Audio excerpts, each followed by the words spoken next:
2, Mzwa, 2.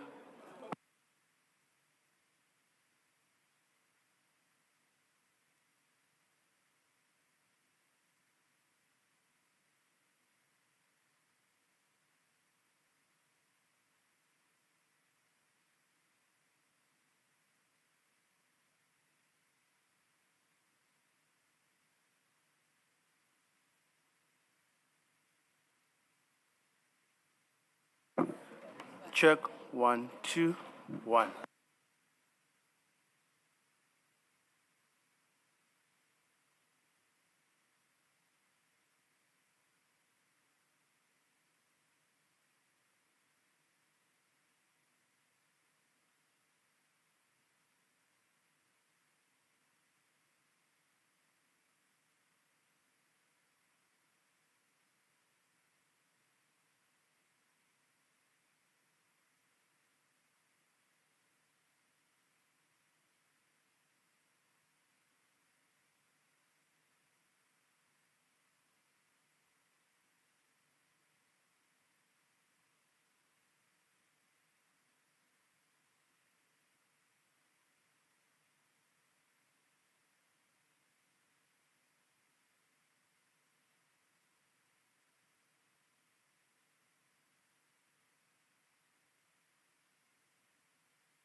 Good morning, all. Welcome back to the Commission this Monday morning. We are ready to start the day's proceedings. Please make sure that your phones are off. Thank you.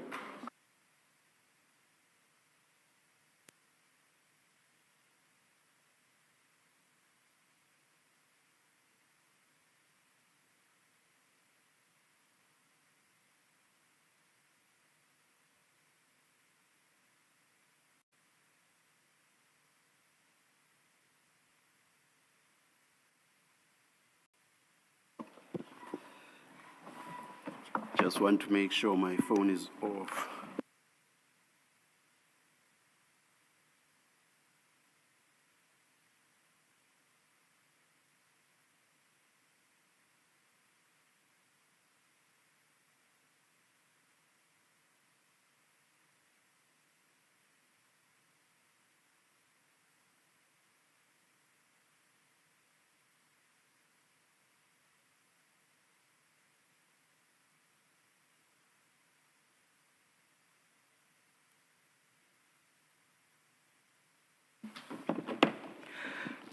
Good morning, Mr. Shaskalsin.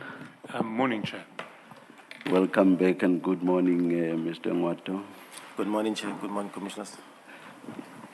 Good morning, Sergeant Nkosi. Good morning, my honorable commissioners. Good morning. Let's hope it ends today. Eh? I'm praying for that to end today. Thank you, Sergeant.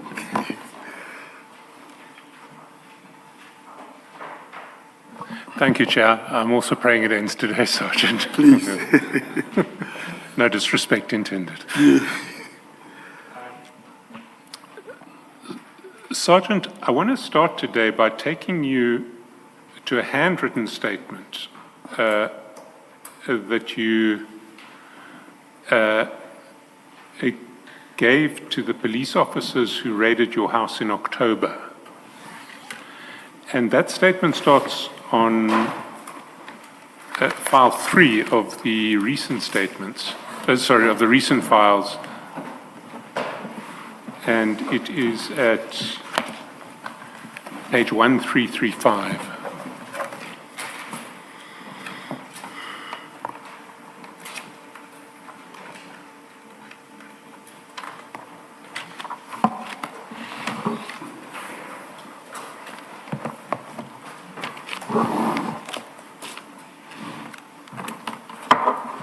Matt, you said page 1335. 1335. 1135. 1135. 1335. 13.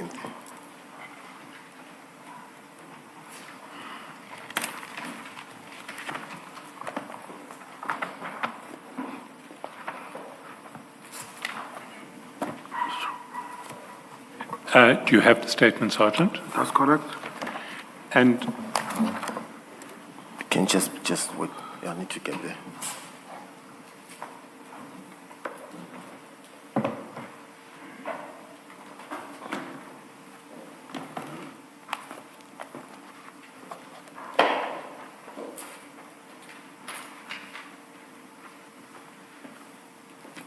Thank you.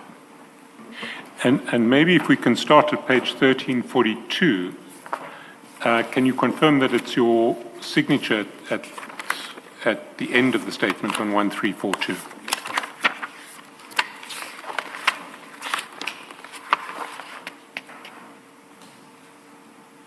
Yes, I confirm.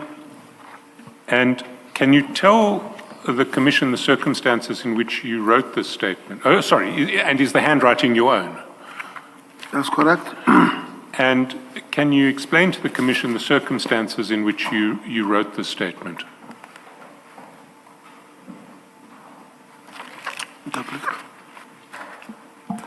Ungachaza isimo ngaphansi kwaso uma uzobhala leso statement. Bengisesimeni esi-right. Khulumela phezulu Nkosi. Bengisesimeni esi-right. I was in a normal condition. I don't think that's the question, Sergeant. I think the question is,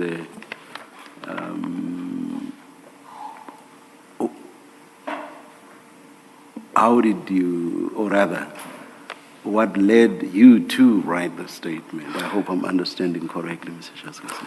ukuthi kuze kanjani ukuze ubhale leso statement. Ngamane ngasibhala. I just wrote it. We were not given your name. Apologies. Please, give me your name. Good morning, Chairperson and Commissioners. My name is Ephraim. The surname is Seritsane, Seritsane. Seritsane. Seritsane, Seritsane. That's what I said. Yeah, Mr. Seritsane. Yes. We have an arrangement with Sergeant Nkosi that some questions are not difficult at all to understand, and that when he feels that he wants a question interpreted, he will indicate to you. So otherwise, he simply responds to all the questions directly without your intervention. Thank you, Chairperson. Thank you very much. But please, he had already responded to the last one. You think so? Oh, can you please repeat the question, Mr. Shaskasi? Well, the original question was, can you explain the circumstances in which you wrote this affidavit? But the chair's follow-up question was more along the lines of what I was really wanting to ask, which is, how did it come about that you wrote this statement? Why did you write this statement?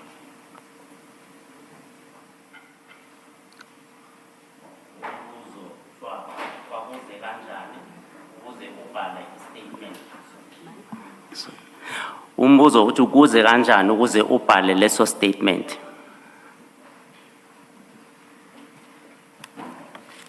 Ngavele ngasibhala. I just wrote the statement.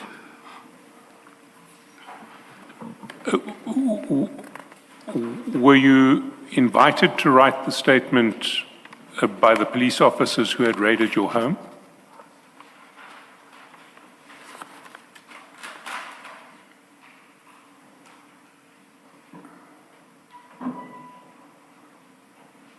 No.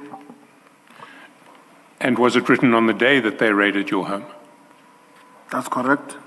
And did you give it freely and voluntarily to them? Can you repeat that? Did you give it to them? That's correct. And you did that freely and voluntarily? That's correct. Why did you give it to them? I just gave it to them.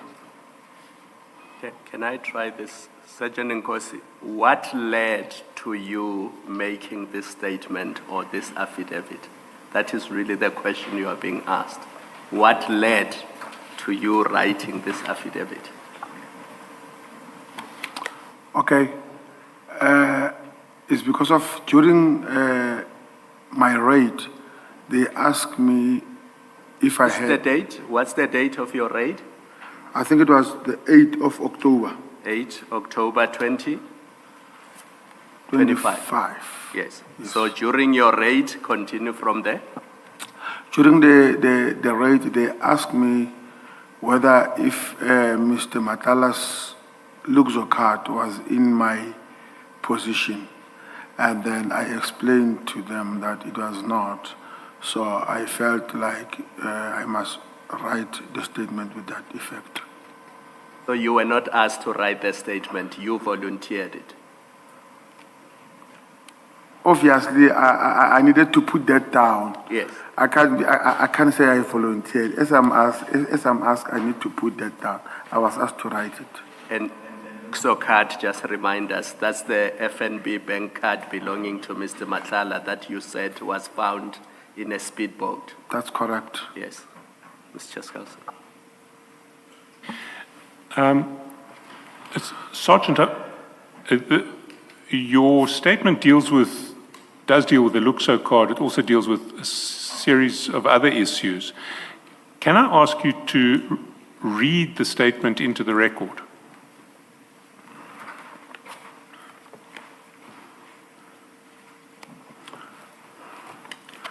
I would start there in paragraph number 3, or should I start from the paragraph 1 and 2 because of his initially my surname and... You can start at 3. 3 is where the statement proper begins. You've just identified yourself in 1 and 2. Pardon? I'm happy for you to start at 3 because 1 and 2 are just for identifying yourself. I confirm that I work with General Sibia in the head office. He sometimes tasks me to attend the complaints of dockets that they got against the police, and further tasked me on the job that he got from Parliament, the police minister. But by then it was the minister Pegicele. I was deployed to Musina area during the year 2022, month of September, where there was a community in Bizo that was attended by National Commissioner, General Fannie Nkosi and Minister Pegicele, together with General Sibia. During the said deployed, 3 suspects were arrested at Musina, as per Musina Case 210 of 9/2022 and Musina Case 203 of 9/2022. It was a cash in transit charge and the possession of unlicensed firearm and ammunition. I then became closer with General Sibia as I was a hard-working person, and I confirmed the matter is currently in High Court, pending for trial, and the accused persons are still in custody. During the month of 2024, around January, while I was in the office of General Sibia, I was told by him that he wants me to go and collect someone from downstairs in the security area. The said person was the complainant according to him. He did not say what was the complaint about.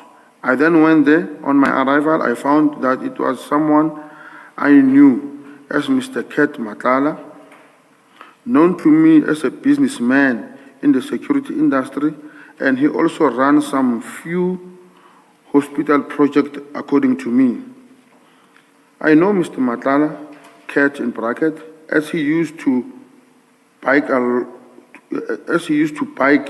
long ago, and I'm still biking, and also know him as he was the main security guard to the late Mr. Jotham Msibi, known as Mswazi. The last time I saw him before 2024, it was when Mr. Msibi was still alive. Then I saw him again on the day mentioned before above.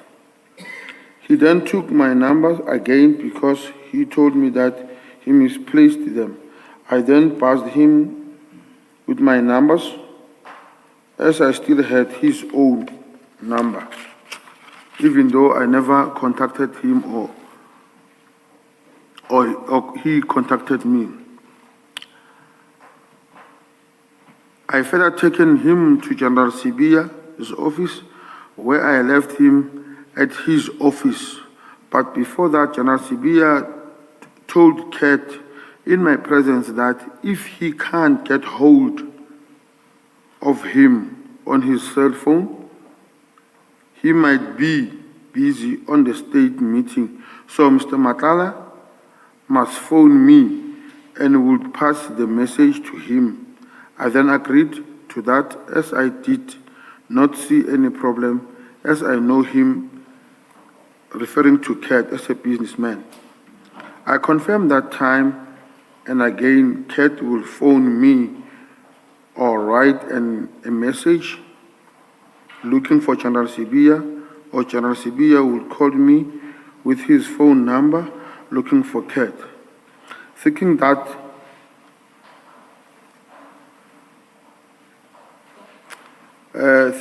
I might have seen or heard from him time to time. When General Sibia and Mr. Ket meet, I would not be present, but I would hear from General Sibia that he was with Cat somewhere that I don't know.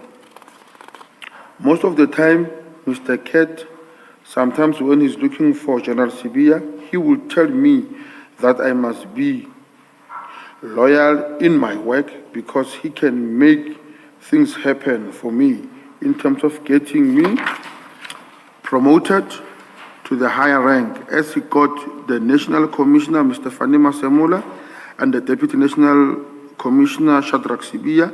He further told me that he has won a hospital tender, so that will make him come more often to the office to check everything is okay in terms of the company compliance. During December 2024, General Sibia called me to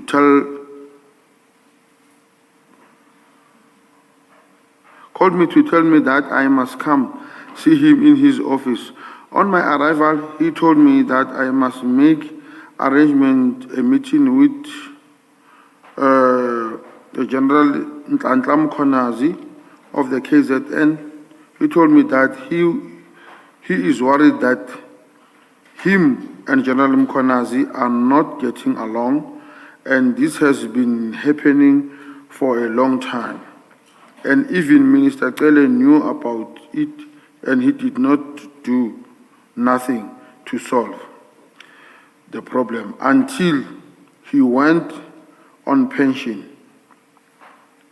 He further told me that the National Commissioner tried to solve, but with no luck.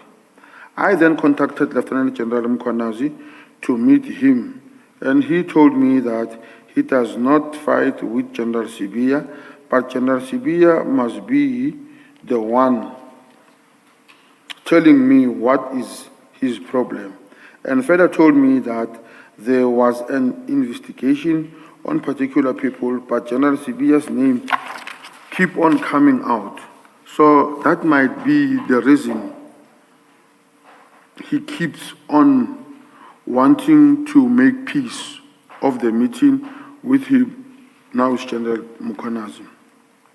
I then went back to the office to give feedback to General Sibia. I confirmed that I met with General Mkhwanazi more than once. The reason was I was sent by General Sibia to try to make peace. The reason he tasked me is to that because we talked a lot together with General Mkhwanazi on the phone, but we just talked on general or normal things.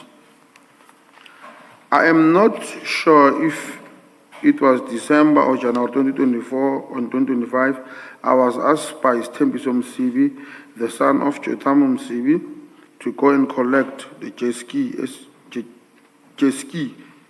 a scooter dam from Mr. Ket Matala. I then went there somewhere in Limpopo. As he said, jet ski belonged to his late father, Mr. Mswazi. On my arrival, I found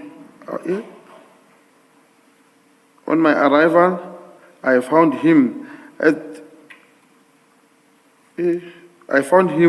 when I got there. That is Mr. Matala. Then I took it away, but later on that week, he phoned me telling me he is looking for the card and a driver's license that he left in the dash of a jet ski by the time he called me. I was busy, I could not take it to him or let him come to the office as I was not there. He then never called me again on that day. I think after 3 minutes, he called me again telling me that he needs a card agent as he was going to meet with the Deputy President Paul Mashatile. Then he met and then he will meet General Sibia after that. I then took pictures of the said card It was black in color. Then I sent it to his phone. That was the last time I spoke to him on the phone. During the same 2025 or 2024, he called me and told me he lost his cell phone and I must send him numbers of General Shibiri, General Sinona, General Sibia. Then I did send him such numbers without suspecting anything because I know him as a legit businessman, and he confirmed that he won the tender with subs. So I must communicate with everyone. Okay, he must communicate with everyone on the management side. I confirm that I did not know Mr. Matlala as a criminal. I just know him as a businessman. I was surprised when I received a call from Mr. Likukela Mpho. He was with his friend, Mr. Abi Dikale, whom they told me that there was a kidnapping that occurred where a child was taken and his mother. I then proceeded to the scene. Then I have interviewed the victim, Mr. Abi, whom he told me that he suspects Mr. Matlala, but he did not want to make a statement. I immediately contacted Lieutenant General Sibia to inform him on what has happened. Then General Sibia told me he was in Cape Town, but will set up a team to investigate the matter. Indeed, the team was tasked. Then head of investigation was Brigadier Ramangwa.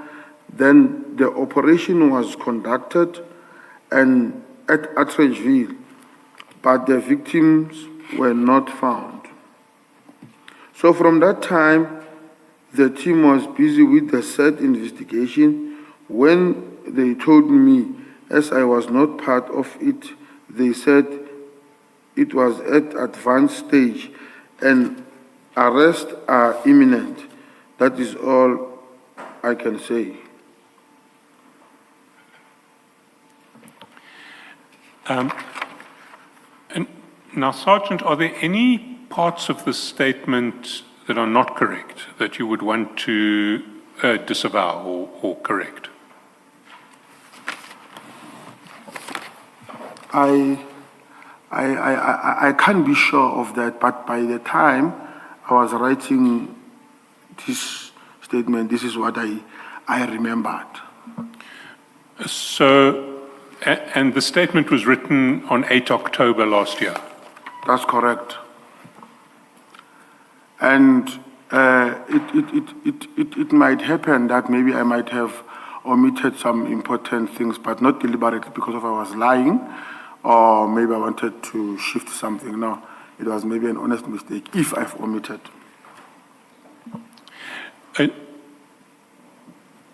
But as you read it now, is there anything that you would want to add or to correct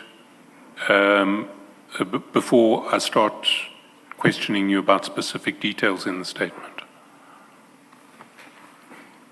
As I just said now, I might add, as you question me, that maybe what was the reason I did not add, or maybe I might not have remembered it. But as you read it through, there was nothing that you said, and I think I've got this wrong, I got this wrong at the time, that's clearly not what happened. There's nothing that leaps out to you as clearly wrong. I still stand about what I just said now, that as maybe it goes, I will revert back to the statement and say, no, this I might have omitted, this is what happened. Well, I mean, if there is anything that is clearly wrong, I'd like you to identify that now before I start asking you specific questions. It's just so that I know what your understanding of the truth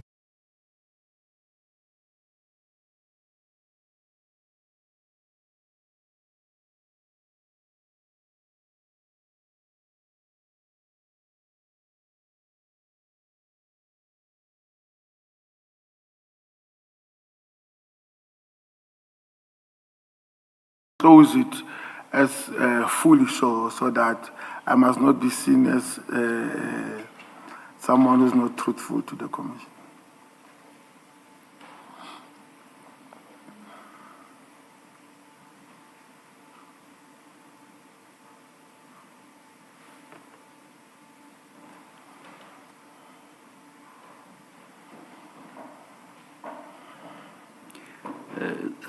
Sergeant Nkosi, I hope that this will not come out negative, but the second last response you gave sounds like you are hedging, so to speak, hedging your bets, as it were, because you say as we go on, then I may revisit certain parts of the statement. It sounds to me as though you are basically saying if you are asked a question that you may feel puts you in a difficult position, you will then say, actually, what I said in paragraph 9 of the statement is not accurate.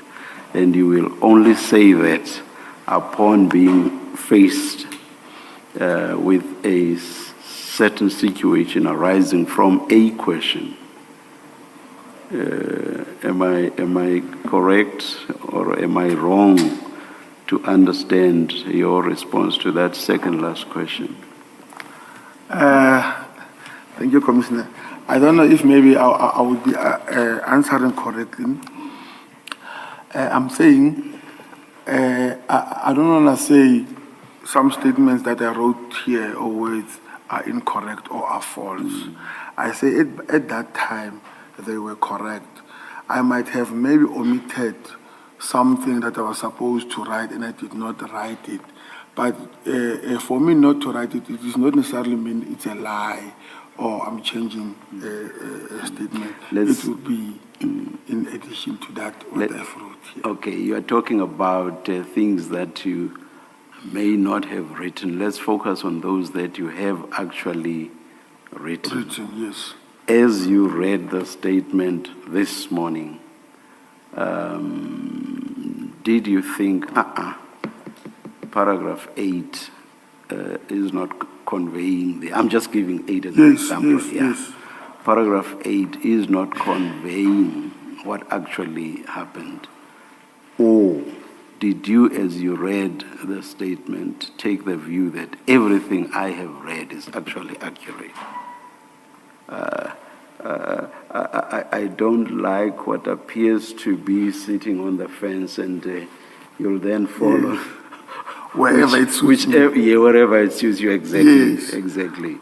As you read the statement, were you of the view that everything you say there is accurate?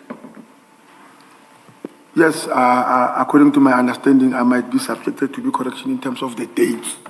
And, you know, I'm not good with dates. But let's leave out the dates, yes. I also wouldn't remember when certain things that happened in 2022, 23, even 25. Yes, correct. I would not remember the dates on which they happened. So perhaps let's leave that out. But in terms of content and substance, as you read, you did not see anything that does not reflect what actually happened correctly, or what you said, or what exchanges you were involved in inaccurately. Everything, according to you, as you read, was accurate. Yes. All right. Thank you, Mr. Shaskalson.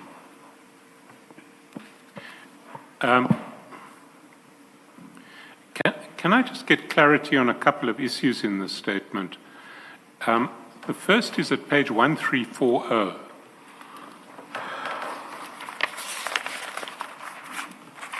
And this is it's in relation to the Luxo card. So paragraph 20 in the preceding page, you say that you've been called by Mr. Matlala about the card.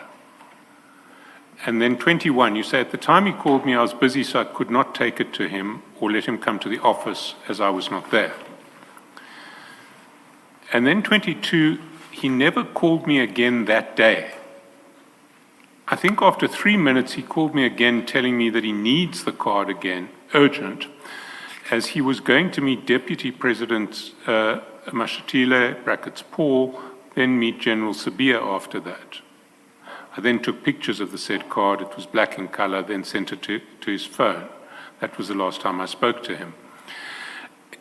Can you just clarify what's going on in paragraph 22? You say he didn't call me again that day, but then you say after 3 minutes he called you telling him he needed the card urgently as he was going to meet Deputy President Mashatile and then meet General Sabia. Can you just explain, did he call you again that day? Okay. Was the call about General Sabia and Deputy President Mashatile that day? Okay.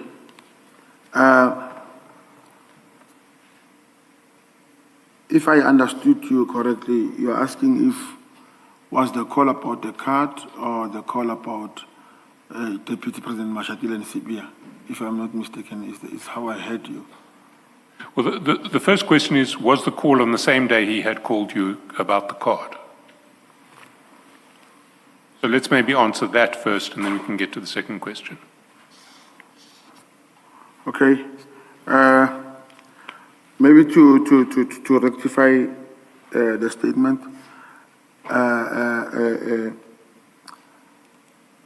I might have made a mistake when I say he called me. I called him when I found the card. That is rectification number one. And then this call that he made, it was the call now after I informed him that I found the card. So now, the reason that he called me on this particular day is because he wanted to use that card. And then he further stated that he was going to meet with the General Sabia and Paul Mashatile.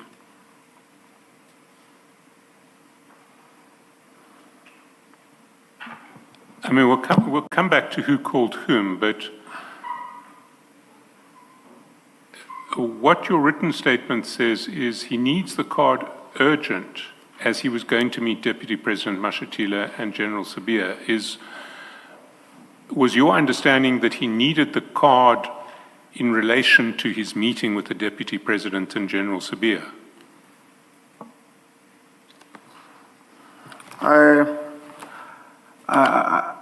I would not want to be on his mind at that particular time. I thought he wanted that card because of it belonged to him, but I did not see the picture of how he's going to use his card. But what you said was he needs the car urgently, or urgent, as he was going to meet Deputy President Mashatile and then meet General Sabia after that. How did you understand the relationship between his urgent need for the card and the fact that he was going to meet the Deputy President and then General Sabia? I mean, you're the one who's linked those two. I'm the one who's what? Your statement links those two. It says he needs the card urgently as he was going to meet Deputy President Mashatile and then meet General Sabia after that. So I want to understand, why was the urgency related to the meetings with the Deputy President and General Sabia? I would not know why that he needs the card, because he was going to meet the Deputy President and General Sabia. My understanding at the time, he wanted his card, and it was in my possession.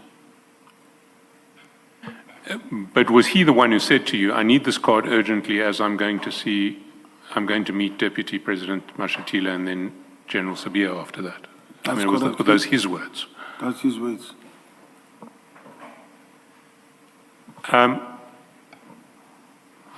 Then you say you called him, not he called you. That's an error in the statement.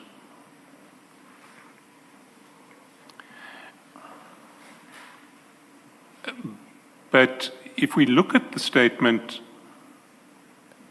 it's not consistent with that being an error. Let's start at paragraph 20 at 1339.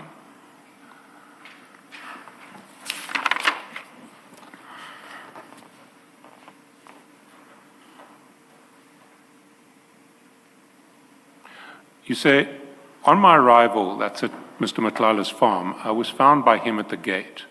Then I took the jet ski away. But later on that week, he phoned me telling me he is looking for the card and driver's license that he left in the dash of the jet ski. So you're saying he didn't call you, you called him. Had you found a driver's license in the jet ski? That's correct. But you haven't previously mentioned finding a driver's license in the jet ski in any of your other statements or your testimony here. I didn't mention it because I never thought it was important, or maybe it was an error, because now the main thing was a Luxo card. But not that I did not mention the bank, the driver's license, because of it wasn't there. If we go to your next paragraph, paragraph 21, you say, by the time he called me, I was busy, so I could not take it to him or let him come to the office as I was not there. Now, you're saying when he called you about the bank card and driver's license, you were busy, so you couldn't take it to him or let him come to the office as you were not there. But if you called him, why would you call him when you were busy? Surely you would call him when you were not busy. Remember, there were various calls. When I found the card, when now he's making a follow-up about the card. And then even if I was busy, I knew that he wanted to come and collect the card. I would have phoned him. But you'll recall when we dealt with the topic of the card last week, your testimony was that when you found the card, and when you found the card, you were at Hartbeespoort. That's correct. And is that what you were referring to in paragraph 21 when you said, I was busy, so I couldn't take it to him?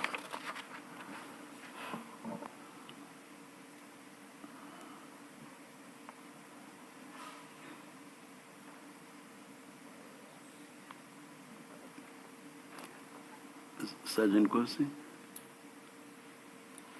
Oh, I still maybe, I thought he was still talking. No, that was the end of my question. Is that what you were referring to in paragraph 21 when you say I was busy, so I couldn't take it to him? So you're saying I was referring to my play in Hartbeespoort Dam? Yes, were you busy at Hartbeespoort Dam when this call happened? No, I can't remember where I was busy with. But in the statement, this is the call where you are alerted to the fact that he has, that the card is in the jet ski.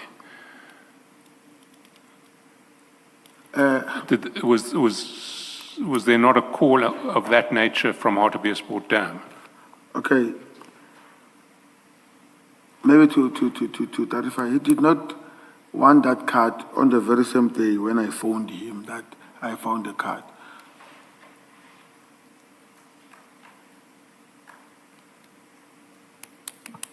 When did he want it? After I've alerted him, I can't remember when, but it's somewhere here that when he phoned.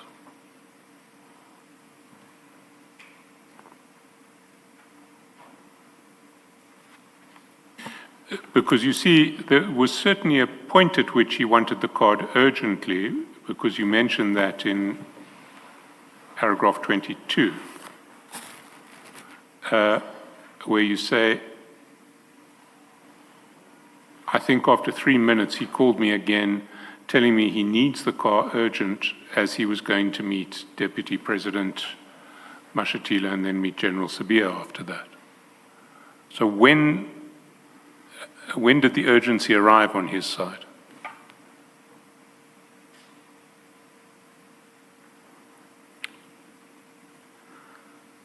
I would not know.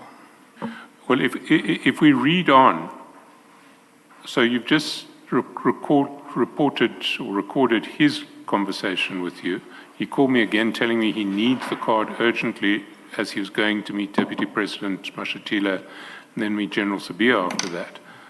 I then took pictures of the said card. It was black in color, then sent to his phone. So are you saying there that the pictures that you took were on immediately after being told by him that he needs the card urgently? Is that what you're saying, or is it possible that there was a gap between those two stages of the process? Interpreter? Let me start again so that you can interpret as I go along. If we read paragraph 22, you say, he called me again telling me that he needs the card urgent.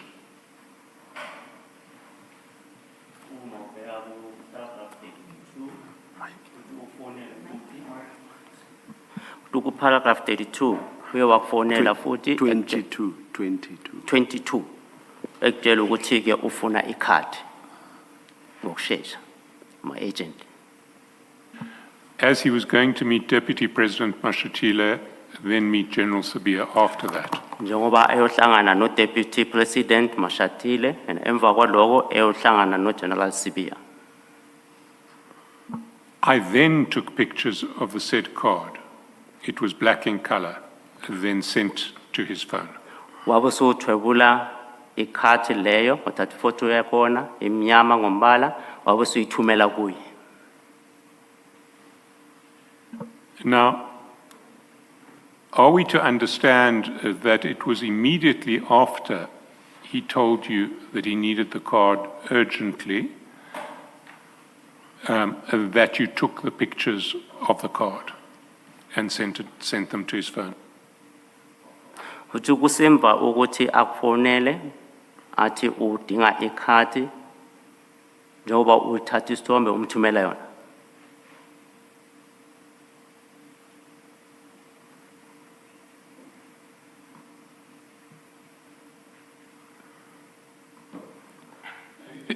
Was it immediately after? Was it immediately after he told you that he needed the card urgently that you sent those pictures? Kuthi kusemveni ukuthi akufonele akutshela ukuthi udinga ikhadi njengoba wena sowuthatha ifoto yakhona umthumela yona use ngaleso sikhathi nje. Unjalo. That's correct. Because then we can date this conversation, because we know that you sent him the pictures of the card on the 23rd of December.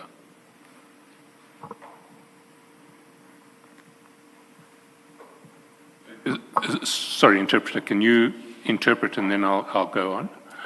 So then we can date this conversation with him, because we know that you sent the pictures of the card on 23 December 2024. I didn't get the first word. So date, we can date this conversation. Uthi bangadata leyo information opane ngayo yekhadi noma inkulumo le yenu enaba nayo ngaleso sikhathi.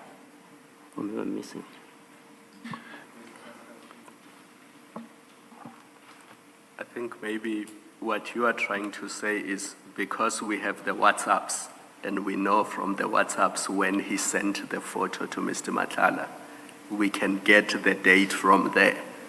Yes. Commissioner, that is what I'm trying to say. Like the first part where you said we can date the photo was not very clear. So maybe what you mean by we can date, you can refer to the WhatsApps, then it can make more sense. Well, the WhatsApp show that you sent this card, the picture of the card, on the 23rd of December, 2024. WhatsApp yakho kuyakhombisa ukuthi ke uthumele ifoto leyo yekhati nge-23 zaka December kuye. Ngiyavuma. I agree. So if that was immediately after the conversation where Mr. Matlala said he needed the card urgently because he was going to see Deputy President Mashatile and General Sabia, we know that conversation would have happened on the 23rd of December as well. Ukuthi ke leyo nkulumo owaba nayo uMatlala ukuthi actually udinga ikhati ngokuthi uyohlangana no Deputy President Mashatile emva kwaloko ayohlangana nayo General Sabia. Singathatha ukuthi ke leyo nkulumo yayenzakala ngaleyo langa le 23 zaka December. Kunjalo. That's correct. Why didn't you mention this call from Mr. Matlala where he mentioned his urgent need for the card as he was going to see Deputy President Mashatile and General Sabia in your statement or in your evidence up to now? Uthiwa kungani ungachazanga lokho ukuthi ke kule nkulumo ukuthi ke wayedinga ikhati ngokusheshsha ukuthi uyohlangana naye uDeputy President Mashatile kanye noGeneral Sabia uma uthula ubufakazi bakho. Kukhona lapho ngiyibhale khona kule evidence engiyisubmitile ngaphambi kweCommission, hayi kule statement. It is mentioned somewhere in a statement that I've submitted to the Commission. We can go to that statement. It's in the statement file.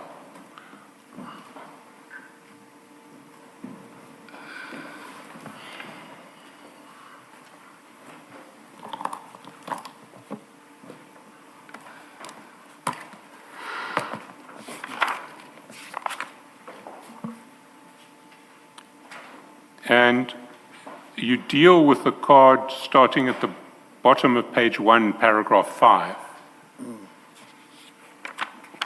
And that runs through to page 2, paragraph 7. But there's no mention of a conversation about Mr. Matlala going off or needing the card urgently because he's going off to meet the Deputy President.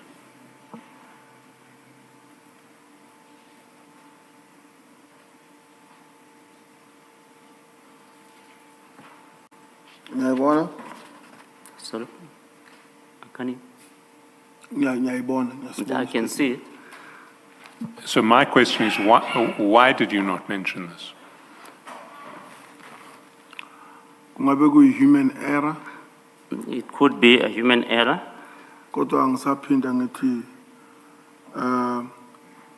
lokho engikubhale la iloko ngakuzwa ngoMr. Matlala leso sikhathi. I can say that what I have stated there, that is what I heard from Mr. Matlala at that time. Eish, interpreter, I think another problem again here.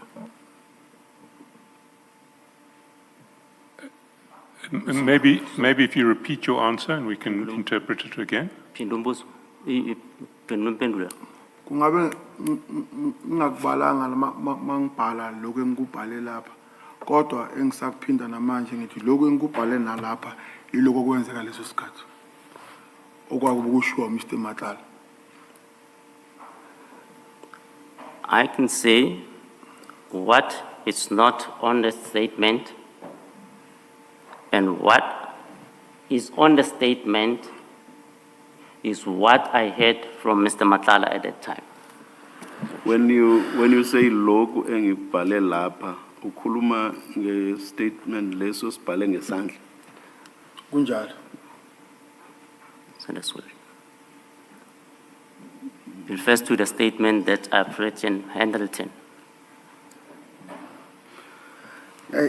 Commissioners, I think maybe my interpreter can listen clearly to Mr. Charleson when he refers to the message to me, then it's clear. When I take back the message to him again, because I feel that maybe he's misinterpreting me. Yeah, please render your answer again.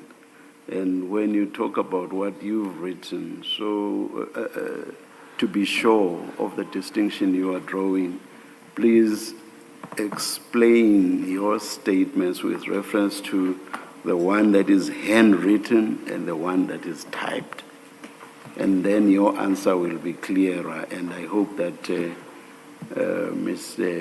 Siritsane will then be in a position to convey your answer better. Do you want to give your answer again?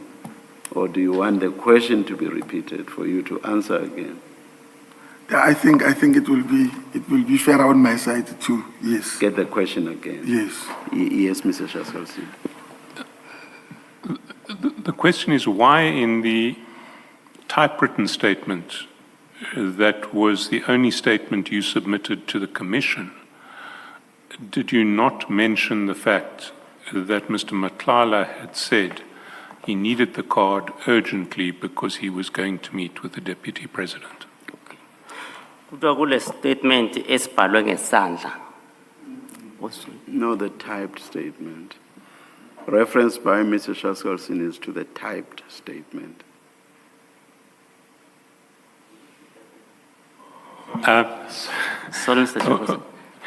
Well, let's start. The typed statement is the only statement you submitted to the Commission. Is that correct? With a statement esithayipiwe yiso kuphela osubmite ku commission. Kunjalo. Kunjalo. That's correct. Now, why in that typed statement did you not mention that Mr. Matlala said to you he needed the card urgently as he was going to see the Deputy President? Manje kuleso statement esithayipiwe kungani kungabhalanga ukuthi ke uMr. Matlala wayedinga ikhadi ngokusheshsha ukuthi uyohlangana no Deputy President Mashatile kanye no General Spear emva kwalokho.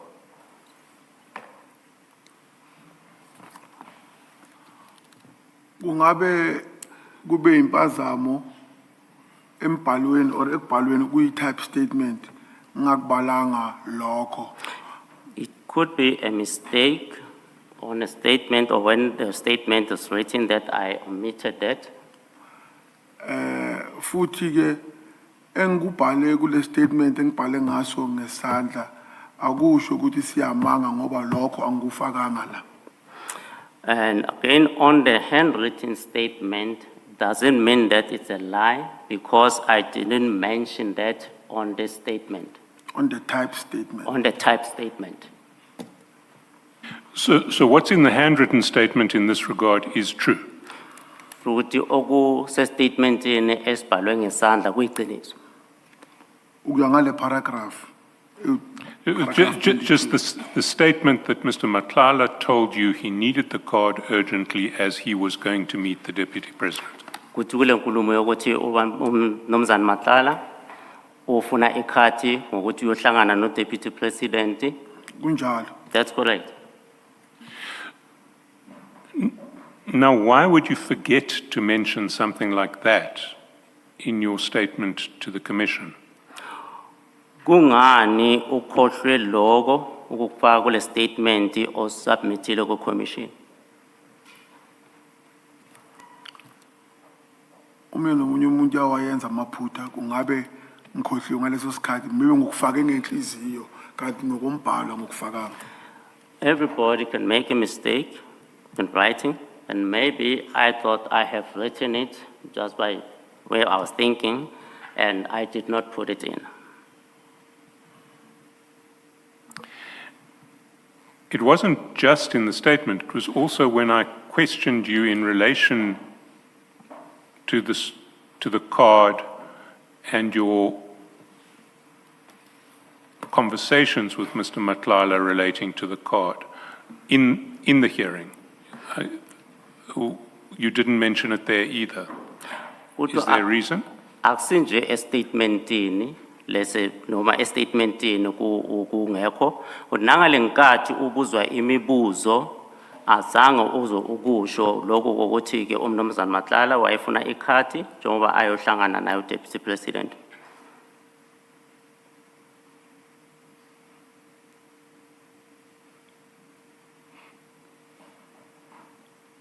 Ngisamukela amagama wami ngophendula ekuqaleni. I'm still standing on my answer.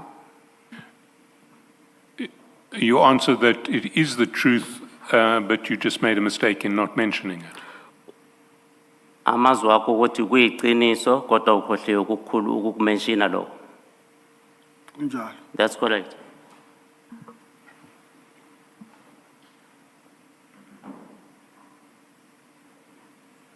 Is it not possible that you were trying to protect the deputy president by not mentioning it? Akusetshenziswa ukuthi mhlambe wawuzama ukuprotect our deputy president? Cha. No. Well, let me take you through the various versions that you've given in relation to this card. If we take them chronologically, the first one is the handwritten statement. And I'll take you through all of the versions, and then I want to point out some contradictions that I'd like you to try to explain. The version in the handwritten statement is that in December 2024 or January 2025, Mr. Msibi's son asked you to go and fetch the jet ski from Mr. Matlala. You collected the jet ski from Mr. Matlala's farm. Later that week, Mr. Matlala asked you to look for a card and a driver's license in the dash of the jet ski. You couldn't take it to him because you were busy. You couldn't ask him to come collect it from the office because you weren't there. It implies that you had the card at the office. He wanted the card urgently because he was going to meet with the deputy president and then General Sabia. So you took pictures of the card and sent them to him. And that statement doesn't mention when the card was returned, but we do know that the pictures were sent on the 23rd of December. That was the first version.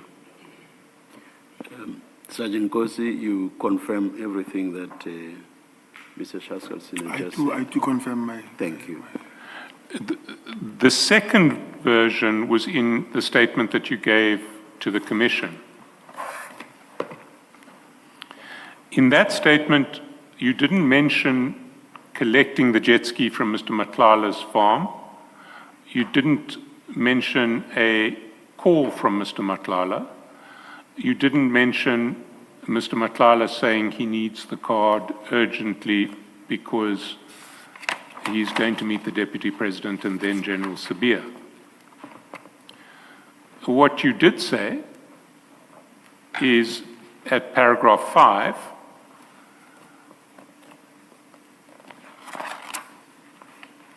you say you found the card on the 23rd of December in the boat of Mr. Msibi, and you notified Mr. Matlala that he left in the jet ski, not the boat. And you notified Mr. Matlala that he had left the jet ski, the bank card in the jet ski. That was all on the 23rd of December. You then mention that you have used the card previously to withdraw money on behalf of Mr. Matlala to pay for materials to refurbish his boat and the jet ski of Mr. Msibi that he was using, and also to buy the jet ski service kit. You can't recall the dates when you used the card to withdraw money, but that was way before 23 December. Now,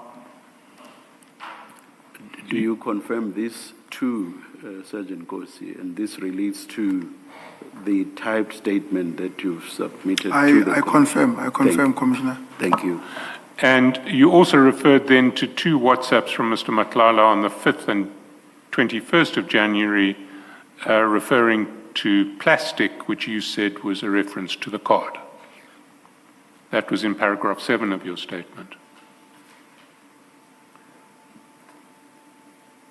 You confirm that as well. Can you repeat that, Mr.? In paragraph 7 of your statement, you referred to 2 WhatsApps sent by Mr. Matlala on the 5th and 21st of January, where he referred to the card as, quote, plastic, and he complained that the card had long been left at Mr. Msibi's place of abode. I can read the statement to you in your statement. I further aver that the plastic referred to on the WhatsApp's message dated 5 January 2025 and 21 January 25, he was requesting I return to him his card, averred above, as it was long left at Mr. Msibi's place of abode.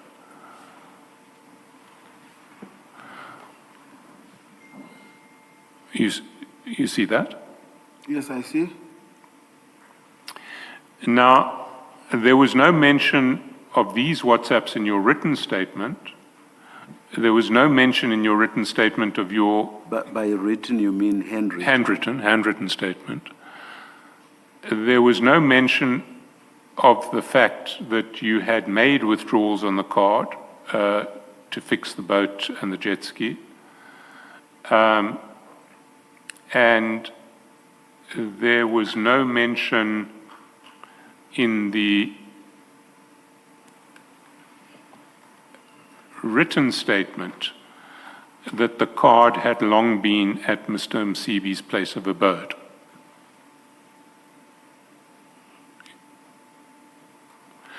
The third version was your first version in oral evidence. It was that you found the card in the jet ski on your way back from Mr. Matlala's farm, and you dated that trip back from Mr. Matlala's farm with the jet ski at approximately September 2024. And then your fourth version was another version in oral evidence. Should we not deal with these one by one and get responses here? Well, let me take you to your... Perhaps the third version. And let's get a response. I say, can you explain the circumstances in which you found it, talking about the card? Was the jet ski at Hammanskraal when you found it? Was the jet ski somewhere else? You say, I found it on my way back. I say, on your way back? You say, to collect it, yes. On my way back to collect the jet ski. And I say, to collect the jet ski from where? And you say, from the farm where it was, at Mr. Matlala's place, Mr. Matlala's farm. So you found it on the way back from collecting it from Mr. Matlala's farm, and you have earlier in your evidence on the same day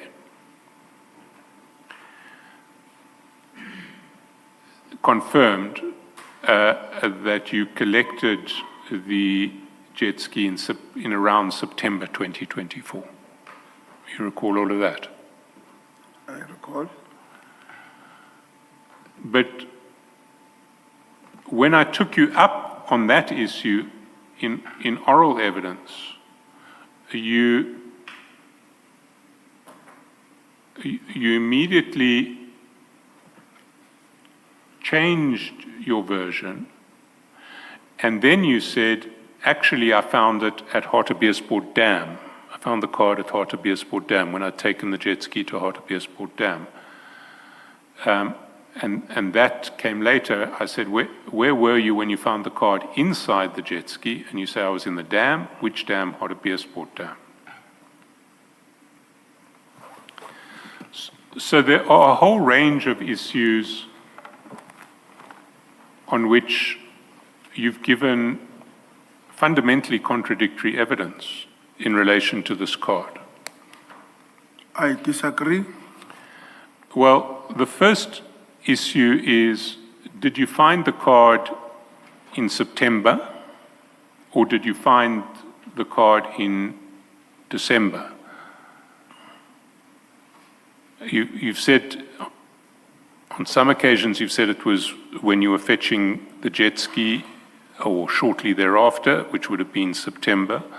On other occasions you've said it was on the day that you sent the pictures to Mr. Matlala, which we know to be the 23rd of December. And you have also said when you were in Hartbeespoort Dam, it would have been in December. So there are two different versions. One is September, one is December. Which one is it? Firstly, I want to rectify the statement that you just made, that I said I found the card on my way back. One, I said I did not find it on my way back. I found it when I was in RTBS. On that one, I did not agree and said I found it when I was on my way back. As in now, I'm changing the statement that I've changed from finding it on my way back to finding it at RTBS. I did not admit to that. Well, no, I'm not talking about admissions, but on two separate occasions, you've said that you found the card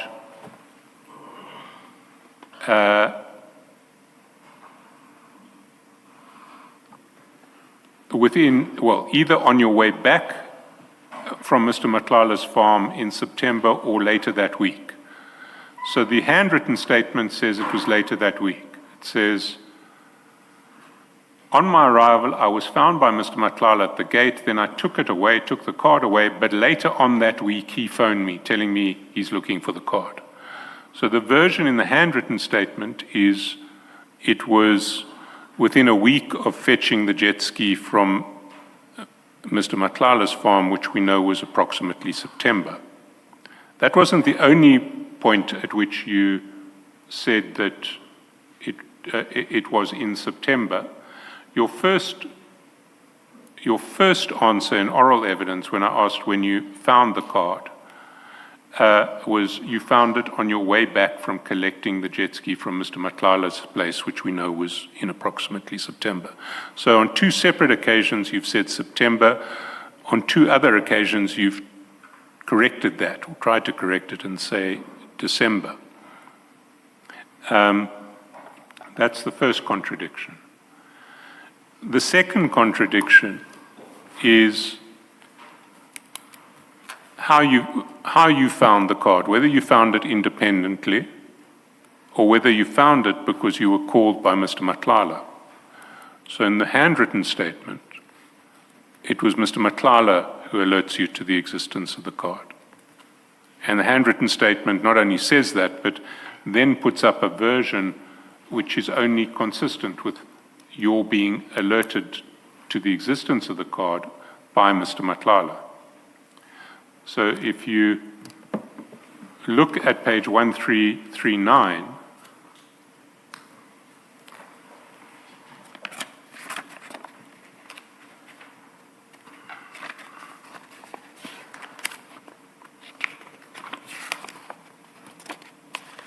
same paragraph that I have just mentioned from the handwritten statement, paragraph 20. On my arrival, I was found by Mr. Matlala at the gate, and then I took it away, in other words, the jet ski, but later on that week he phoned me, telling me he is looking for the card and bank card and driver's license that he kept in the dash of the jet ski. By the time he called me, I was busy, so I could not take it to him or let him come to the office as I was not there. So it is very clearly in the handwritten statement, Mr. Matlala who's calling you and alerting you to the existence of the card for the first time. It's not you independently discovering the card and then calling Mr. Matlala. So that's the version in the handwritten statement. But in the typed statement, the version is different. It's that you found the card and you then called Mr. Matlala. That's the second big contradiction. The third big contradiction is where you found the card. In the handwritten statement and the written statement, you don't mention where you found the card. In oral evidence, you've given two different versions. The first version is on your way back. You found it yourself on your way back from Limpopo, where you fetched the jet ski.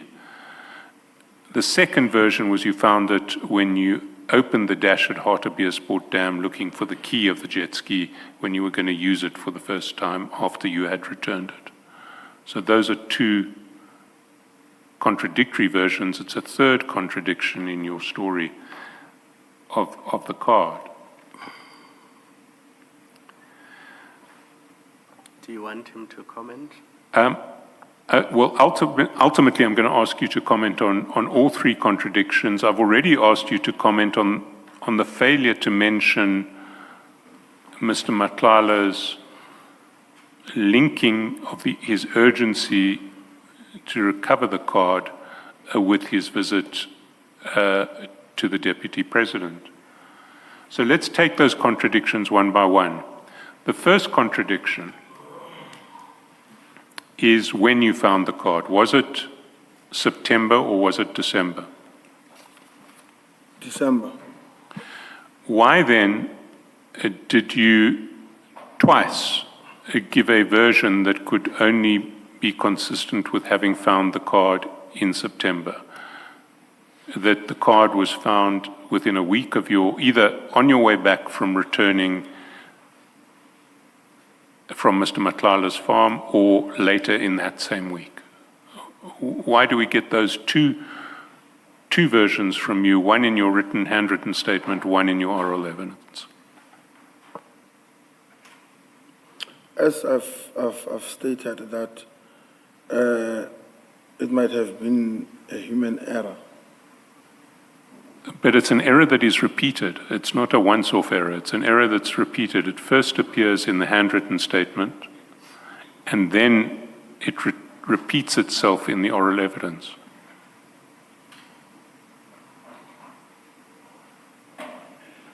Are you saying it's just an unfortunate error that was repeated twice? That's correct. The second contradiction is whether you were alerted to the card by Mr. Matlala or whether you found it independently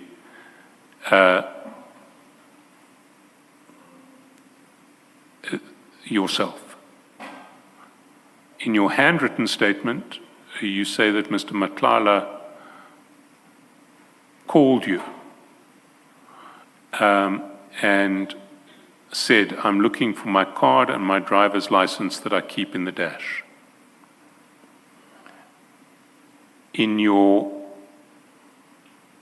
oral evidence, it's you who found the card without any intervention by Mr. Matlala. Which is correct? On that part, I did not contradict myself. I said, I phoned him first when I found the card, then from there he made the follow-ups. So it's you found the card before Mr. Matlala had told you about its existence? That's correct. But then why then in the handwritten statement do you speak so clearly and repeatedly about Mr. Matlala calling you and asking you about the card that he left in the dash?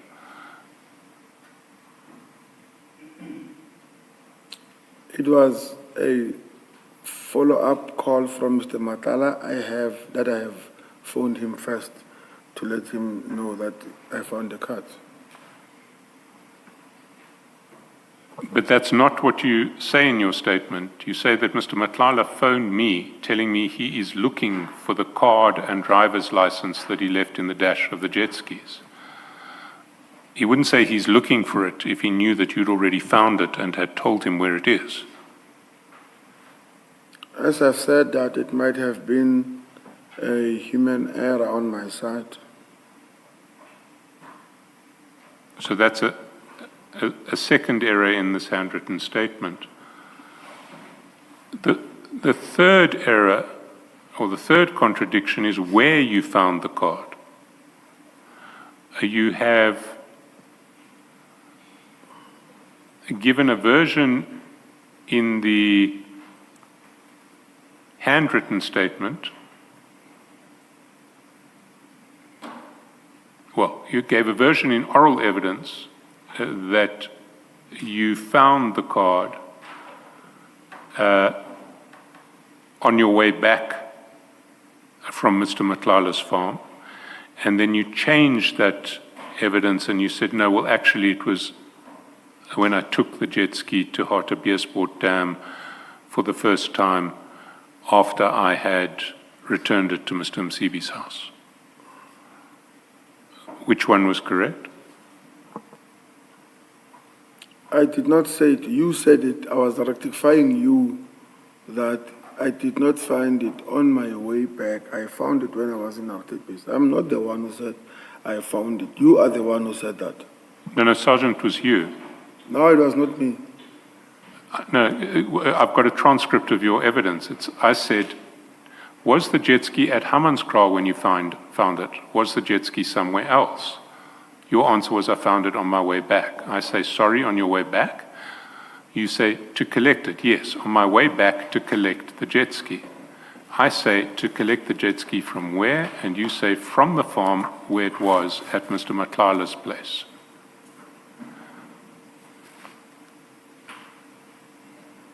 And then you say, and so I say, you found the card in the jet ski? Yes. Was this when you collected the jet ski to bring it back to Hammanskraal? That is correct. And then I say, but that would have been in September, not December. And at that point, you change your version and say, well, actually, it was at Hartebeespoort Dam. You were the first one to mention that you found the card in the jet ski on your way back from Mr. Matlala's farm. I hadn't the faintest idea that that was the case.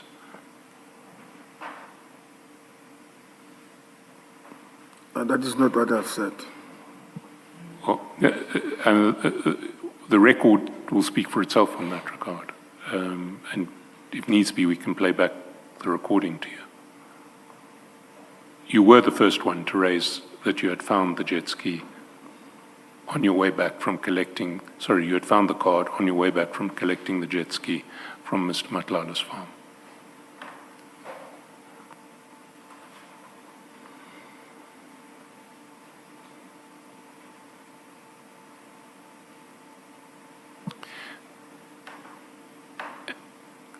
Then in your handwritten statement, you don't mention anything about having previously been authorized by Mr. Matlala to use the card to draw cash to make repairs and the like. Why didn't you mention that in your handwritten statement?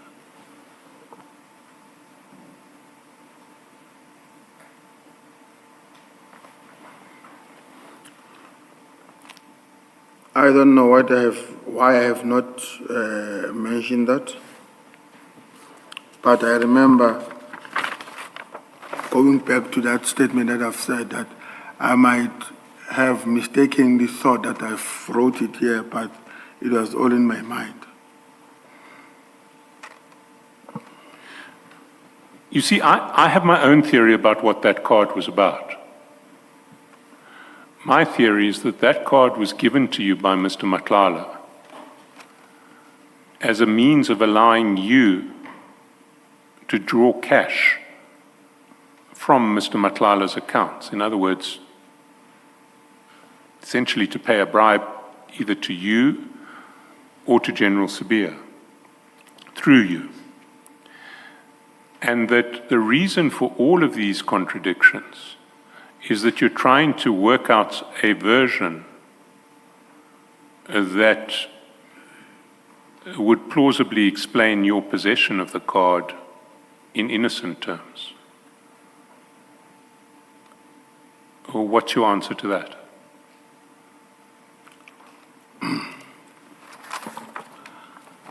My answer to that is false again.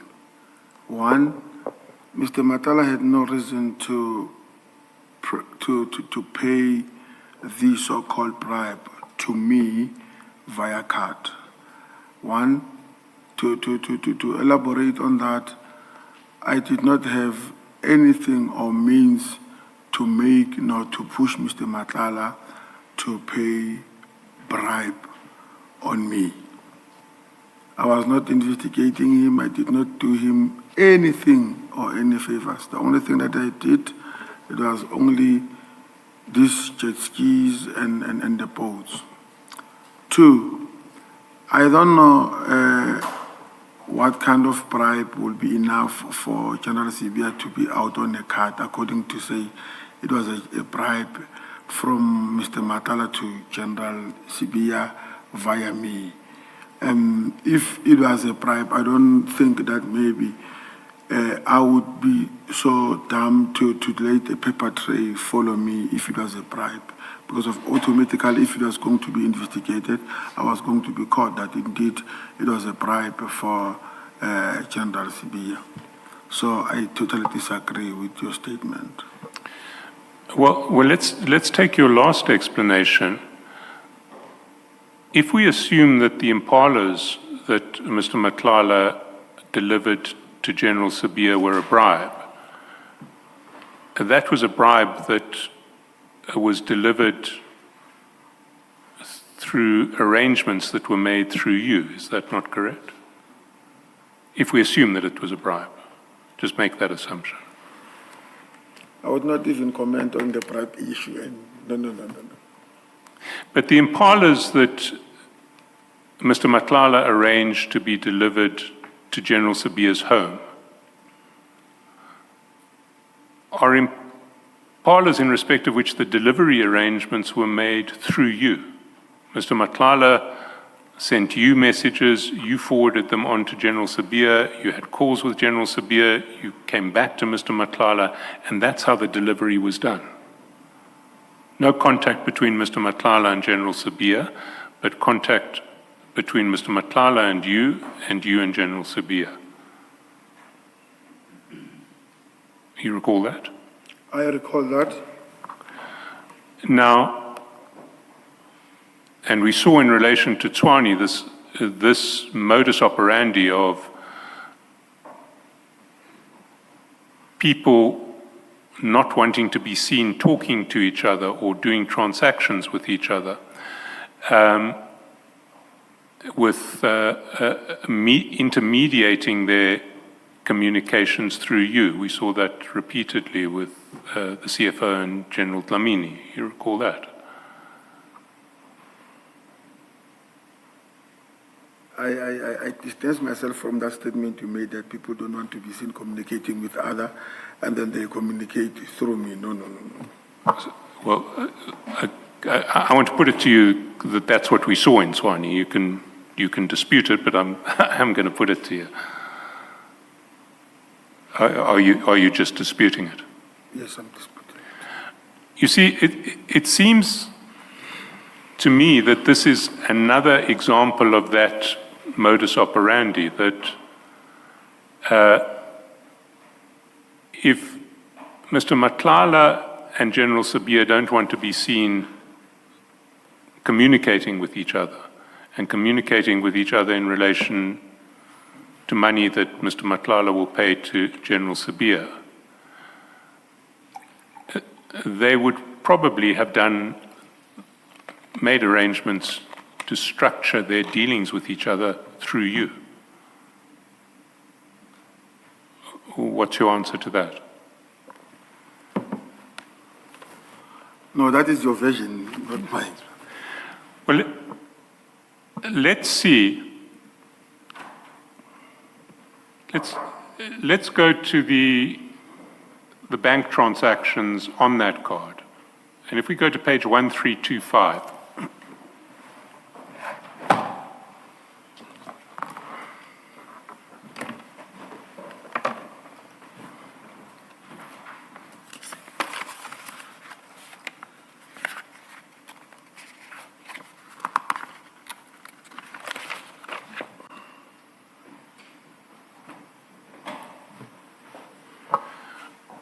you'll see that between the 10th and the 12th of December on that card that you say was in the jet ski dash, there were cash withdrawals. It says ATM cash, starting at 10 December. 4,000 on 10 December, another 4,000 on 10 December, another 2,000 on 10 December. 4,700 on 11 December, 4,000, another 4,000 on 11 December, another 3,300 on 11 December, another 4,000 on 12 December, another 4,000 on 12 December, another 4,000 on 12 December. If you add all of those up, you get to 37,000 rands on the 10th, 11th, and 12th of December. Now, if your version that the card was in the jet ski that you collected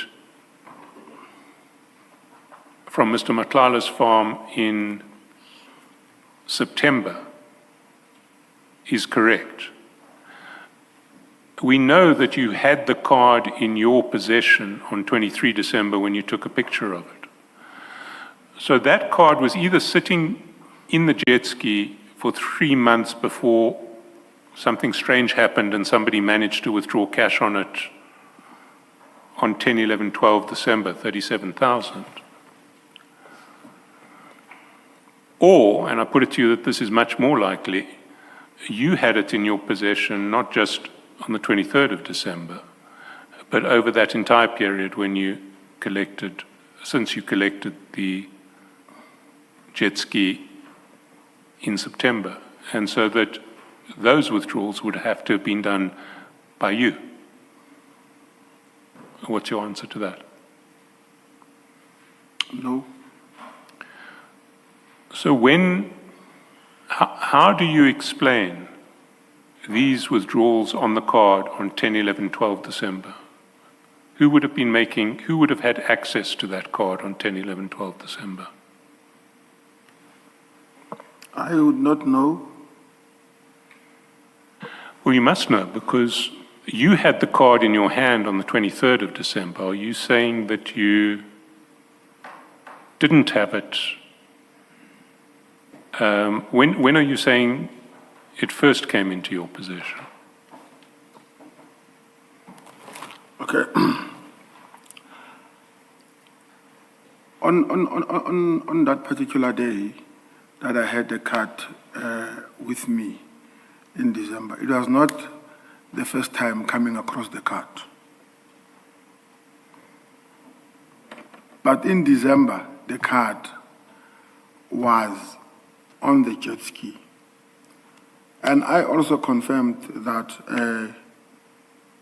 even in my statement I stated that there are things that I used with that card, with the permission of Mr. Matlala, to buy the boat seats, boat cover, and service kit for the jet ski and the boat. But you're not answering the question, Sergeant Nkosi. On the 10th, 11th, and 12th of December 2024, there are ATM cash withdrawals reflected in the statement. Was it you who made those withdrawals? I can remember, your commissioners. One, I've got no reason to lie about it. I had the card with me, and I used to use it maybe 3 or 4 times. But you accept that it was not with Mr. Matlala, it was either in the jet ski or with you on the 10th, 11th, and 12th December 2024? No, it was not with me. It was with Mr. Matlala. Yes.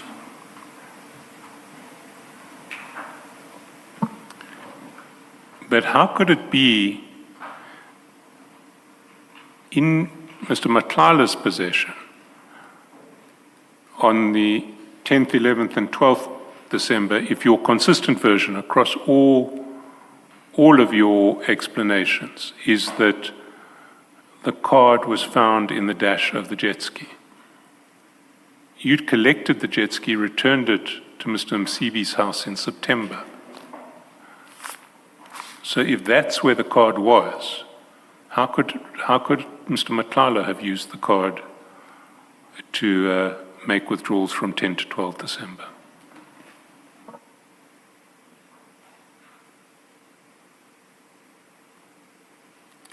I don't know.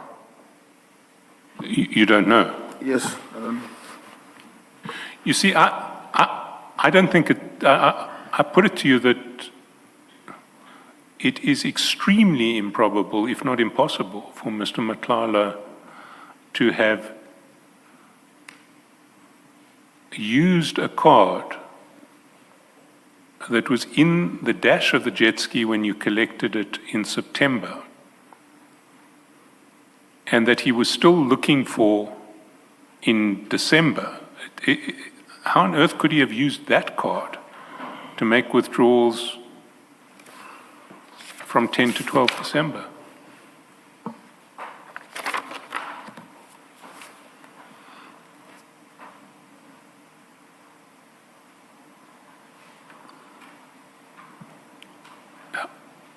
What, I mean, how? Give me,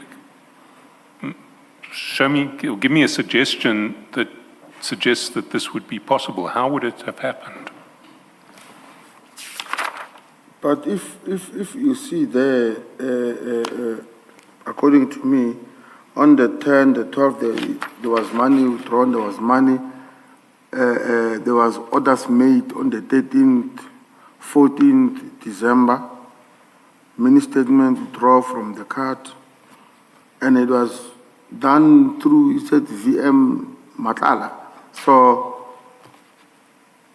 I can't comment on that, what really happened with that card.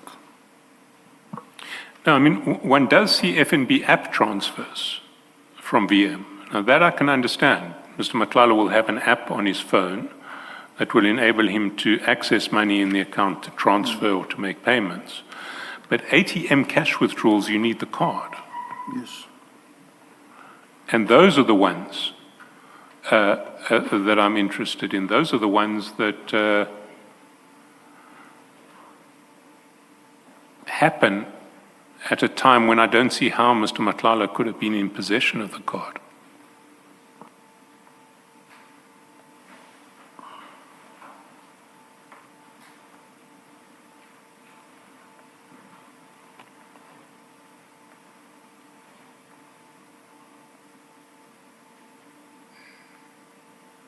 Do you want to answer, Sergeant Nkosi? I mean, do you see how he could have been in possession of the card? I don't know. Sorry for the confusion, I did not understand. You see, if we go back to the chats, it seems to me, sorry, Chair, I see we've run past 11. Maybe we can pick it up after tea time. Let us adjourn and resume at 11:30. Let's adjourn.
Good morning once again. We are ready to resume the hearing. Please make sure that your cell phones are off or on silent, but preferably off, please. Thank you.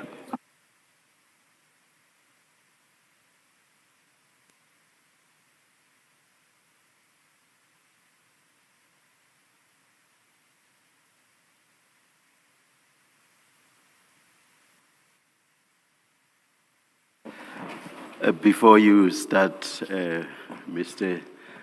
Shaskalson, I think it's fitting for us to acknowledge students, the presence of whom has been brought to our attention. They are students from the Tshwane University of Technology who are doing a diploma in legal support. Welcome to you all. Thank you. Thank you, Mr. Shaskalson. Thank you, Chair.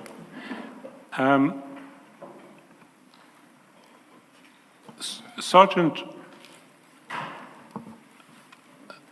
what I want to put to you is that if we look at the chats in relation to the Luxo African Brands card in their context, it makes a lot of sense, I want to put to you. So let's go to that context.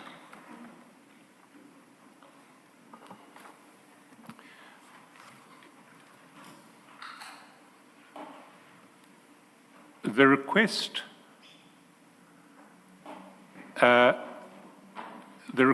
for the card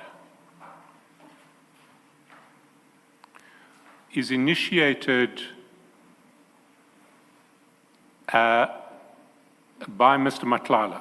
The request for the pictures of the card is initiated by Mr. Matlala. And if we look at where it is, it's on page 74 of file 104.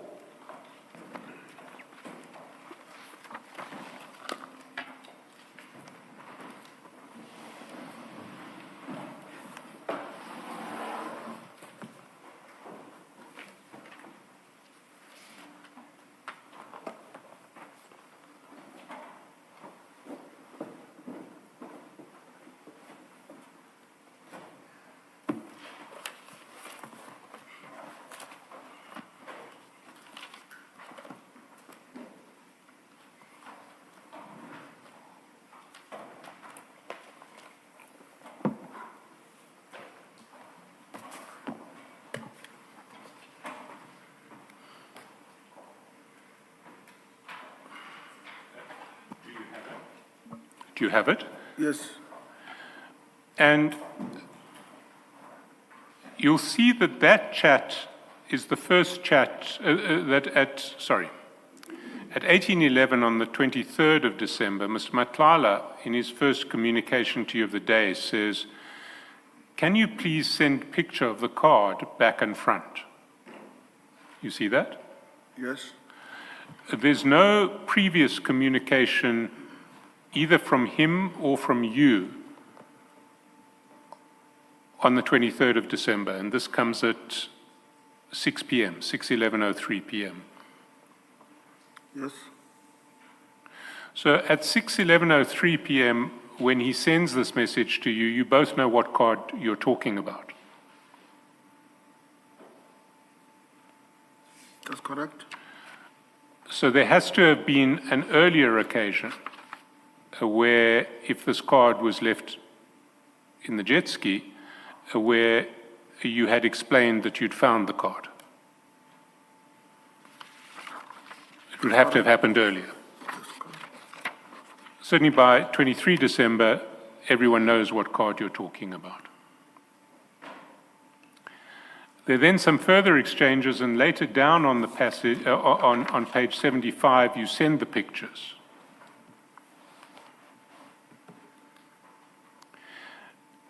Now, let's see what's happening immediately before Mr. Matlala asks for the pictures of the card.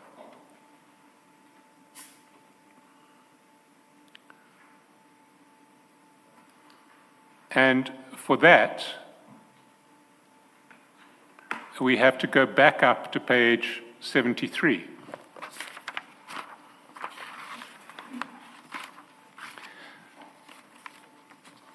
And the day before is the 22nd of December.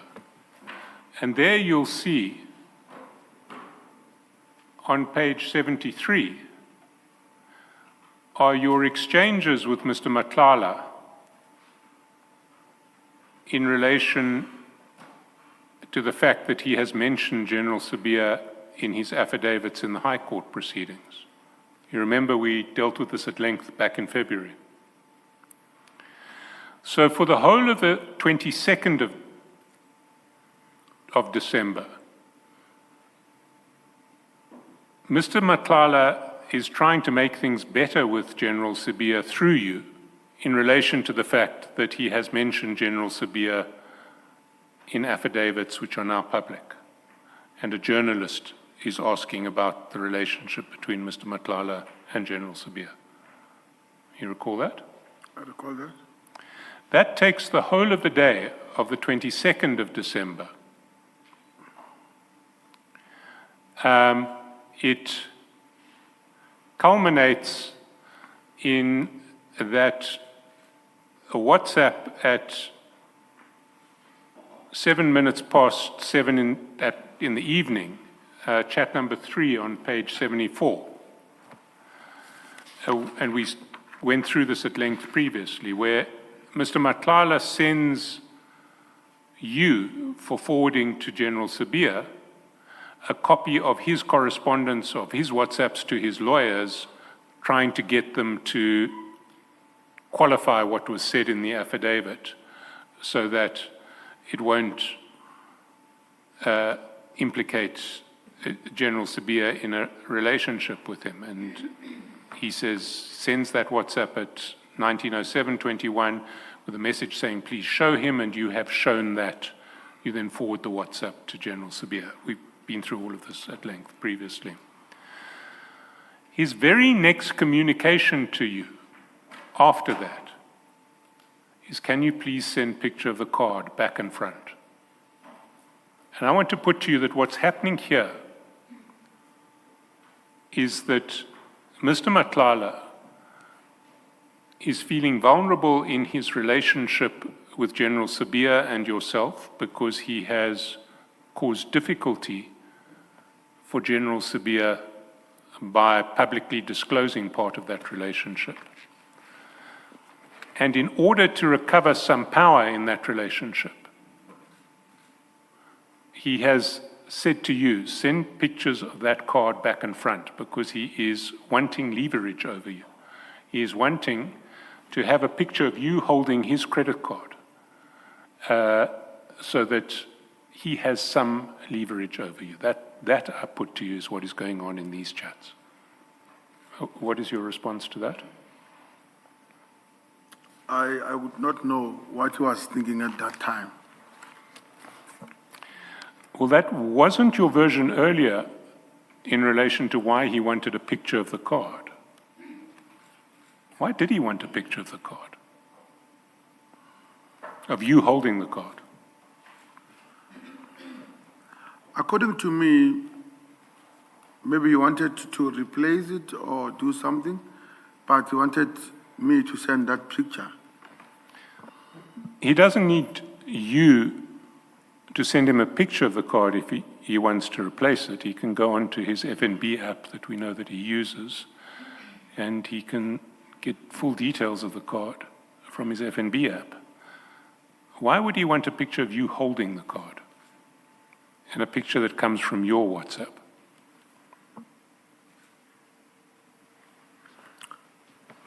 Honestly, I would not know what he was thinking at that particular time. Mr. Shaskowson, is there anything about Sergeant Nkosi having to hold the card? No, he doesn't ask for Sergeant Nkosi to hold the card. But he wants the card WhatsApped from Sergeant Nkosi. Oh.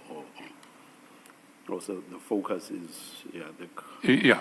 the picture It is coming from Sergeant Nkosi. a picture coming from Sergeant Nkosi of the card.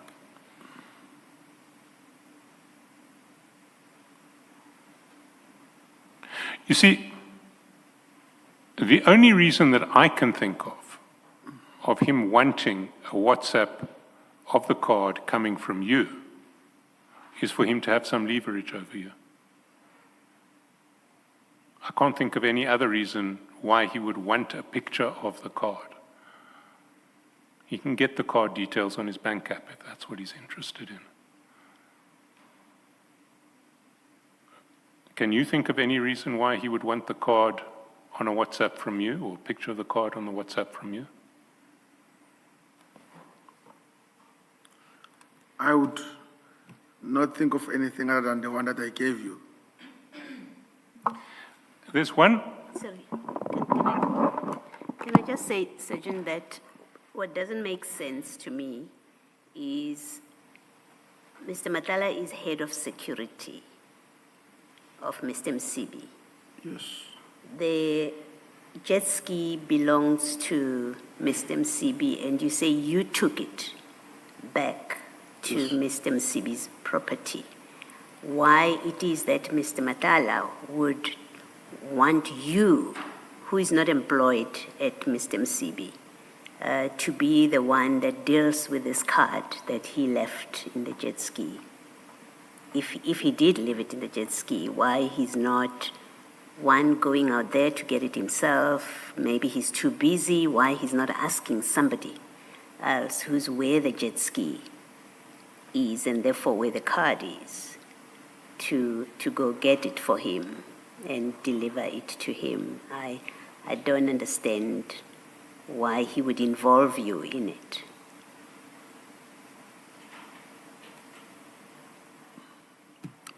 It doesn't make sense, that sequence of facts, that you are now doing the runaround and about this card when in fact you are far removed from the jet ski apart from having collected it and dropped it off. Do you want to explain this, which doesn't make sense? I think, my Honorable Commissioner, it is the matter of I was, at that particular time, I was the one suitable for it to be handled by me. Not that it was the matter of why do I have to handle it because if I'm not working for Mr. MC. It's because of maybe at that time I was. Yeah, you see, this makes sense only if you had the card on you. If you took the card and kept it on you, however you got it. If it was on you, then I understand why Mr. Matala would be talking to you and saying, send me a picture of the card and sending that message, I need my card urgently. I would understand why he's speaking to you over time about this card. But if it was not on your person, then it does not make sense that he's engaging with you about returning the card to him. You understand the difficulty? I understand, Commissioner. Yes. Thank you. Thank you, Mr. Chaskerson. There's one last aspect about these chats in relation to the. Sorry, are you wanting to Do you want to answer? respond? I'm sorry. Yes, I understand what the Commissioner is saying, but I don't agree with it. I just wanted to say that. Well, I haven't put a proposition to you Yes. about what I think happened. All I'm saying is it doesn't make sense, and I don't understand it, that if you did not, because Mr. Chaskerson is suggesting to you that you had the card on you and you were using it in the way that he has described, and you disagree with that. And I'm saying if you didn't have the card on you, on your person, then and you're not using it in the way that Mr. Chaskerson is explaining, then it doesn't make sense to me, and I don't understand that Mr. Matala would want the card from you, and have you be the one that picks it up and go and deliver it to him and is engaging you about it. It doesn't make sense. That's all. Yeah, I wasn't putting any proposition to you. No, not today, not yet. Oh, Thank you. thank you. Can I just follow up? Because Sergeant Nkosi, you see, that's the problem with your many contradictory versions. What Commissioner Baloyi is saying is that you must have had the card with you on this day. And that's the only way it can make sense that Mr. Matlala asked you to take photos of the card. And that is correct, because in your statement you say, before this day, you bought a service kit for the same jet ski using that card, which means if we take what your written statement to the commission says, the card was already with you, because the only way you could have bought a service kit with this card, to quote your statement, this was done before 23 December 2024. I cannot recall the dates on which the transactions were made. It means you already had the card in your possession and you were already using it when these texts were sent to you. So I don't understand why you're disagreeing with that, or you have difficulty with it, because it must be correct. How else would you have done the transactions to buy the service kit if you didn't have the card with you?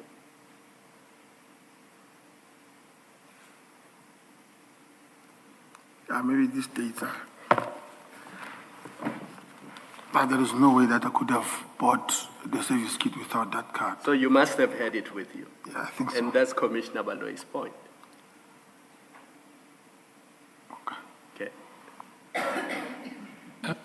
Well, Sergeant, in fairness to you, I should draw your attention to the chat at 5 January 2025. If you go down to page 75, chat number 6, on the 5th of January, Mr. Matlala wants his card, and he says, I need that plastic, how will I get it? Your response is, my man, I can drop it tomorrow, same place as lost. So that does suggest that you have been using the card before, and you have dropped the card back at Mr. Matlala previously. That's correct. Now, what place did you use for the drops of this card? At his office.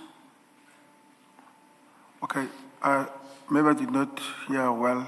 Can you repeat that question? Yeah, what place did you use to return the card to Mr. Matlala when you were using it? Oh, at his office. Did you say what place did I use? What place? You say same place as lost. Yes, And so you're saying that's the office. yes. And is there any reason why you didn't say, can drop it tomorrow at the office, as opposed to same place as lost? Maybe it's how I write my statements, you know, it depends on. Did you use the card on a previous occasion and drop it off at Mr. Matlala's office on the occasion other than the 5th of January 2025? So was there a prior occasion when you had the card with you and you returned it to the office before the events we are talking about here? Can you repeat that? I just wanna. All right, we are on the 5th of January 2025. That's correct. Was this the first time you returned the card to Mr. Matlala's office, or was there another occasion previously when that happened? No, I think it was only two. Remember, I once used it to buy a battery and a service kit for the jet ski, other than the upholstery. So it was just the battery. And then on that occasion, you returned the card to Mr. Yes, Matlala? that's why I'm saying I said I will return it to the place as last. Okay, thanks. But as you point out in the statement, that was done way before the 23rd of December, the jet ski purchase, the jet ski service kit purchase. So if you go to page 1 in your statement file, you say, I also bought the jet ski service kit through it on his request. That was done way before the 23rd of December 2024. I can't recall the dates. Which paragraph is that? Paragraph 5, the end of paragraph 5. on my statement. That's correct.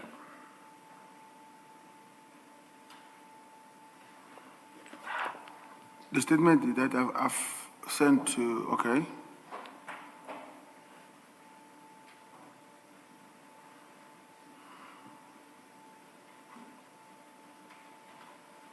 It's up there, General. Sorry, Sergeant, it's up there if you don't have the correct page. Okay, yeah, thank you.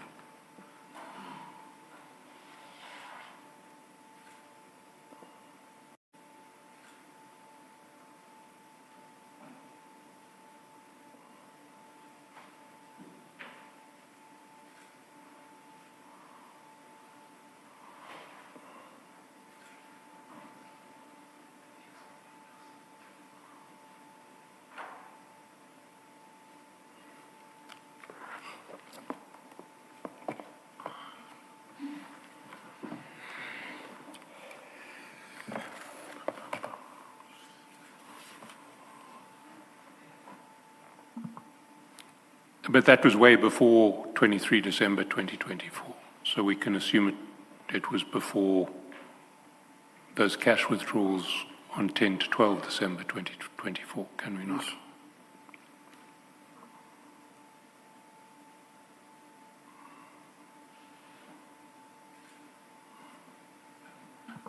Sergeant, I'm going to move to a different topic now.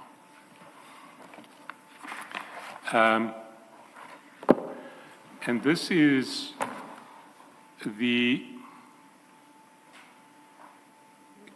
Maybe before you do that, Mr. Chaskalson, in the theme of appearances that Sergeant, you've had this card for use and not found in the cubby hole and kept there.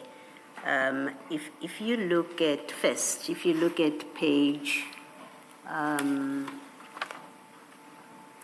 you look at page 77, the one that you were looking at with Mr. Chaskalson, and maybe just to complete this discussion, at page 77, you have chat number 7. Mr. Matala says, I'm still waiting for that plastic, and that's on the 21st of January. You see where I'm reading?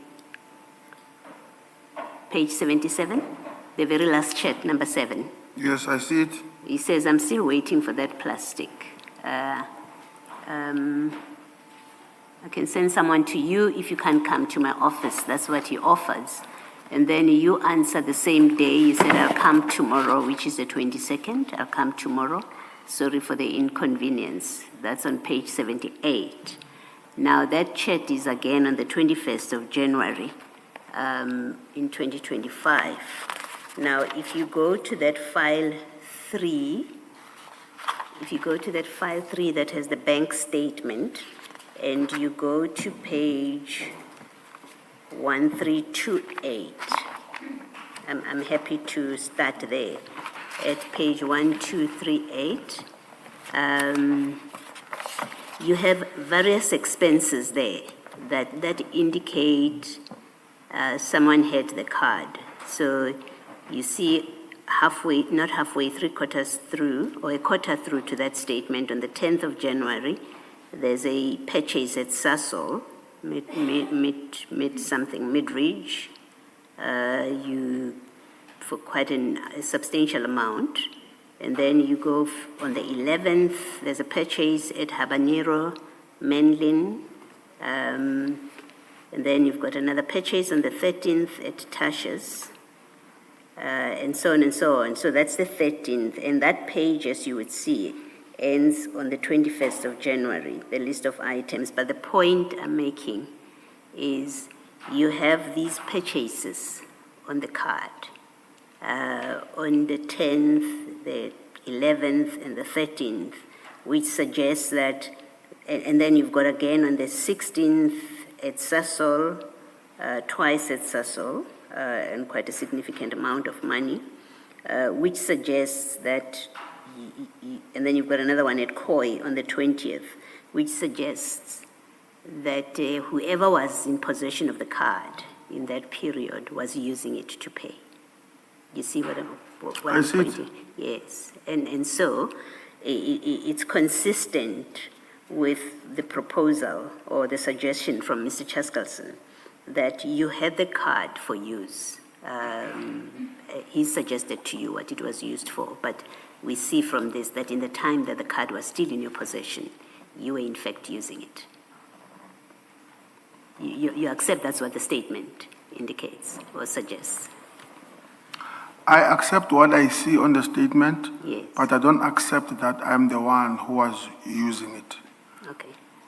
But you had the card, the card was still under your control. That's why Mr. Matlala is asking for it from you.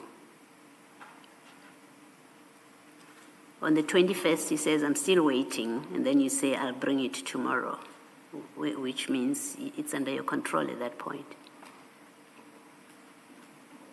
It can only be so. As you see there, commissioners, the card they used to transfer money, send money, cash, and so forth. That was not me. And Yes. in some of the places, I don't even know these places. Yes. It was not me. I'm deliberately not pointing out to the transfers because they can be done on the app. There's Yes. the Uber, there's also the Uber payments. I'm Yes. not talking about those because those are done on uploaded apps, right? So I'm That's correct. speaking about where there are payments on a card. The card has had to be there for one to make transactions. I mean, KOI, you can't pay KOI from a picture of a card that you sent to him on WhatsApp. You have to have a physical card on you. I disagree. I wasn't there. I'm just saying that's what it looks like. It Yes. looks like you had the card on you and you were making the payments. No, it was not me. But, Commissioner, you know, almost in the phones we download cards, like the possibilities he might have tapped. Not actually, there are possibilities. He used the same card to tap in. So he didn't need it really. When he says to you, I need the card and you apologize for the inconvenience. On this explanation, he really didn't need it. It was not in my position, so Thank you. Thank you, Sergeant. Thank you, Mr. Can I Chaskasan. abuse this moment so that we don't come back to it since we are on the same file? If you go to page 71 of file 104, the one with the chats.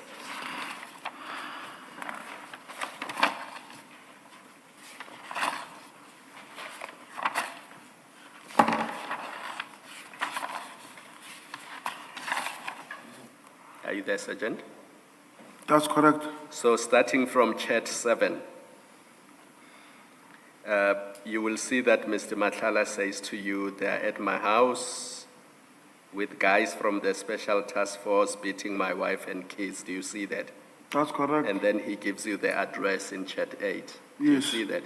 That's correct. So you knew Mr. Matlala's address when you said earlier you're not sure. You knew Mr. Matlala's address. But go to my attention. You want to answer that? No, I did not know it. You didn't know it. He gave you. Okay, I said I did not know the address of the estates. Okay. Yes, I only knew the one of Waterkloof because of he once sent me a pin location. But the address you know because he had sent it to you on WhatsApp. At least by the 19th of December 2024. You knew it. Okay, I don't want to sound listening, I'm avoiding that question. The reason I answered that, I don't know the address of the estate, But this one you know. No, I know that one of a standalone where he sent me the location. That's not really where I'm. Okay, no, I it's fine, I was in just, passing, I know. pointing that out. So the conversation is that the special task force is at his house. They are doing whatever they are doing. And then the chat I wanted to draw your attention to is on page 72, chat 1, where Mr. Matlala says to you, tell our main guy. Do you see that? Yes, I see it. Who is our main guy? You and Mr. Matlala's main guy.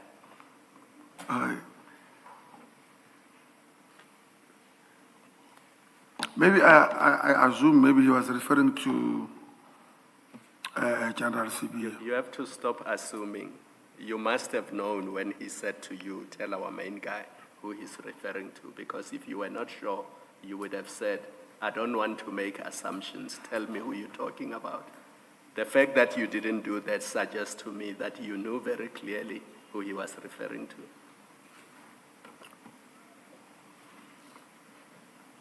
I don't want to do what Chair did on Friday. I want you to answer directly because it's a fairly straightforward question. When Mr. Matlala says to you, tell our main guy, who is he referring to?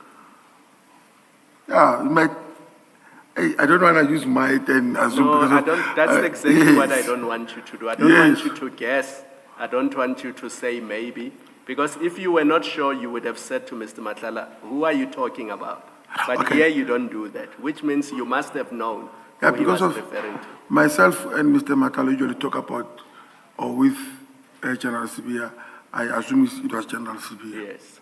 And why does he refer to him as your main guy, you and him? So he's you and Mr. Matlala's main guy. Why did Mr. Matlala refer to General Sibia as your main guy? That's why I wanted to bring that to your attention, but I did not want to interject you. He might have made a mistake to include me in our, because of it is his guy, not mine. What do you mean it is his guy? How is No, General no, Sibia I'm- Mr. Matlala's guy? Yes, I'm saying that maybe I did not want to interject you on that, but maybe he made a mistake on the typing error. Our guy is in, no. I understood that part. You said he made a mistake by including you because General Sibia was his guy. So I'm asking you now, how is General Sibia Mr. Matlala's guy? Mr. Matlala's main guy? Accepting that he made a mistake by including you, I'm now asking you, how is General Sibia Mr. Matlala's main guy? Okay, maybe not shying away from the question or avoiding the question. Let me just take him as well because he's also he's my boss, General Sibia.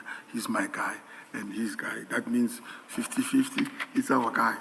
Let me just for an argument So sake. it's no longer a mistake. You now No. accept that he's your guy. You know guy. why Main Commissioner guy. is not my guy. Not that is Main, my guy. not just guy, main guy.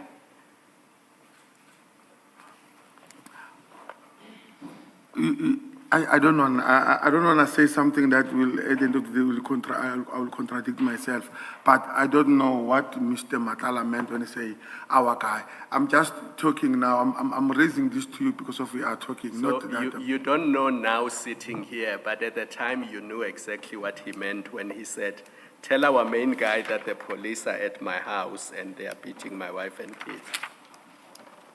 But obviously he was referring to General Sibia, Commissioner. But why are you avoiding the issue? Why does he refer to General Sibia as the main guy? Maybe the word our, it sounds a bit. No, forget about our, I'm saying main guy, the main guy. Why does he refer to General Sibia as the main guy?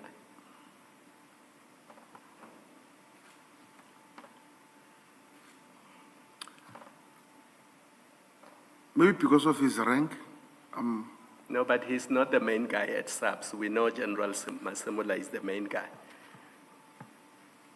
So his rank does not justify being called the main guy. We know that General Masemula was the main guy in terms of the rank.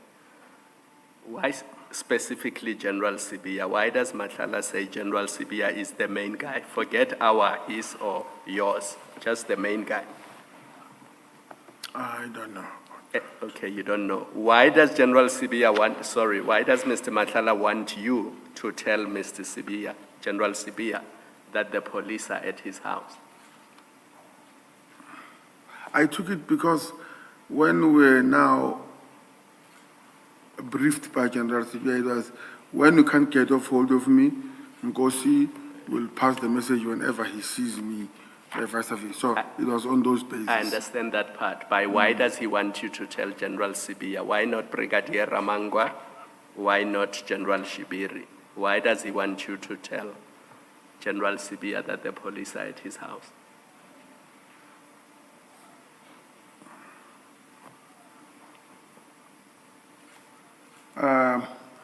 I would not know. at that Isn't time that what was- exactly what you did on the 6th of December 2024 when they were also at his house?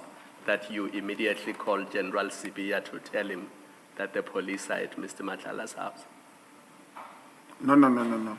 Did you not call General Sibia after you put the phone down? You said in your evidence, Matlala told me to put the phone down because the police are outside his house or they are already inside, and then you immediately called General Sibia to tell him. I phoned, I never said I immediately, I said I informed Brigadier Ramango and Colonel Mashavela. Yes. Then I also informed General CB. Yes, you did inform General Sibia. Yes. So why do you act like you didn't do that? Yes, I did, and I said it, Commissioner, that I phoned General CB. So this was a consistent pattern on the 19th of December when Matlala says, tell our main guy.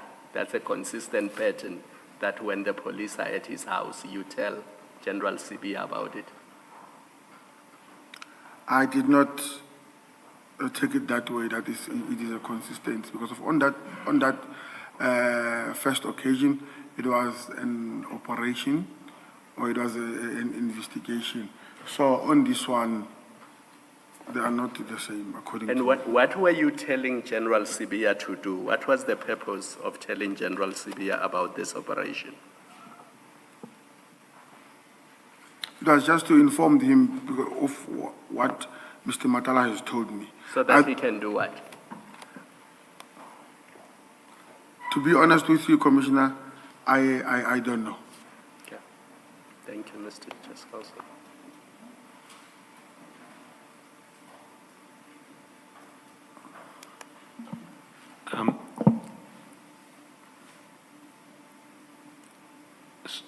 Sergeant, I'm going to move to a different topic. It's the topic of the cash that was found in your safe during the raid on 8 October. And Sorry, Chair, I'm a bit pressed. Can I? Mr. Jen.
Make sure that your cell phones are off, please. Thank you.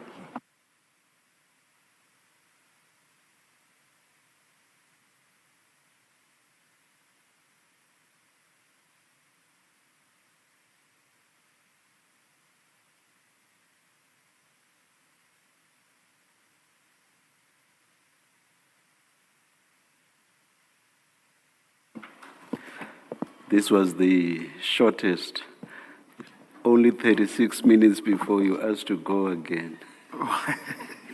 No, I wanted to be quick so that we must finish there. But no, we'll never say no. Thank you. Thank you.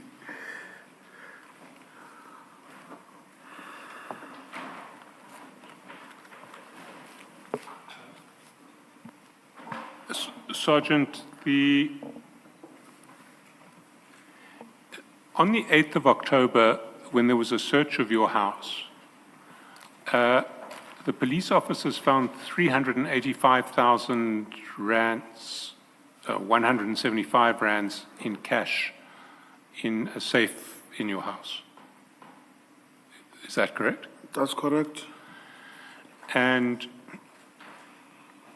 you explained to them that 5,175 was yours and the 380,000 was your brother's.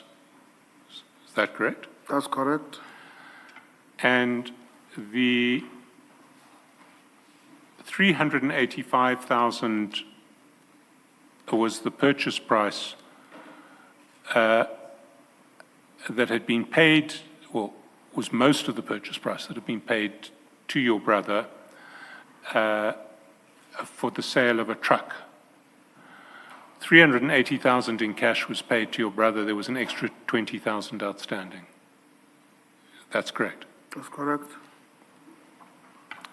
Now, you deal with that explanation in your statement, and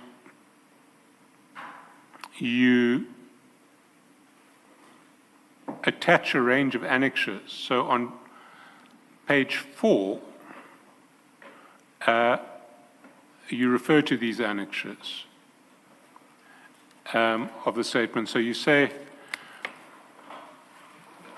proof of purchase truck averred is attached as annexure B.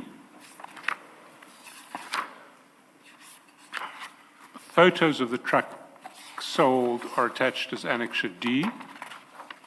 Affidavit of the purchaser confirming the same is attached as annexure E. Sale agreement between seller and purchaser is attached as annexure F. So if we go to annexure B, it is an affidavit from your brother, who your brother Becky, whose full names are Abednego Bongani. That's correct. And he indicates that he's the owner of Ngape Share Construction and Projects, and he runs that business. And he sold his truck, and he gives the registration number.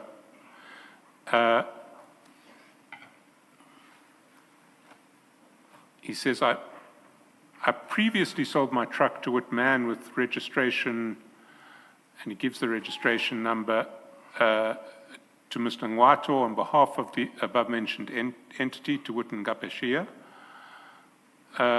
for an amount of 380,000, as it was 6 years old in my possession with intent to deposit a new truck to run the company in personal errands.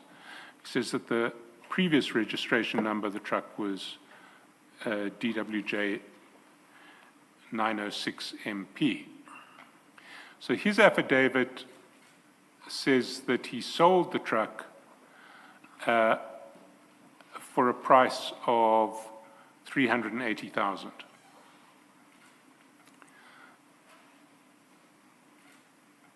Then we see a document that appears on page 15 of the statements bundle. Page 15. That's it. and it is called the sale agreement between Abednego Nkosi and Hartling Wato.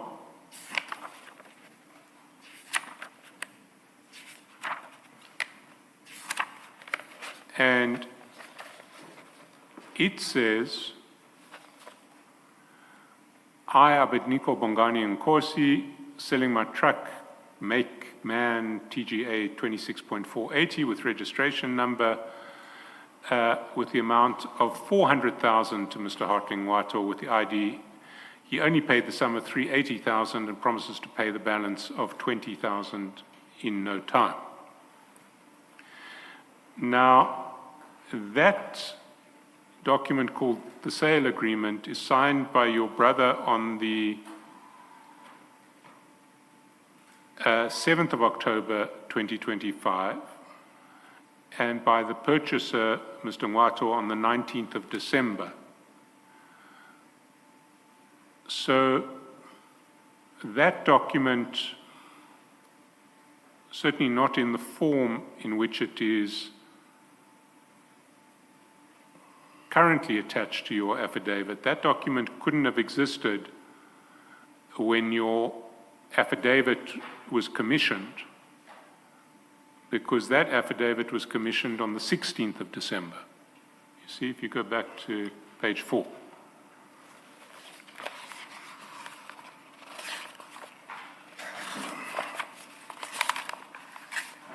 So on the 16th of December, there couldn't have been a sale agreement that was signed on the 19th of December.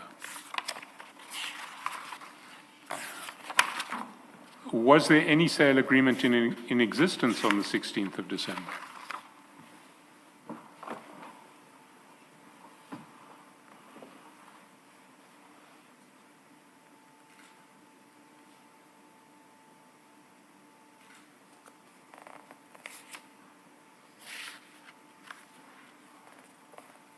No, there was not. So there was no sale agreement in existence on the 16th of December. Okay, maybe I did not understood your question clearly.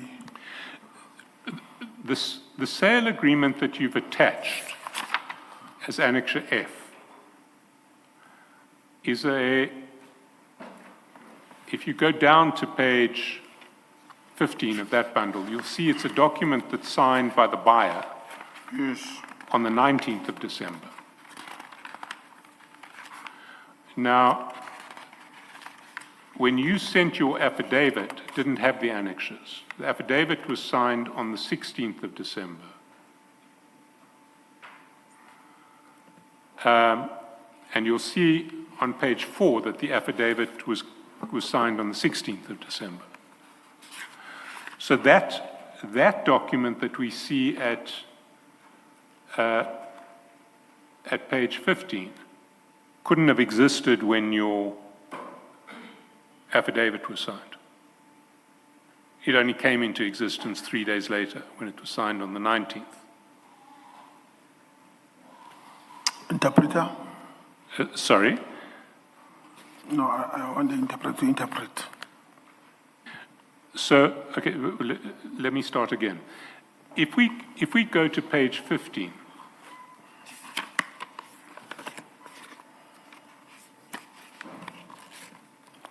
we see that the buyer's signature is dated 19 December.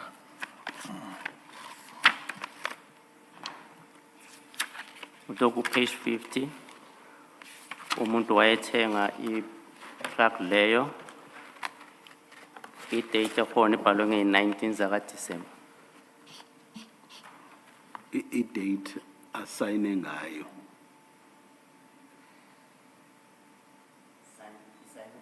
Isayinwe ngeyi-19 zaka-December. Njalo. But if we go back up to your affidavit, we see that your affidavit is dated 16 December. That's on page 4.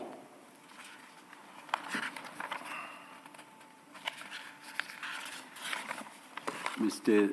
Siritsana? Kutwa i-date uma kubhekwa i-date kuleso statement sakho noma i-affidavit oyifakile, i-date yakhona ukuthi dated i-16 zaka December.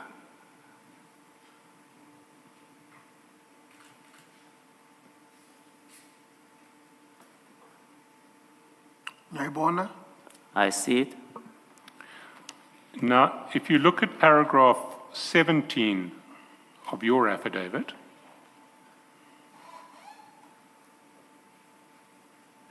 you'll see that the sale agreement that we've just looked at is supposed to be Annexure F to your affidavit that you signed on the 16th of December.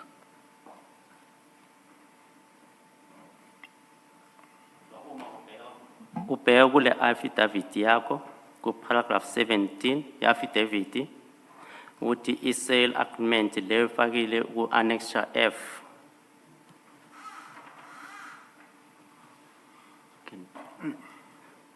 Akusingalendlela Mr. Charles achaza ngakhona. The last statement. So if we look at paragraph 17 of your affidavit, which was signed on the 16th of December, Ku paragraph 17 ye-affidavit uyisayine nge-16 zaka December uma ubheka kuyo. it says, the sale agreement between the seller and purchaser is attached as per Annexure F.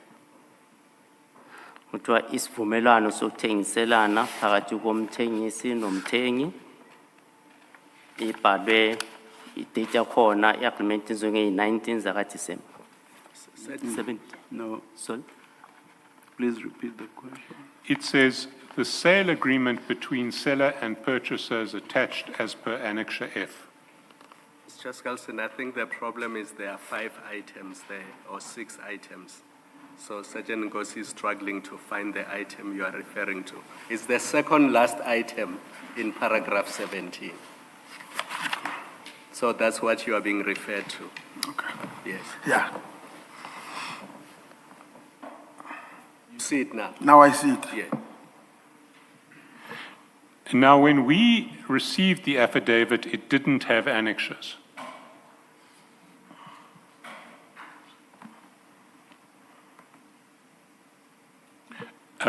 Should we interpret that, or are you happy to proceed without? I have it. You, I heard you, yes. you heard me. Yes. The annexures came later, after 19 December.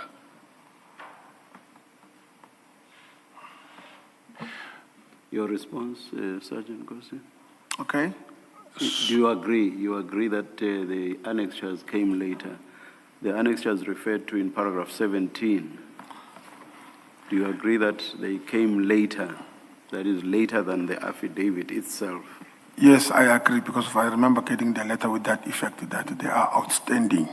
But I would not remember exact the dates when I send them back again. Now, the Annexure F that was ultimately sent to us, the Annexure F that we see on page 17, sorry, page 15, page 15, 1.5, yes. 1.5.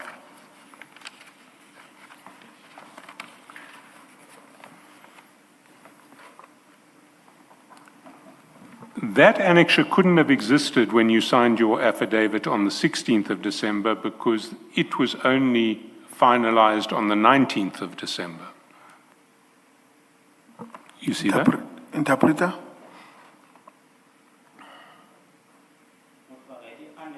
So i-annexure leyo ifakile noma i-affidavit leyo khulunywa ngayo ku-annexure F.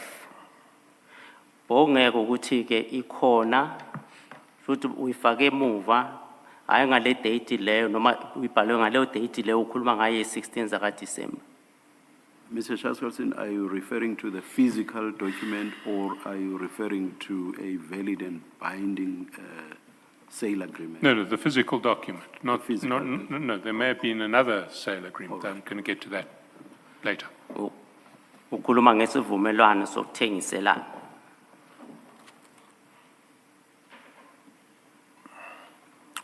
Beyikhona? Angikuzwa?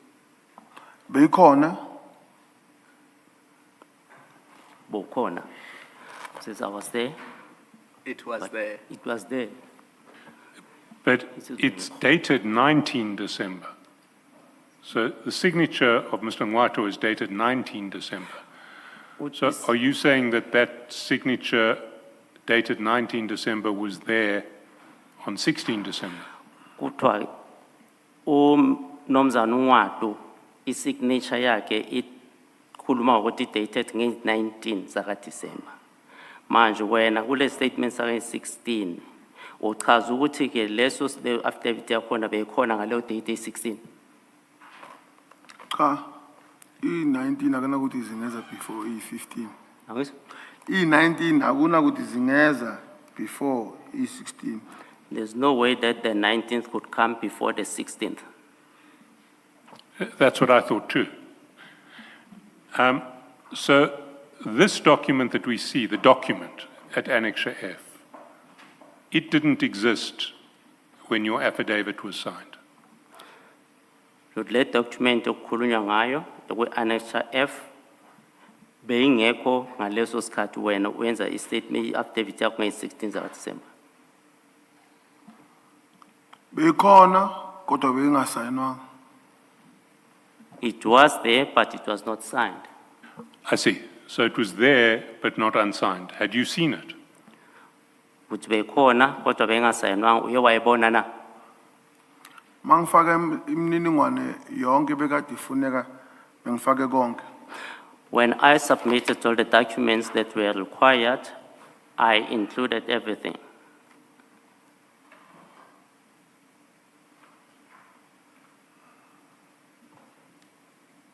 So had you seen an unsigned version of that affidavit, of that sale agreement? Ngabe wena i-sale agreement leyo engasayinwanga uye wayibona na? Kunjalo. That's correct?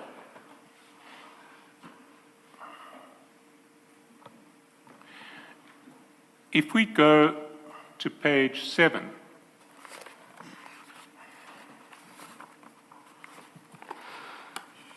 we see your brother's affidavit.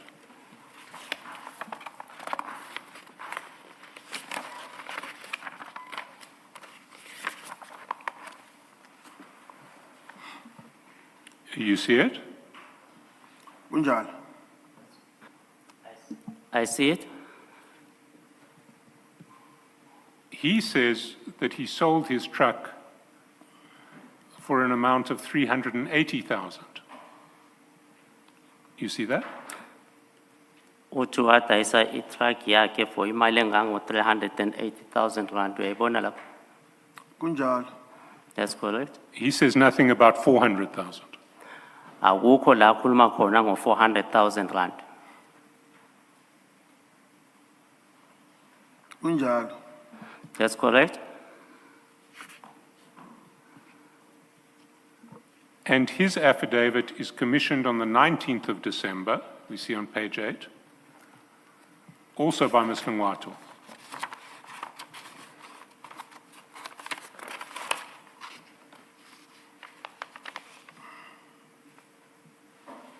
You see that? Kunjalo. That's correct. Now, according to you, both your brother and Mr. Ngwato knew that the real purchase price was 400,000. Uthi ukuya ngawe ukudayiselana kwale truck phakathi kobhuti wakho kanye no Mr. Ngwato kuya ngawe i-400 bayathengiselana ngo 400,000 rand. Kunjalo. That's correct. So why does your brother's affidavit speak of a purchase price of 380,000? Manje kungani i-affidavit kabhuti wakho ikhuluma ngokuthi bathengiselana ngo 380,000 rand? Kukhona nalapho ethi ubaba uNgwato ubhadale i-380 outstanding ye-20,000 khona kula. There is where he stated that Mr. Nwato paid the amount of 380 and there is a balance of about 20,000 rand. But that's not what he says in his affidavit. If you go to page 7, Kodwa akusiyo lokho akushoyo ku affidavit yakhe napana ku page 7. you'll see paragraph 4 Bheka ku paragraph 4 is where he deals with the price. kula khulunywa khona ngeprice. I aver further that I previously sold my truck to Whitman with registration number KN33RNGP to Mr. Hartley Nwato on behalf of above-mentioned entity to wit Ngape Share Construction for an amount of 380,000 rands, as it was 6 years old in my possession with intent to deposit a new truck to run the company in personal errands. I further state that the previous registration was DWJ. You see that? There's no mention of 400,000. Uthi uyabona kuleso statement affidavit leyo akukho khona la khuluma khona ngo 400,000. Ngokwazi kwami nangesivumelwano sakhe i-truck behamba ngo-400,000 yingako mawuvula lapha ku-annexure E page 13 uzothola lapho uMr. Nwato echaza khona kangcono noma kalula ukuthi i-price noma inani le-trucker kwaku-400 outstanding kwaku-20,000. According to me and my knowledge, and also what I know, I heard, now if you check on Annexure E, page 13, there is where Mr. Nwato explains clearly about the purchase price of about 400,000. Yes, I see that in Mr. Nwato's affidavit, but it's not in your brother's affidavit. He just says the price was 380,000. Uyakubona lokho ku affidavit ka Mr. Nwato kodwa ku affidavit ka bhuti wakho akukho la kukhulunywa khona ngaleyo mali 400,000. Ngingeke ngijule kakhulu kuloko okubhalwe umfowethu kodwa ngiyaqabanga ukuthi ngesikhathi ebhala ubekade ebhala into ebekade iphethe kuyena ewu-380. I won't go deeper into what my brother have said, but I believe that when he was writing, that he was talking about what he had in his hand. When he mentioned the price of 380. Well, we may have to ask your brother about this, but it's not what he says in paragraph 4. He says he sold his truck for an amount of 380,000. Uthi akusiyiloko akushoyo umfowenu ukhuluma ukuthi uthengise i-truck ngemali engango 380,000 rand.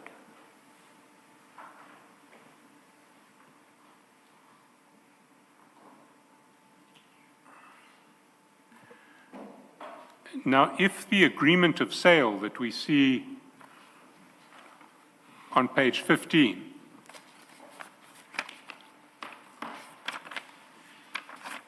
existed at the time that your brother had deposed to his affidavit, do you think it's likely that he as the seller would have said the purchase price is 380, not 400,000? Uma kubheka lapha ku page 15 kuleyo affidavit, uma kwenza leso sivumelane sokuthengiselana, ngabe obhuti wakho wayengeke aze akhulume ngaleyo amount ye 380,000 ukuthi bathengiselana ngayo?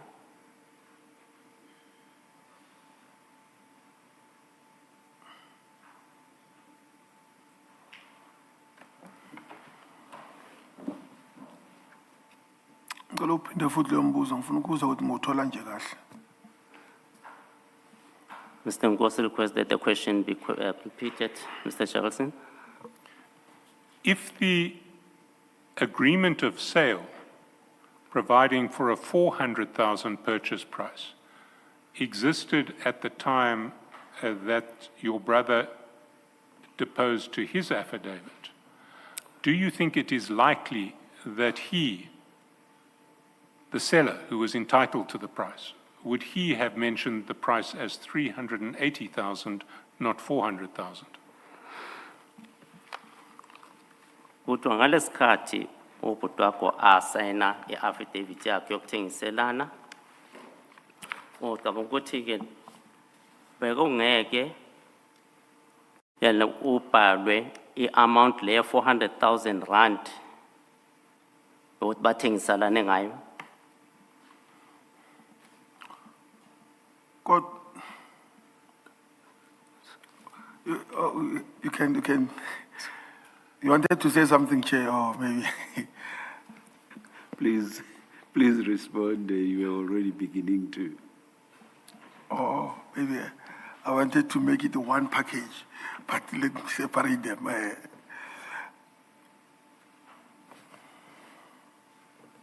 Wayengabhala u-380,000 uma babevumelene ngo-400,000.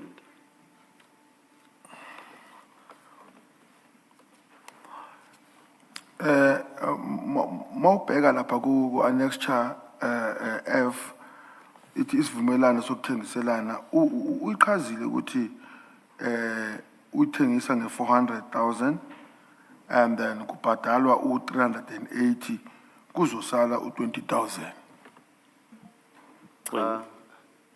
Umnumzana Shaskalson ukubuza ngalokhu okubhalwe ku-paragraph 4 we-affidavit kamfowenu. Yebo mphathi. Ya manje ufuna ukuqonda ukuthi wayengabhala kanje umfowenu uma babevumelene ngo-400,000.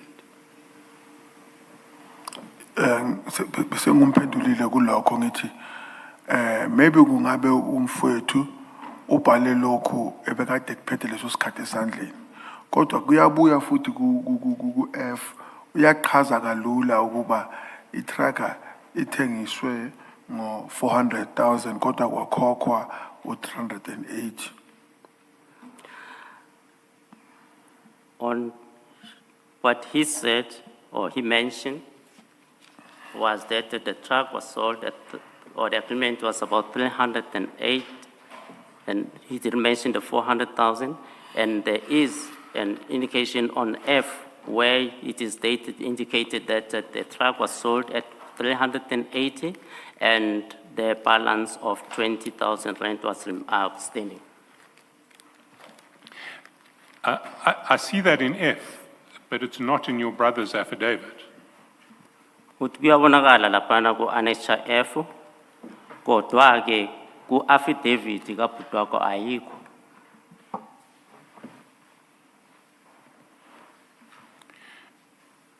If we go to F,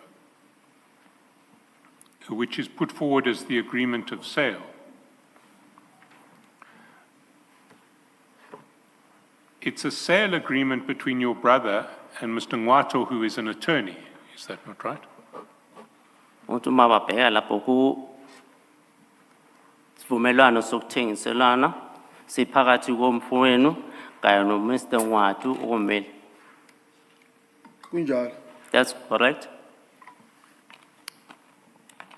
Does this look to you like an agreement of sale that one would ordinarily see where one of the parties is an attorney? Kuthi kuyabonakala na kuyabonakala ukuthi ke isivumelano lesi singaba khona phakathi komuntu othengisayo nalo okumeli. Ukuthi be khona isivumelwano phakathi komuntu kanye nomeli sokuthengiselana i-truck. I'm not sure that that's accurate. Can you please repeat the question? You see, well, let me ask it differently.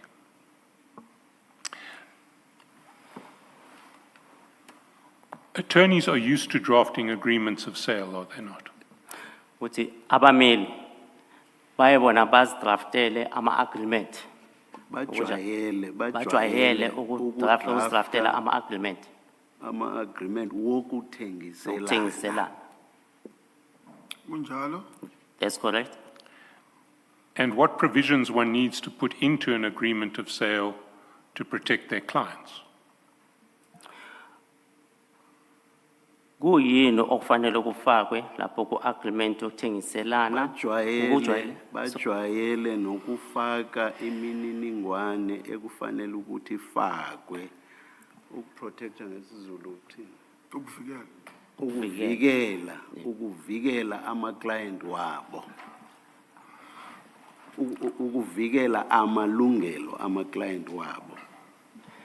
Ngiphinde bajwayele nokuthi bafake imininingwane yokuvikela amalungelo ama-client wabo. Uyavuma? Abameli usakhuluma ngabameli. Abameli ngiyabonga mphathi. Bengifuna ukuthi umnumzane yaqale kahle ukuthi umfowethu angichazele yona kangcono khona ukuza ngoba mayima Awuyifuni mayivela kimi. cha ngiyizwakala kangcono kamnandi futhi ungidlula mayiza ngapha manje ngifuna ukuthi manje siyehlangana kube inkulumo eyodwa ngikwazi ukuyiphendula ngiyayi appreciate futhi mayiza ngakuwe mphathi. He wants it coming from Mr. Siritsani. Maybe repeat it, Mr. Chaskalson, and then it gets interpreted in full. So we've already established that attorneys are used to drafting agreements of sale, Kunjalo. So it's correct. and they are used to including clauses in an agreement of sale that are designed to protect the interests of their clients. Bajwayele futhi nokufaka eminye imininingwane ezobangela ukuthi-ke kuprotecteke amalungelo wama-client wabo. Kunjalo. That's correct. So when one sees an agreement of sale drafted by an attorney, Manje uma umuntu ebona i-sale of agreement, isivumelwano sokuthengiselana esidrafte ngummeli, it usually includes a whole range of clauses kufakelwa ama-clause nje amaningi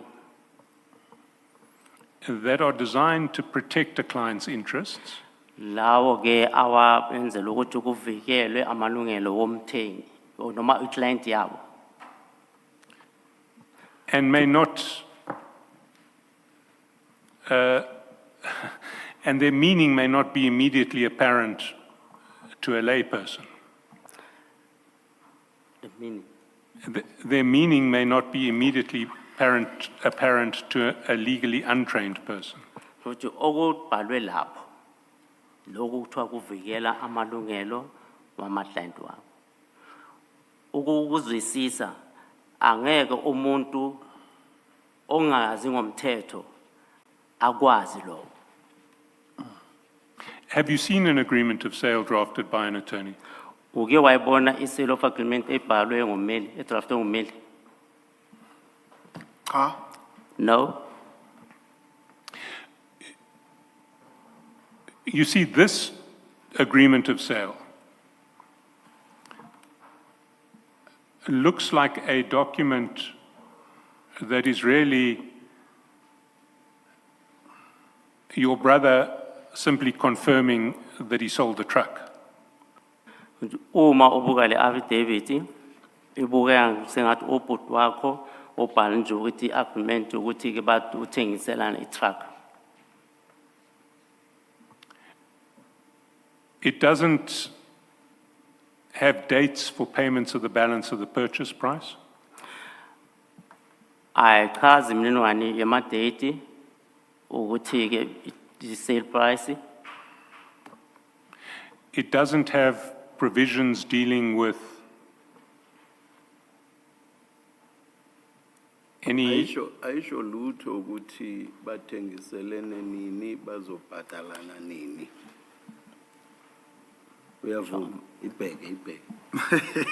Ngiyavuma ngisabheke nayo into mara ngiyavuma ngiyabonga mphathi. Please interpret. Please, Mr. Siritsane, please interpret the answer. Kuthi akubhalwanga ukuthi He has already responded. Please interpret the response. I agree.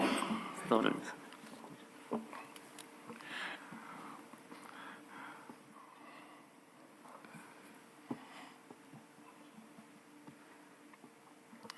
it doesn't have provisions dealing with ownership and risk of the truck until the final purchase price is paid, the full purchase price is paid. Akukhulumi ngemininingwane yama-riski kuleyo truck nokuthi ke ibalance izokhokhelwa nini.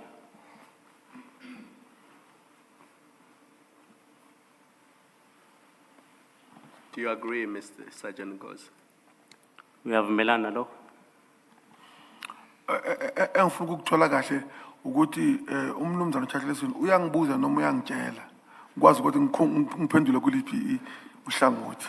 Yes, he's asking you. What he's putting to you are propositions. Uthi uyabuza lokho akushoyo uloko akutshela kona.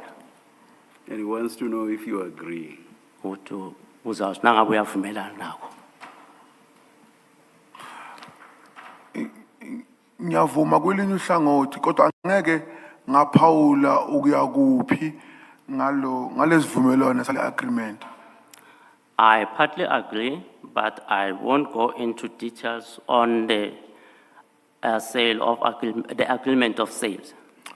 Ngoba mhla umfowethu no Mr. Ngwatu babenza lesivumelwano ngangingekho kodwa ngiyasibona siyachaza ukuthi umnumzana uNgwatu uzokhokha kumaduze. I was not present when the sale of agreement was made between my brother and Mr. Ngwatu, but it appears that that there will be a payment made in due course.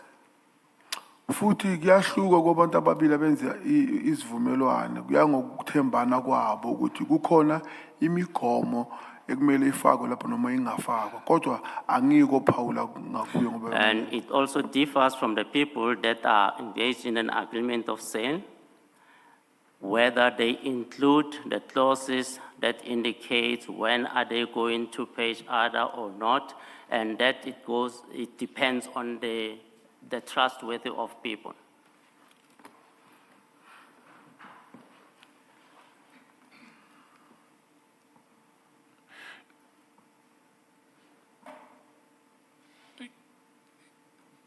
You see what it looks like. Sorry, let me make one last observation about this this contract. The contract is dated. Your brother's signature is dated 7 October 2025. I-signature kabutwako i-datwe nge-7 October 2025. You see that? Uyayibona lo? Sorry? Kunjalo. That's correct. Was your brother paid on the 7th of October 2025? Ngabe ubhuti wakho wakhokhelwa ngomhla ka-7 ku-October 2025? Kunjalo. That's correct. And it was just an incredible stroke of misfortune that the very next day you were raided and the money was found and seized. And kube nesho ukuthi ke ngalelo langa elilandelayo uyareyitwa lapho kuwe kutholakala leyo mali esafini. Umbuzo ri Uyakutshela ukuthi ngalelo langa futhi ubhuti wakho uthi ukhokhelwe nge-7 October ngo-2025. Kuthi nge-8 ilanga elilandelayo wena kuyareyitwa kuwe kutholakala imali leyo kuwe. kwenzakale kanjalo. That's how it happened.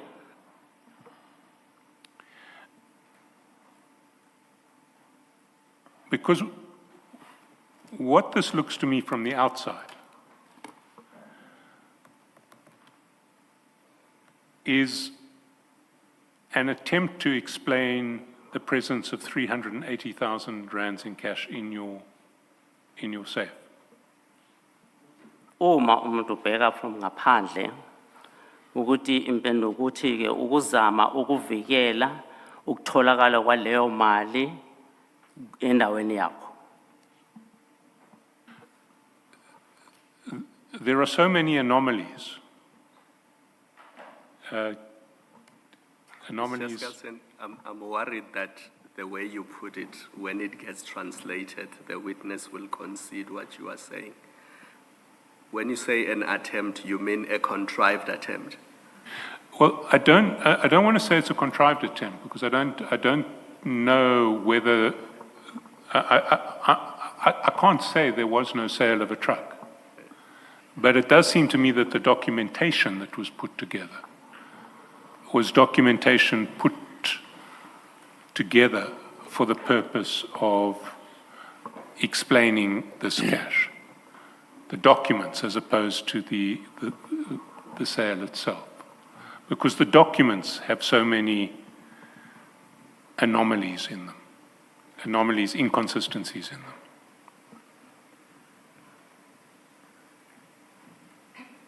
them. I don't know how much of that I need to repeat. My difficulty remains because I don't think Sergeant Nkosi quibbles with your proposition that the affidavits, if you look at the dates, explain how he came into possession of the money. If that's what is put to him, naturally he will say yes. Well, what I do want to put to you is that these documents were created after the event to try to explain how the money came into your safe.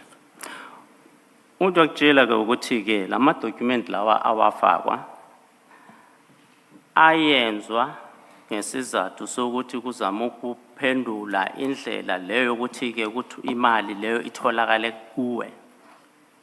Cha, No, ngiyala. I'll deny. You see, the sale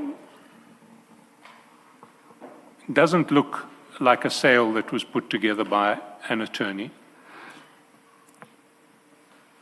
Kodwa ukuthengiselana noma isivumelwano sokuthengiselana asiveli njengesivumelwano esadraftwa ngummeli. The sale is signed after the affidavit that refers to it. Nokusana khona emva kwalo affidavit okukhulunywa ngayo. The seller's affidavit doesn't mention that the purchase price is 400,000 as opposed to 380,000. Uthi isivumelwano sokuthengiselana asichazi ukuthi ke imali abathengiselana ngayo 400,000 rand kunokuthi kubhalwe 380,000. How do you explain those inconsistencies? Uchaza kanjani lokungafani kwenkulumo?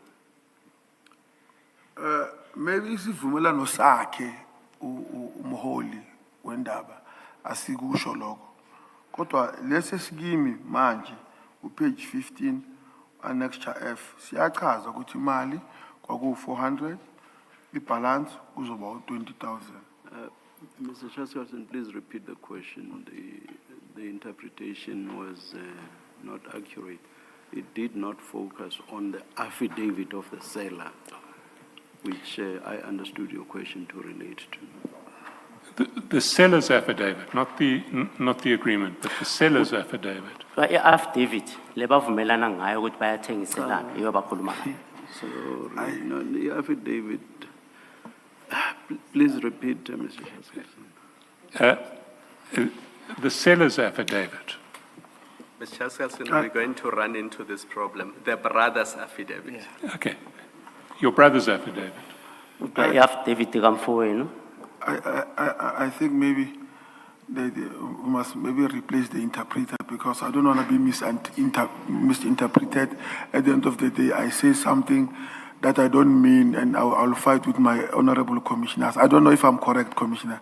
And it would not be fair. It's disrespect from my side when I say, Commissioner or Chairperson, can you interpret while we have the interpreter? I'm just saying that maybe not to change, but at least to have more understanding. Not in a bad way, my brother, because of this is. We'll just have a chat with the Commission Secretary.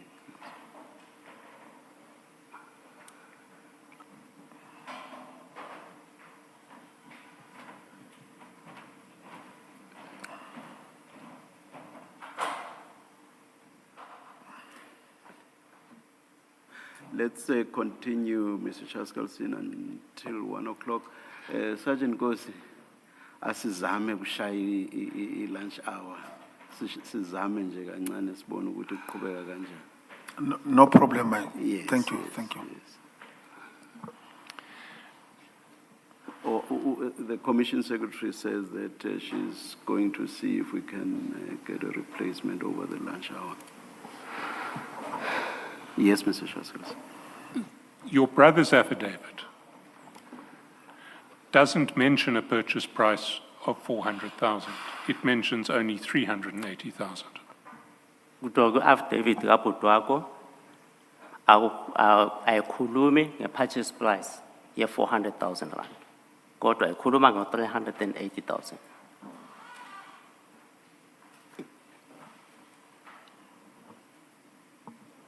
Your brother is the one who is ostensibly owed the extra 20,000.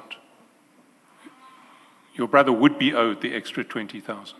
Uthi ubhuti wakho wakoletwa i-20,000 rand. Kunjalo. That's correct? So if anyone was not going to mention the extra 20,000, we wouldn't expect your brother not to mention the extra 20,000. Nangaba akukho umuntu okhuluma ngayo i-20,000 rand leyo, bengeke kulindwa ukuthi ubhuti wakho a-expecte i-20,000 rand.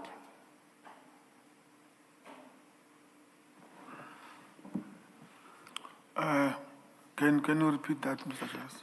Your brother, if the price was 400,000, was owed another 20,000. Yes. So why would he not mention that he was owed another 20,000? But you mentioned it on a sales Not- agreement. Not in his affidavit. Not akukho ku-affidavit yakhe.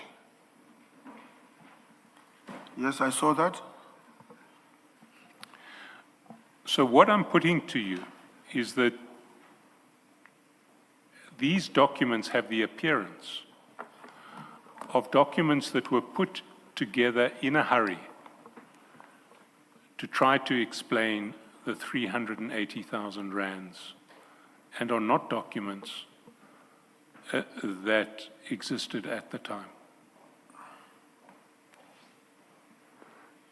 Kuthiwa uyatshela ukuthi lama document ahlanganiswe ngokushesha ukwenzela ukuvala indaba le ye 380,000 rand. Cha, ngiyala, akunjalo. No, I deny that. It's not like that. Has the extra 20,000 rands been paid now? In what? The extra 20,000 rands, has it been paid now? Kuthiwa i-20,000 rand le seyiyabhatalwa. Angazi, I azange don't- ngabuza. I don't know, I haven't heard about it. Chair, we've come to 1 o'clock. I don't want to push further on this topic unless there are questions. Let's adjourn and resume at 2 p.m.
Good afternoon all. It's 13:59. We are ready to resume. Please make sure that your phones are off. Make sure that your cell phones are off. Thank you.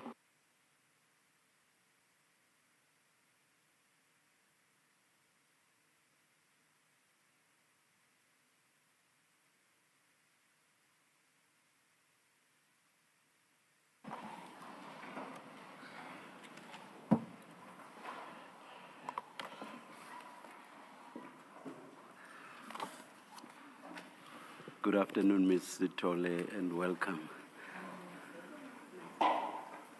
Thank you.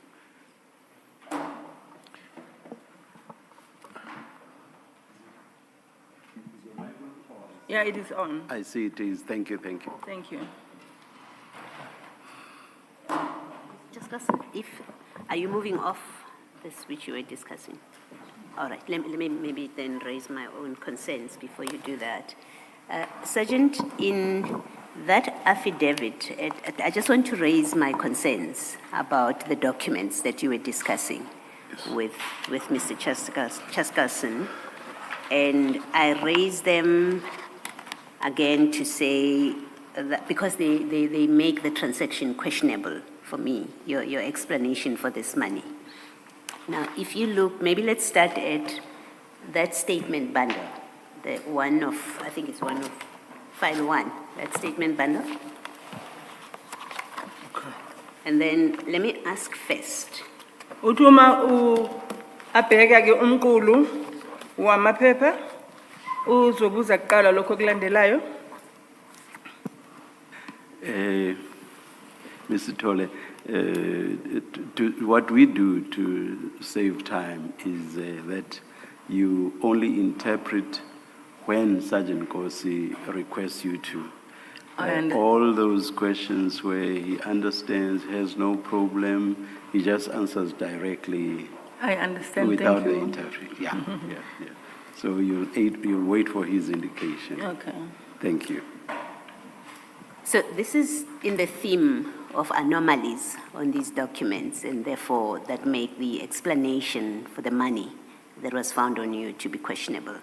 If you look at page 11 of that bundle, which is Annexure D1, and then you have the same thing at D2, which is page 12. It's a picture of a truck. Why did you include this as an annexure to your document? What was the purpose of including it as an annexure to your statement? Thank you, Commissioner. I think, Commissioner, it was just a proof to show that what am I talking about. Okay. Now, when you look at Annexure B at page 7, it gives us 2 registration numbers, right? Annexure B at page 7, that's Peggy's affidavit. It gives us KN33RNGP, and then it gives us the registration number that we see in the picture, which is DWJ906MP, right? Now, without an explanation why we have 2 different registration numbers, I'm unable, speaking for myself, to accept that this is the truck that in fact is the subject of the sale. You understand what I'm explaining? Yes, because you have those 2 different registration numbers. So it doesn't serve, to have the picture here, it doesn't serve the purpose that you intended. That's the first thing.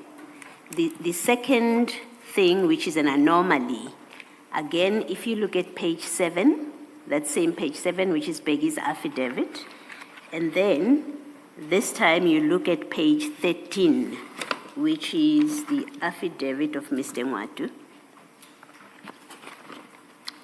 The registration number is different. So in paragraph 4 of Peggy's affidavit, you find it at paragraph 4, it's KN33RNGP.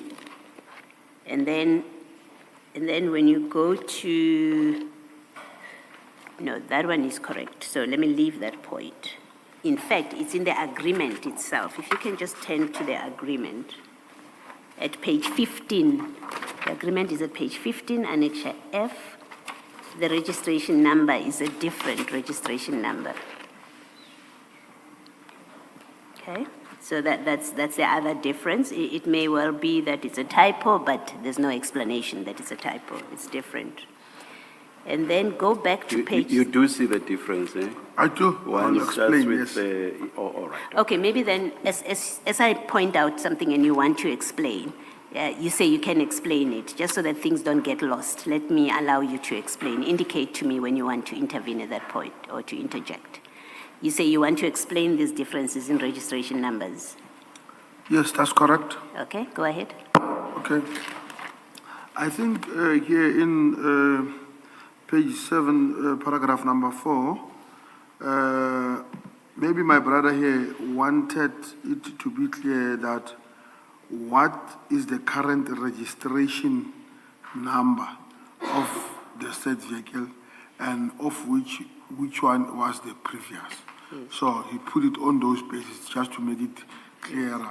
Okay, all right. It may well be that is the explanation, but it's not what the documents say, right? The document, including the agreement, the sale agreement, it says, I bought truck with that registration number. Okay. And then lastly from me, and this for me is very important, it is at page 7. This is Beggy's affidavit. He says he owns a company, and on behalf of that company, Ngapesheya, he sold that truck on behalf of Ngapesheya. But when you look at the agreement at page 15, there's absolutely no mention of Ngapesheya. It is Beggy who's selling the truck, his truck. That's according to this agreement. Look at page 15. In fact, even Mr. Ngwatu's affidavit makes no mention whatsoever of Ngapesheya. He says he bought the truck from Mr. Nkosi, from Madlanga Nkosi. You see the difference? Yes. And the significance of that for me is if this was a sale, a sale by Ngapesheya, the documents would be reflecting that. And these documents don't reflect a sale by your brother's company to Mr. Ngwatu, and therefore they make their validity or their purpose to be suspect. And suspect, and in fairness to you, let me put to you that it makes it difficult to accept that these documents were indeed prepared in pursuance of a legitimate sale of a truck. And the likely explanation is what Mr.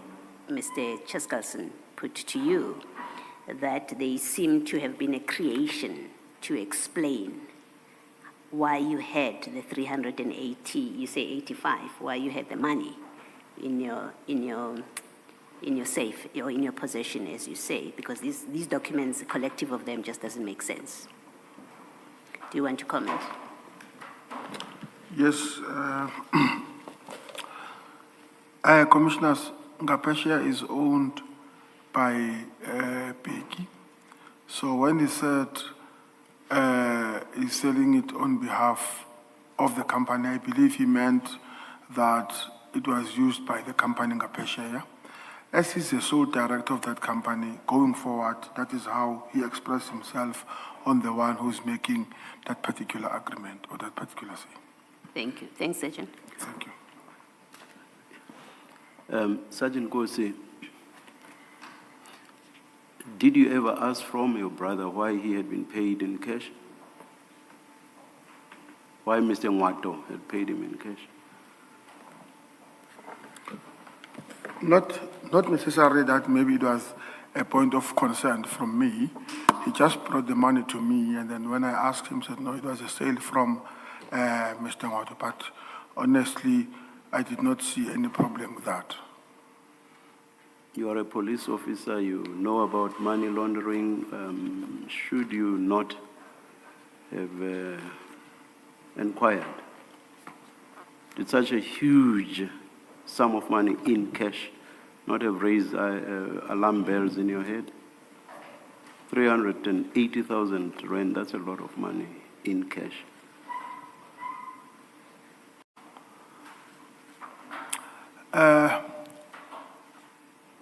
Commissioners, knowing my brother and knowing Mr. Ngwatu that they are both business people, I did not see any problem on the issue of that money at that time. Not all businesses are cash businesses.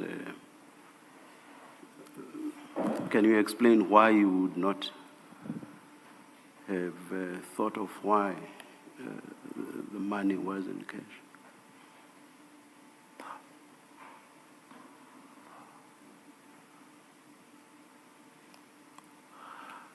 You are a police officer. You are a police officer. Yes, I am. I agree on that, Commissioner.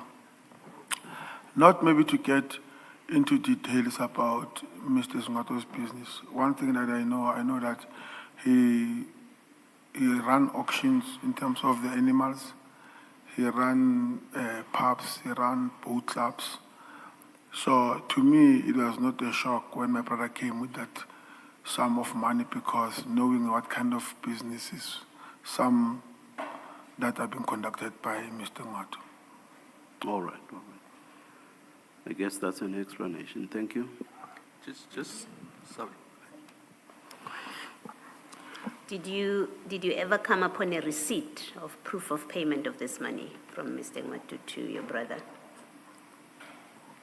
At that time, my brother only showed me, I think it was a sale agreement or the proof, something like that, that was only signed solely by him, that he sold his truck to Mr. Ngwatu and then he signed it, but Mr. Ngwatu and the vice versa did not sign. It was only my brother.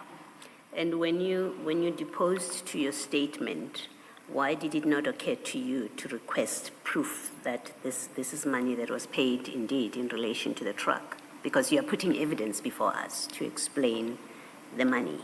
And it would seem to me it's a very relevant and important part of your evidence and statement to give us proof. That's why you've given us pictures of the truck. That's why you've given us the agreement. It's because you want to show us that this was money properly received by your brother.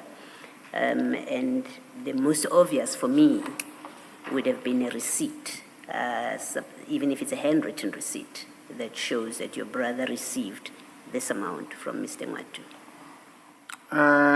According to my understanding then, it was this one of an extra 15, if I'm not mistaken, Commissioners. That my brother told me that they hit an agreement with Mr. Ngwatu. Okay, so you didn't ask him for a receipt? You just got this? Thank you. Just a point of clarification. You'll recall that over the weekend, you, through Mr. Ngwatu, attempted to complain about language that I had used when I questioned you on Friday to avoid something, but in the end, I was made to understand that you accepted that you were mistaken and that I had not said the things that you were attributing to me through Mr. Ngwatu. Just to avoid something similar, I am not at all suggesting that Mr. Ngwatu was involved in money laundering. I'm just asking you whether the fact of being paid in cash would not have raised alarm bells that, hey, is this not possibly the money laundering? I'm not saying Mr. Ngwatu is involved in money laundering, just to make sure I don't get something similar to what I got over. Yes. Thank you. Thank you, Chair. Sergeant Nkosi, do you remember early this morning you were asked about your handwritten statement? Yes, I correct. The one on 1335, and you were asked how that statement came about. Do you remember that? That's correct. And you explained that the statement came about as a result of the raid on the 8th of October 2024. Do you remember that? That's correct. Yes. Can you just explain to us why you did not mention this transaction in that handwritten statement? This transaction about the truck and the 380,000. Why is it not mentioned in that handwritten statement? Okay. I think the reason that this money was not mentioned is because of by the time I was writing or finishing the statement, it was never mentioned to me that they're going to confiscate that money. It was not mentioned to you that day? It was not clearer if they're going to confiscate the money or not. That is the reason I did not. And what was the money confiscated on the same day? Yes, that's correct. Why did you not make a statement subsequent to the confiscation? Why did you not make a further statement explaining the source of those funds? Okay, the reason that I did not write down is because of as I was verbally explaining to the officers who came to my house, they seemed not adamant to confiscate the money. So I thought that no, let me just leave it because of the money will be left in No, my question is different. You say the money was confiscated. So my question is, after it was confiscated, why did you not make a statement explaining the source of the money and how it came to be in your possession? No, already I was finished to write this statement. No, I understand that. After the money was taken, or maybe 2 days after, or 3 days after, or 5 days after, why did you not give a statement to the police explaining the source of those funds and how they came into your possession? Why do you wait until you are asked by the commission in December 2024? The period between October and December is a long period. Why agree. at any stage between the 8th of October 2024 and, is it 2025, and December 16, 2025, when you deposed to an affidavit for the commission, why did you not explain the source of those funds? Okay, thank you, Commissioner. The reason that I did not explain at that particular time, I was waiting for the people who confiscated such money to come and make a follow-up on of where did I took that money, as I've verbally explained to them. So that was when I was going to. So you did not have interest in getting your brother's money back? You can ask them, I was phoning each and every day looking for that money. But you never explained to them that the money was legitimately in your possession and it's not proceeds of crime? I did. And then, do you accept that nowhere in any of the annexures you provided to us does anybody say that cash exchanged hands between Mr. Ngwato and your brother? In other words, there was no EFT transaction or there was no payment in another form. Nobody in any of these documents is saying that the purchase price was paid in hard cash. Do you accept that? I mean, if you read Mr. Ngwato's statement, nowhere does he say he gave your brother cash. Do you see that?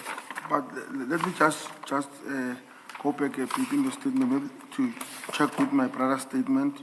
Let's start with Mr. Ngwato's one on page 30.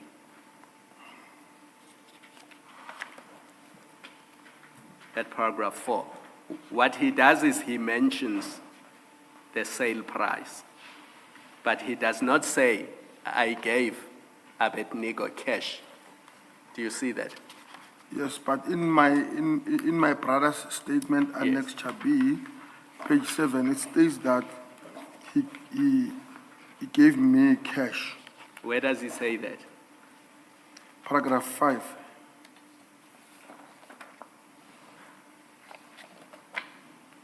He says I handed the purchase money Aved to my elder brother. Yes. But that's a different point. He doesn't say Mr. Ngwato gave him cash. But the issue here, Chair, not sorry, I mentioned Chair by mistake. Honorable, is that cash was handed to me. No, that's According a to different my issue. understanding. Listen to me. Your brother does not say Mr. Ngwato gave him cash. Do you accept that? But he talks about money, Council. Mr. Sergeant Nkosi, if there are three people involved in a transaction, I can withdraw money from an ATM or I can go inside a bank and withdraw money. It doesn't mean I obtained that money from somebody else. So my point is that although he says he gave you purchased money, he does not say Mr. Ngwato gave him cash. That's my point. But still on that note, even if he does not state that he gave him cash, but here he mentioned cash. So it does not necessarily that Mr. Ngwato did not give him cash. I'm not sure you're understanding me. Let's leave it there. Now let's go to page 1, your affidavit. Maybe on page 3, it starts on page 1. But the part where you deal with this is on page 3, paragraph 15.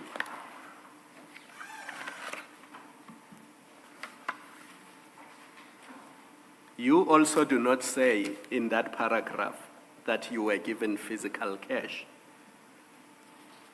which you stored in your car or in your house. You simply say, I aver further that the averred money was accumulated from the truck my brother sold, and that he was intending to purchase another truck for his company.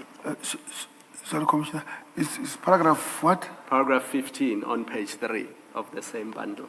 Okay. Do you see that from line 4? All you say is that I aver further that the above money was accumulated from the truck my brother sold, and that he was intending to purchase another truck for his company. Do you see that? That's correct. So you don't say when, as in the date when you were given cash, how it came to you, what you did with it, how it came about that it was in your possession. You just say in passing that these are proceeds of a sale of a truck, my brother wanted to buy another truck. That's really all you say. And in circumstances where you are called before a commission of inquiry to explain the source of such a large sum of money in your possession, this is not satisfactory. And I'm going to use stronger language than the one used by Advocate Chaskalson, that it appears to me that this is a contrived transaction put together to hide something even bigger than what we are looking at. Do you want to comment on that? And I think maybe to be fair to you, the interpreter must, I can't think of a simpler word than contrived. It's made up. It's a fictitious transaction.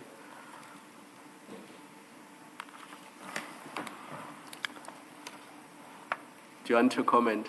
That it appears to me that this is a made-up sale transaction. It doesn't look like a real sale transaction to me. No, I'm not stating it as a fact, to be fair to you, just so that we are clear. I'm putting a proposition to you, which you have the right to either dispute or to confirm. No, I dispute what the Commissioner is saying. To you, this is a valid transaction. A valid transaction. And do you know if the truck was delivered to Mr. Ngwato? Do you know if a truck ever exchanged hands? I would not know, but I think so. Why would you not know if your brother sold a truck to Mr. Ngwato? Why would you not know whether he has delivered it to Mr. Ngwato or not? Okay. Have you seen the truck in your brother's possession after the sale? What I know, after Mr. Ngwato paid the money, he did not take the cash. He did not take the truck. So the truck remained in your brother's possession? At that time, I don't know now. But at that time, Mr. Ngwato did not. At the time that you deposed to the affidavit, where was the truck? It was still with my brother, if I'm not mistaken. It was still with your brother? Yes. So do you see why, from where I'm sitting, it looks like this is a made-up transaction? Because if you are selling a truck to somebody, one of the ways of proving that you have sold a truck is you deliver it to the purchaser. How is it that the truck was not delivered to the purchaser if this is a genuine sale transaction? I'm not saying by the time I deposited the statement, the truck was still in my brother. No, but that's what you said when I asked you, Sergeant Nkosi. Okay. What I'm saying maybe is that maybe I'm quick to answer, or maybe I'm misunderstood by the commission. It can be like that. I'm saying by the time Mr. Ngwatu paid for the truck, he did not take it immediately. When did he take it? I would not know. I don't So know. on the 16th of December, when you deposed to your affidavit, was the truck still with your brother? It was with Mr. Ngwatu. I believe so. He will. No, my you brother don't will know. be. If you're not sure, you must say you're not sure. But I'm you not can't sure. say I believe so. I'm not sure. Where was the truck on the 16th of December, 2025? I don't know. You don't know. Mr. Chaskalson, thank you.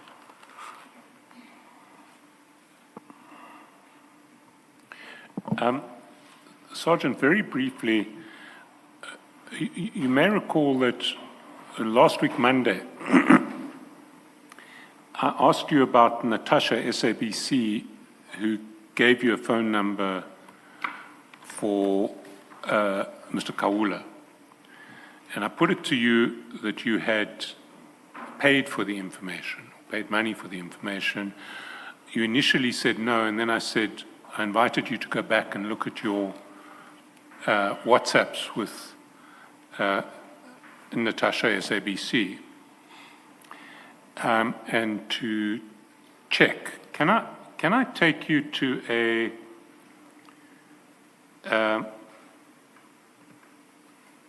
to page 443 of the annexure bundle? That will be file, I think it's 4 of 4 of the originals.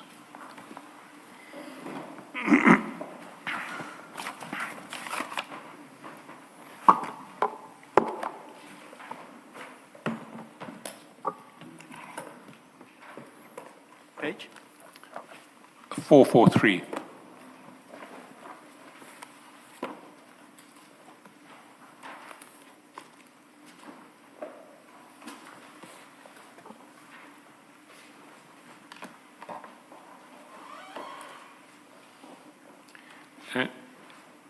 And if you go down towards the bottom of the page, you'll see that on the 6th of November 2024, you sent 500 rands in cash with the reference "miss you." You see it? That's correct. Can you confirm that that 500 rands was sent to Natasha SABC?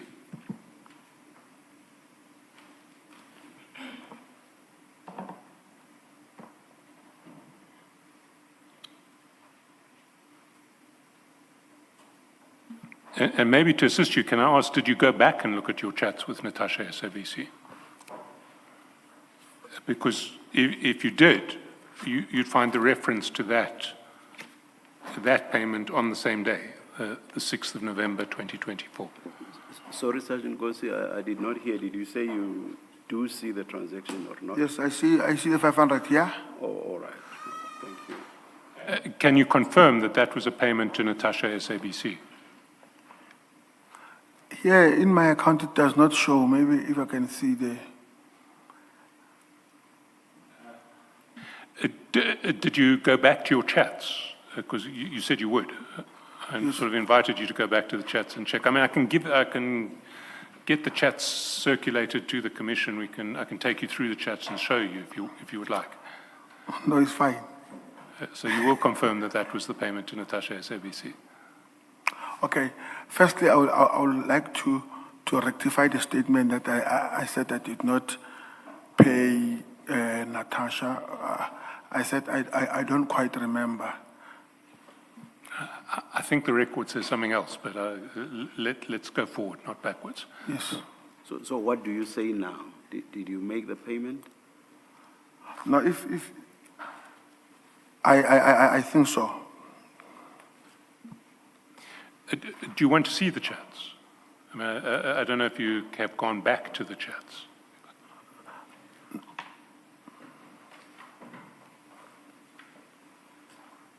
No, it's fine. Can I just see quickly?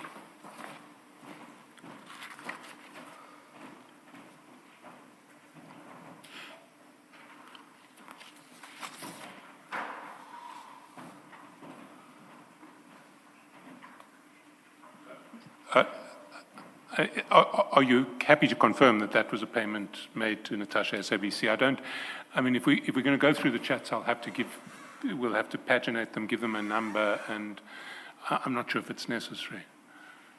All I want to establish is that this was a payment to Natasha SABC for that information about the phone number of Musa Kaula. Please look at 1345 of the document that has just been given to you in chat 6 Yes, I see chat 6, and Commissioner. respond to Advocate Chaskalson's question.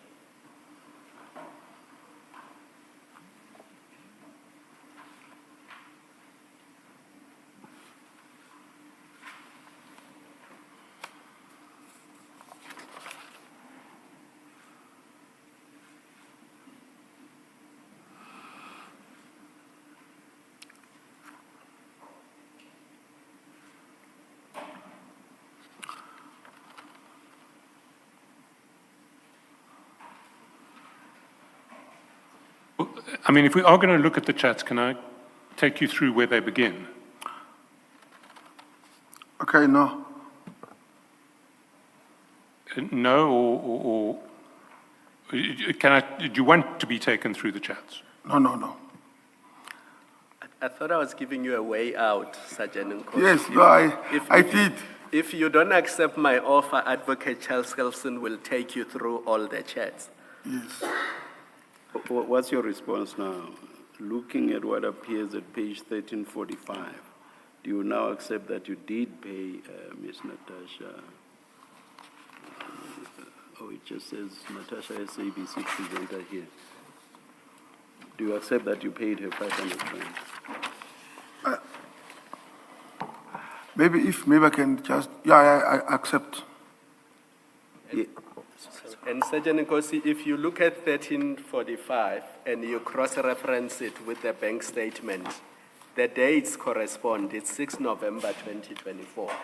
So if you go back to 443, that line item, you'll see that the date is 6 November 2024. If you go back to 1345, chat number 6, it's 6 November 2024. So why is it so difficult to respond to the question?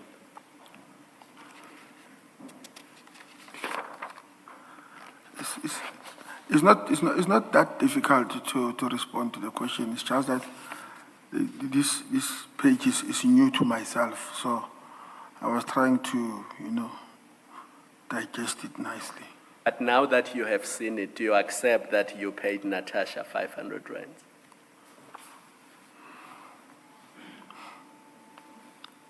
Hey. No, I accept it. And do you accept that that 500 was, in your words at the top of 1344, a token of appreciation for giving you Musa Kaula's number?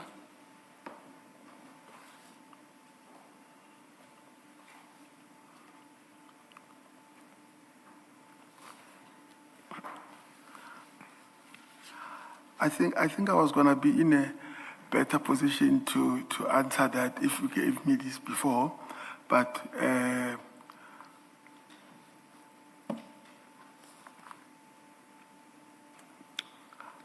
I will check it. Maybe we can pack it, then we'll check it, then I'll come back to it, so that when I confirm something that is very accurate.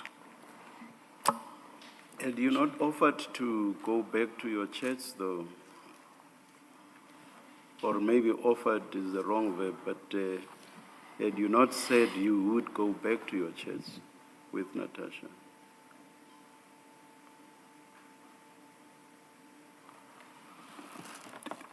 Did I say that now, No, previously? at the hearing at some other stage. No? If I'm mistaken, it will be the first time and I'm not even sure myself, so maybe this time I'll be wrong for the first time. I'm not avoiding this question. It's just a matter of, sources must be protected. So I'm in that view that sources and their integrity must be protected. But as you see the chart is clean. It's a clean chart between the source and the police. So, or the source and, you know. Look at 1344, chat 1.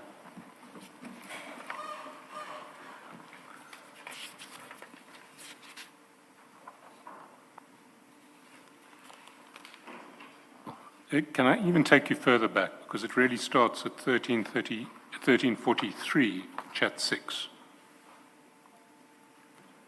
Chat 5, you give her the number. She gives you the number. Chat 6, she says, not even a thank you, sis. Over the page on 1344, you say, where can I send token of appreciation? Mr. Chatterson, I don't dispute anything. I don't know if maybe you heard me when I was addressing the commission that why am I avoiding this? You know, our people must be protected at all costs. So it's on those bases.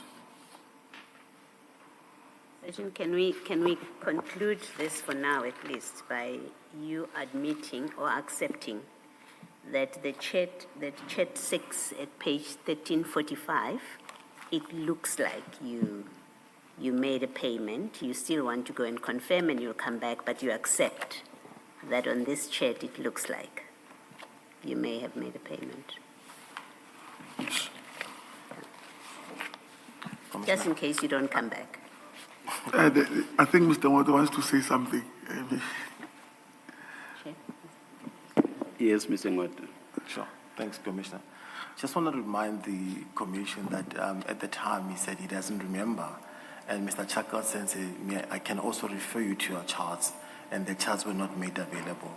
So he never, at any given point, denied. He said, I can't remember. And now the charts have just been made available, and he requested to say maybe he needs to refresh his mind on that. But even in the face of what has just been drawn to his attention. Yes, Commissioner, because it says you made a payment for exchange of the information, and it does not state this is a payment for exchange of information. But let us look at chat number 5 at page 1343. There, Natasha says, I'm sorry for using her first name. She says Musa, and then a number is given. And then that's at what? 6:41:27. And then at 9:10 p.m., after there was no response from Sergeant Nkosi from 6 p.m., she writes, Natasha, not even a thank you, sis. And then there's a call by Sergeant Nkosi. And then a chat at 9:35 p.m., 10:22, still on the same date.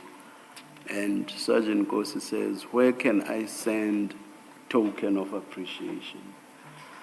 This can only refer back to the number that was given to him, and also the reprimand, not even a thank you, sis. That chronology. No, I see that chronology. Yes, yes. All I'm simply saying that he just needs to be given an opportunity to refresh his mind. Yeah, what I'm saying is, would Sergeant Nkosi still insist on that when there's this clear flow of conversation between them? And that conversation culminates in Sergeant Nkosi eventually saying, hey, Natasha, I have just sent you 500 rand to withdraw the cash from any ABSA. Remember to select cash send withdrawal when you go to withdraw the cash. Commissioner, I see that. I mean, that's what it looks like, but all I'm simply saying is that he has requested to be given a chance to reflect on it. And I'm making a proposition because to the commissioner that may he be given that because there's a serious incrimination in that answer. He needs to reflect on that first. All right, let me just, thank you, Mr. Sergeant. In the light of the flow of the conversation, do you still need time or do you now accept that you did pay Natasha for the information that is being given Mr. Musa Kaula's number? Or do you still need time to consider whether that's what you paid Natasha for? I still need time. You still need time. Until when? Because we are hoping to finish your testimony today. Until when do you need time? Maybe tomorrow I'll submit a supplementary affidavit to Mr. Shackleton. Mr. Shackleton? Chair, I do want to set the record straight on this, because I'm looking at the transcript. And the transcript reads like this. I asked, did you pay her for this information? Sergeant Nkosi says, no. Are you sure about that answer? He says, I'm sure about that answer. I say, why did you hesitate? He says, the way he's asking this gives me doubt on it. Then I say, you see, we've not given you your chats with Natasha SABC, so I'll not put anything to you. But I would invite you to go back and look at your chats with Natasha SABC and see if you did pay her. Sergeant Nkosi asks, what page is that, Commissioner?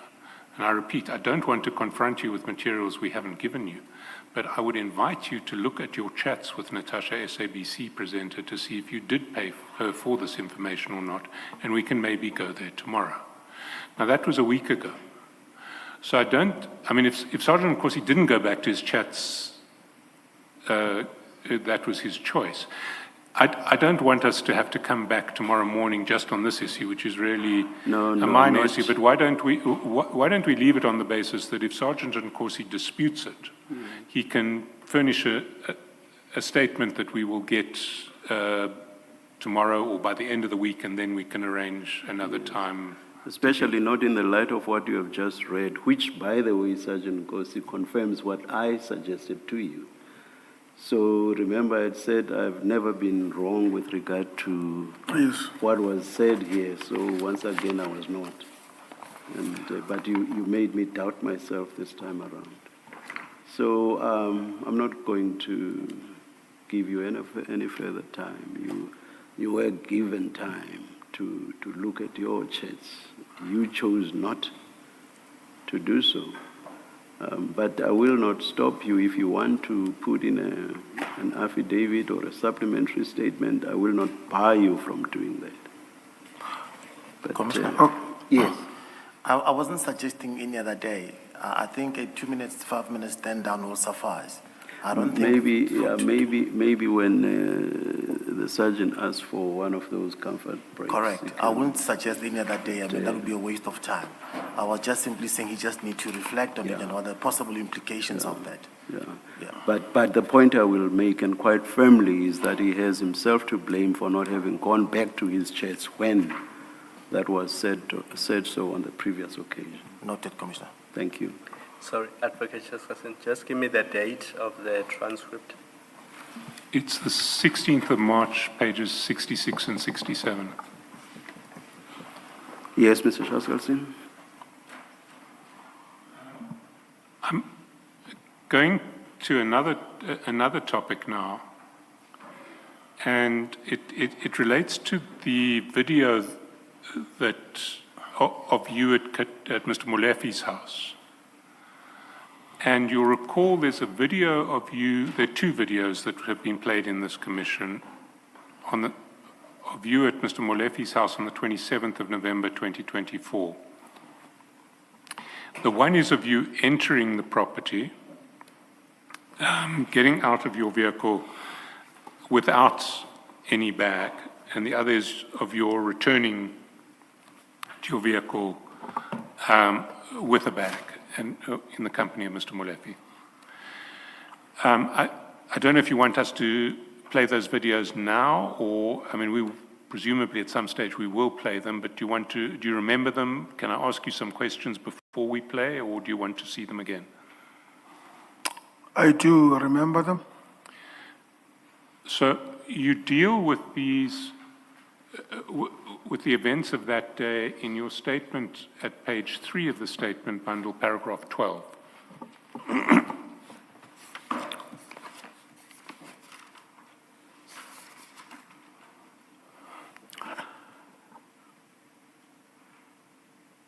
Yes, I see them.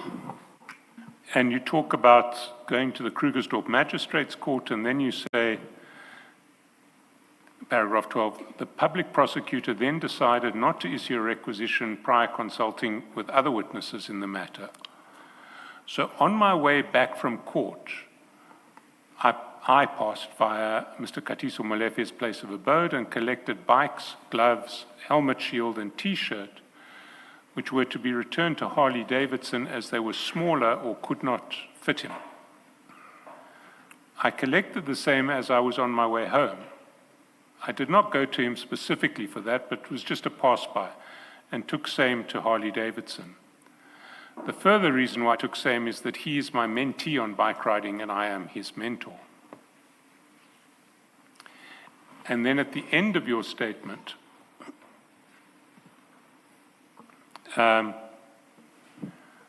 the paragraph 17, the first paragraph, you say, I further aver that proof of purchase for Mr. Molefe's items averred in paragraph 12 above is attached as per Annexure A 1 or 2. And Annexure A 1 is at page 5, it's an invoice from Harley Davidson, and Annexure A 2 is at page 6. It's another invoice from Harley Davidson.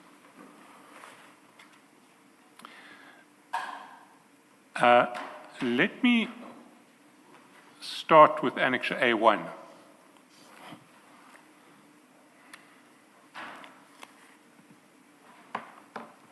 Sorry, with Annexure A2.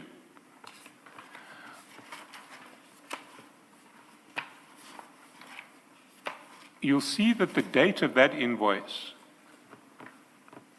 on page 6 is 20 December 2023. You see it?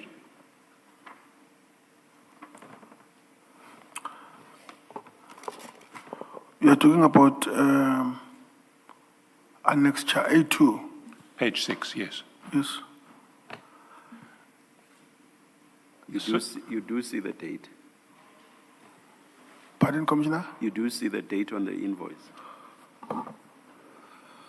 2023. 20th of December 2023. Yes. And these items on this invoice were items that you purchased at Harley Davidson for Mr. Molefe. Yes. Can I quickly run to the loop before I answer? That I must be comfortable. I'm a bit pressed. Let's adjourn.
Thank you, thank you. Yes, Thank you, Sergeant. Commissioner.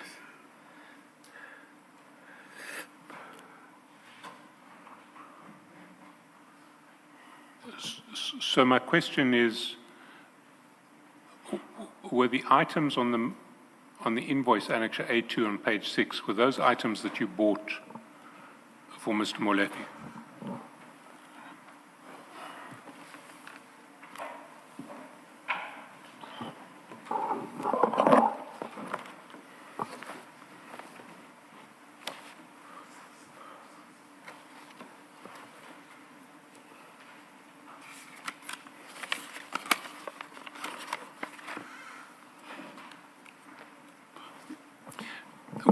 If, it may assist you to answer that question. Don't nod, please vocalize your answer.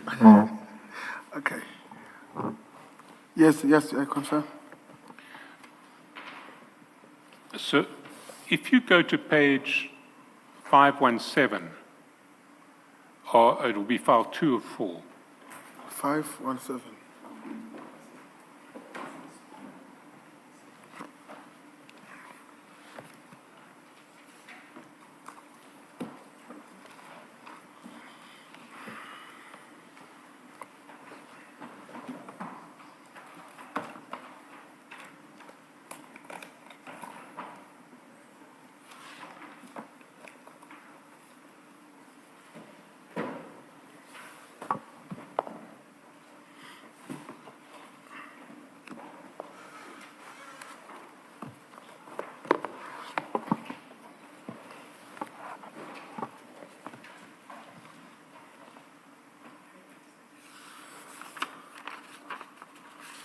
okay, do you have 517?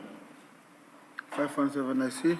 So you see from the 13th of December, you sent Mr. Molefe a succession of pictures of Harley Davidson merchandise. On the 13th, it's a helmet from various angles. And then if you go down to the 18th on page 519, you see various other Harley Davidson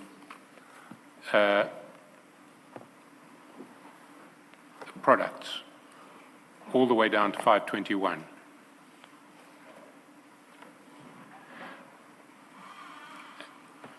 So it seems that you were, at the very least, suggesting to Mr. Molefe that he purchased some Harley Davidson products in December 2023.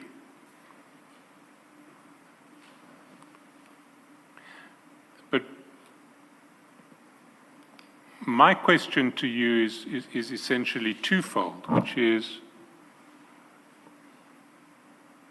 if your evidence is that the meeting on the 27th of December was to return some of this Harley Davidson merchandise, first question is, why did Mr. Molefe wait 11 months before arranging to return Harley Davidson gloves and T-shirts and helmet shields that didn't fit? That's the first question.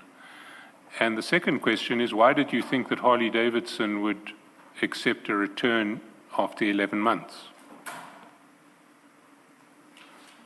So can you answer those questions? Okay.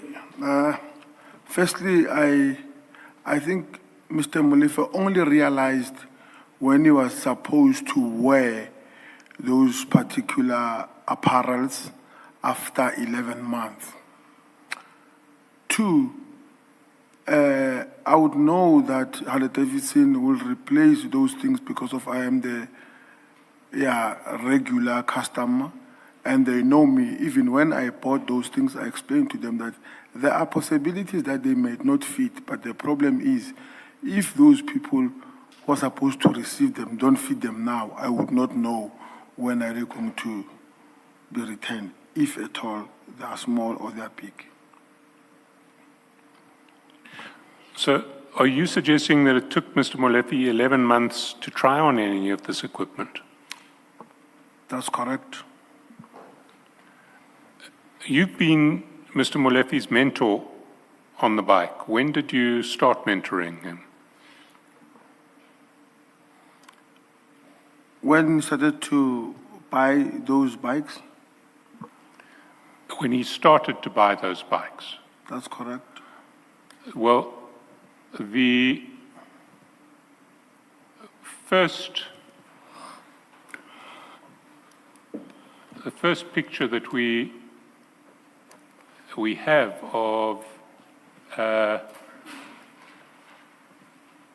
when he started to buy those bikes is if we go to page 10 of the statement bundle, we see that he had started to buy the bikes by October 2021. There's a 100,000 cash deposit slip dated October 2021 at page 10 of the statement bundle.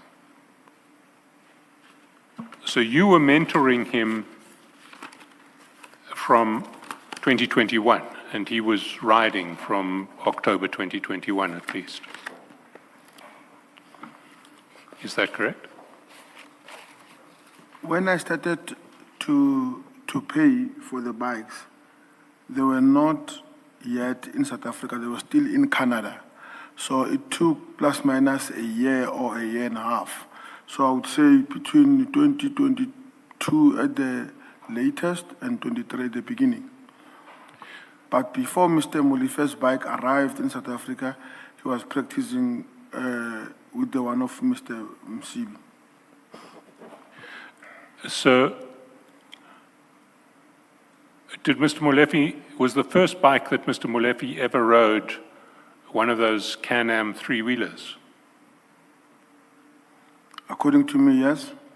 So you didn't mentor him on an ordinary two-wheel motorbike before that? That's correct.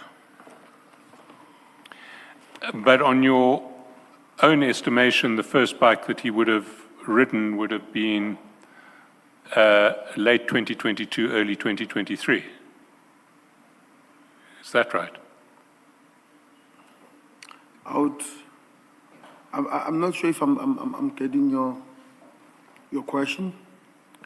When would you have first started mentoring Mr. I mean, I may have heard you wrong, but you said that he was riding Mr. Msibi's bike before his own bike came.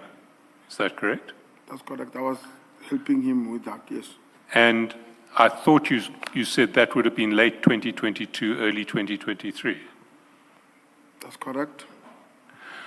So that would have been well before you bought the Harley-Davidson helmet and the Harley-Davidson shirts and gloves in in December 2023.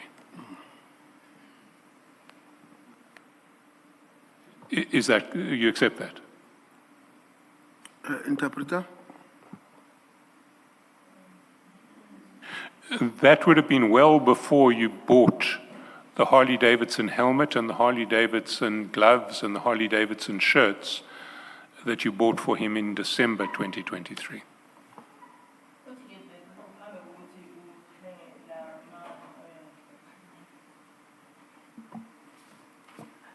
Okay. Uthenga lawo umasethi lapho uye wathenga khona ngo-2023. Ukuthi sithenga ngo-2023. Cha. No. No. The answer is no. Yeah, I heard it. Yes.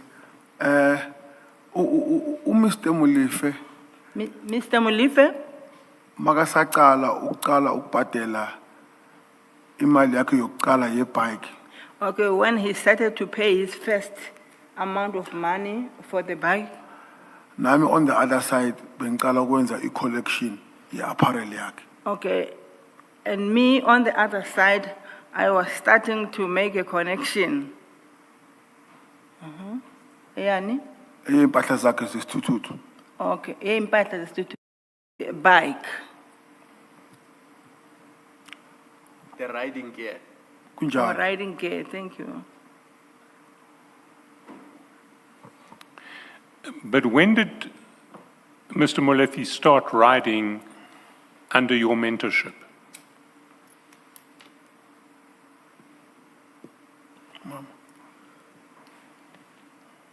What is the question again? I didn't hear. When did Mr. Molefe actually start riding under the mentorship of Sergeant Nkosi? Uqale nini ke umnumzana uMlife ukuthi aqale ke ukugibela leso sithuthu ngaphansi kokunakekelwa wena or i-mentorship yakho na? Angeke ngakukhumbula kahle exact date or month, kodwa ngiyacabanga between 2022 and 2023. Yeah, I cannot remember vividly the exact dates and month, but I think it could be there by 2022 to 2023. So we can accept that when you went to Harley-Davidson and bought this merchandise in December 2023, Mr. Molefe was already riding under your mentorship. Uthi ke mawuya ke for holiday ngoDecember umnumzana uMlife ube vele seka sigibela leso sithuthu ngaphansi kokunakekelwa noma kwe-mentorship yakho. Kunjalo. That is correct. And are you saying that he never tried on his helmet and never tried on the gloves that you'd bought for him for another 11 months? He never tried what? Tried on the helmet and the gloves that Sergeant Nkosi had bought for him in December 2023 for another 11 months. Akazange ke azame ke but ama-gloves noma i-helmet le wena omthengele yona ngoDecember 2023. Uthi ukuzama. I'm sorry? Azame. He never tried. Azange azisebenzise. Oh, thank you, Commissioner. Uthi azange asebenzise lawo ma-gloves noma leyo helmet le wena uthengele zona. Azilinganise. Azange azilinganise lezo lawo ma-gloves noma lawo ma-helmet. Lawo mthengele wona. Kunjalo. Correct. I don't find that plausible at all. Uthi akakuboni ukuthi lokho kungakhonakala impela. What was Mr. Molefe wearing when you were mentoring him between December 2023 and November 2024? Uthi ke waye qokani ke umnumzana uMlife phambi kokuthi wena ke ube ngu-mentor wakhe phakathi kuka-December 2023 no-2024. Ngalesi sikhathi ungumento. Okay, ngalesi sikhathi sika Ungumento wakhe phakathi koDecember 2023 uyofikelela. uthi ngalesi sikhathi wena ungu-mentor wakhe kulesi sikhathi phakathi kuka-December 2023 Uyofikelela ku-November 2024. ukufika kuNovember 2024.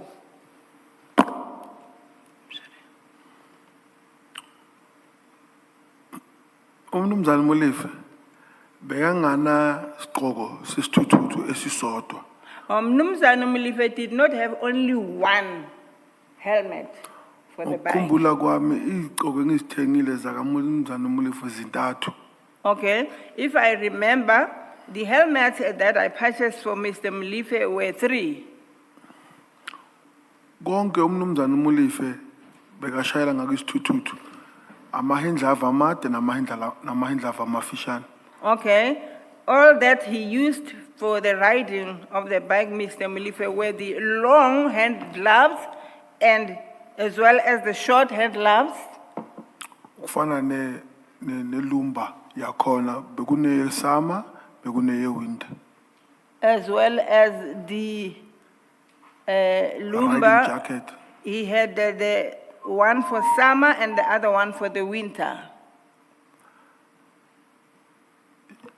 Now, when you bought this equipment for him in December 2023, that was during summer. And you what?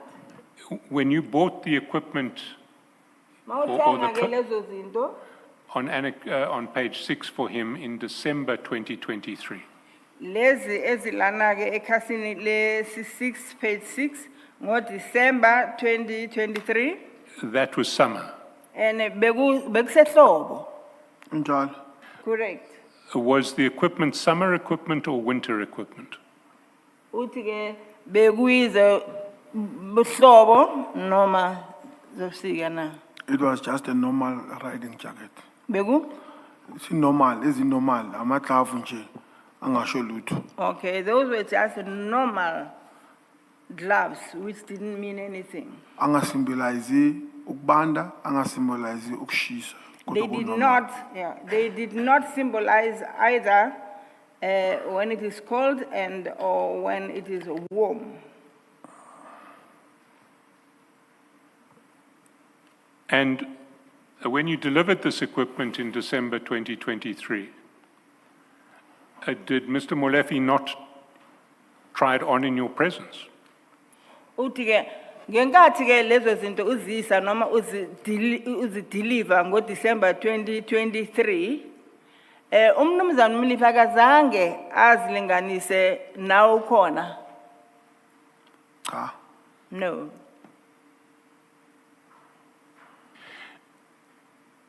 So your evidence is that through 11 months of mentoring Mr. Molefe on the bike from December 2023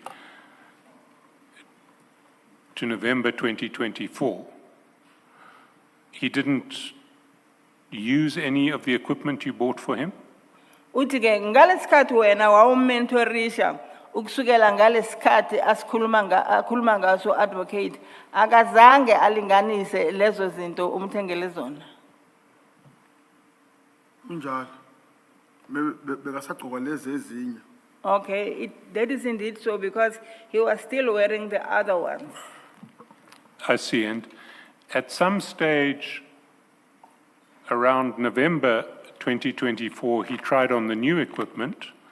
Well, it wasn't new anymore. It was 1 year old. He tried on the 1 year old equipment and said it didn't fit. He tried on? The equipment that was 1 year old, Okay. Uthi ke ngo November 2024 uye wazama ukulinganisa lezi bezi sezinonyaka 1 year old. and he said it didn't fit. And uthi azange zilingane noma zimlingane. Njalo. Correct.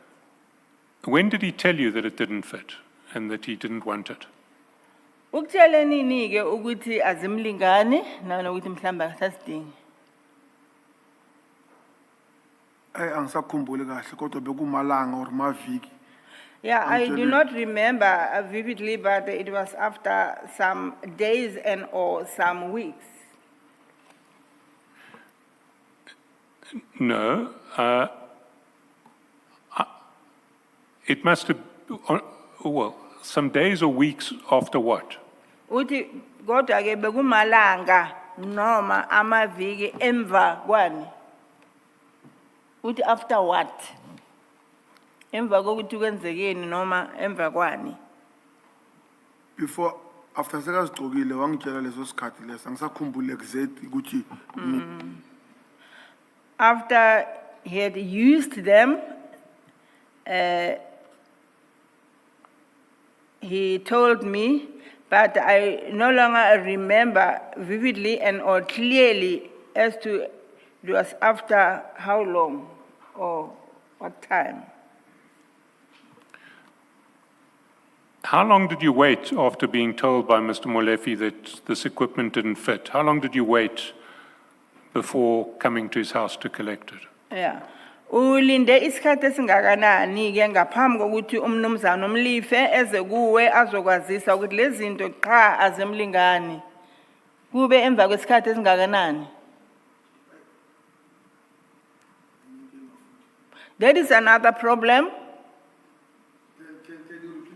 Repeat the question.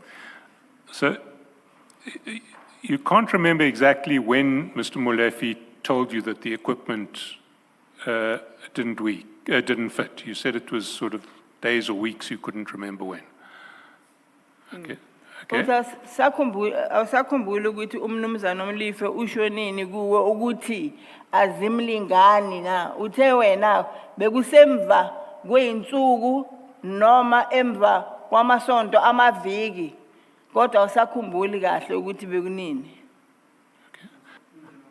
That is correct. But when he finally did tell you the equipment is too small, how long thereafter did you wait before coming to collect it? Uthi ke emva kokuthi ke se kunikeza ulwazi lokuthi leyo mpahla incane kuye ulinde isikhathi esingakanani before? I don't remember. Would it have been days, weeks, months? Ingabe ulinde izinsuku amasonto noma izinyanga na?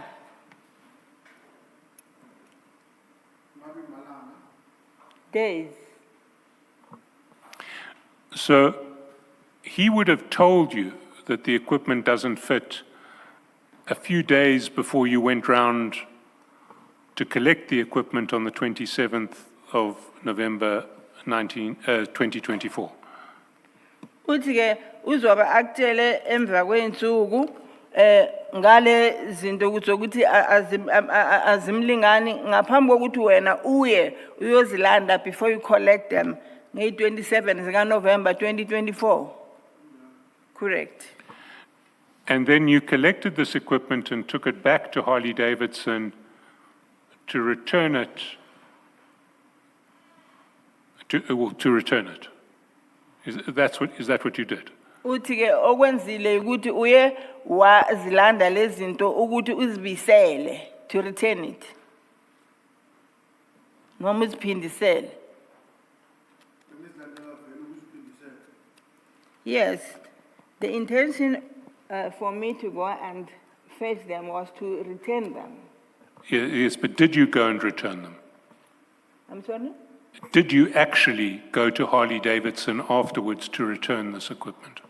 So we waya ke kulawo ma holiday emva lokho wasesophindisela le mpahla. No, I did not. Oh, why not? Ingani?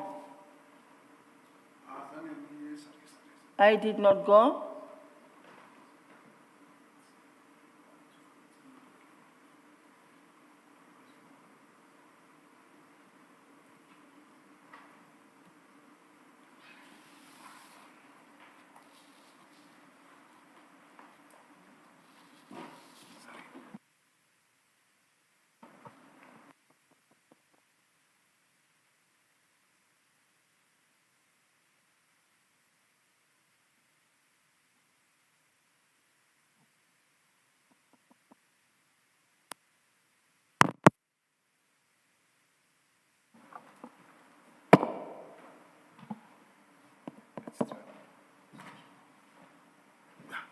It's fine. Sergeant Nkosi, do you have a cell phone next to the microphones? No.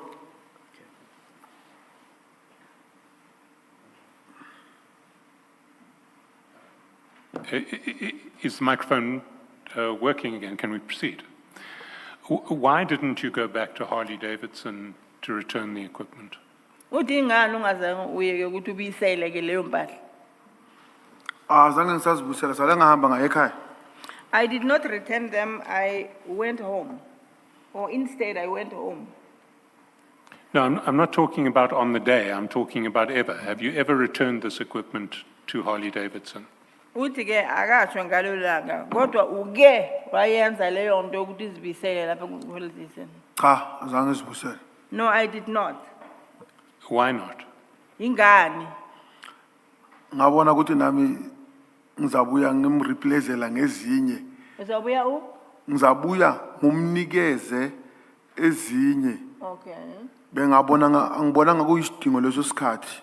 Noma ngabe yena bekangitshela ukuthi ngizibuyisele. I did not deem it necessary at that stage. And I thought that on my return, when I come back, I'll give him others.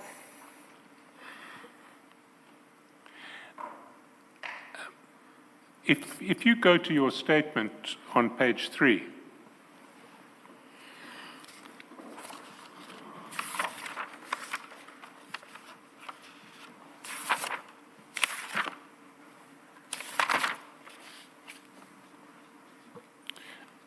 Your version is different. Uthi ke uma uya ku statement sakho esilaphana ekhasini lesithathu page 3 inkulumo yakho lapho yehlukile. You see on paragraph 12, Uthi uyabona lapho kundinyana yeshumi nambili paragraph 12. so on my way back from court, I passed via Mr. Katiso Molefe's place of abode and collected bikes, gloves, helmet shield, and T-shirt which were to be returned to Harley Davidson as they were smaller or could not fit him. I collected same as I was on my way home. I did not go to him specifically for that, but that was just a pass-by and took same to Harley Davidson. So in your statement, you said you did take them back to Harley Davidson. Which one's correct? Uthi statement sakho mayisifunda laphana uadvocate uye wazithatha lezi zinto wazibisela lapha ku Holiday Inn. Which is the truth? Did you take them back to Harley Davidson or didn't you? Uthi lokho okuyikona okuyiqiniso uma uye wazithatha wazisa ku Holiday Inn. Maybe enkulumeni yami lapho ukunderstand isingisi ukuya phakathi kwami no Mr. Chakalesen. Okay.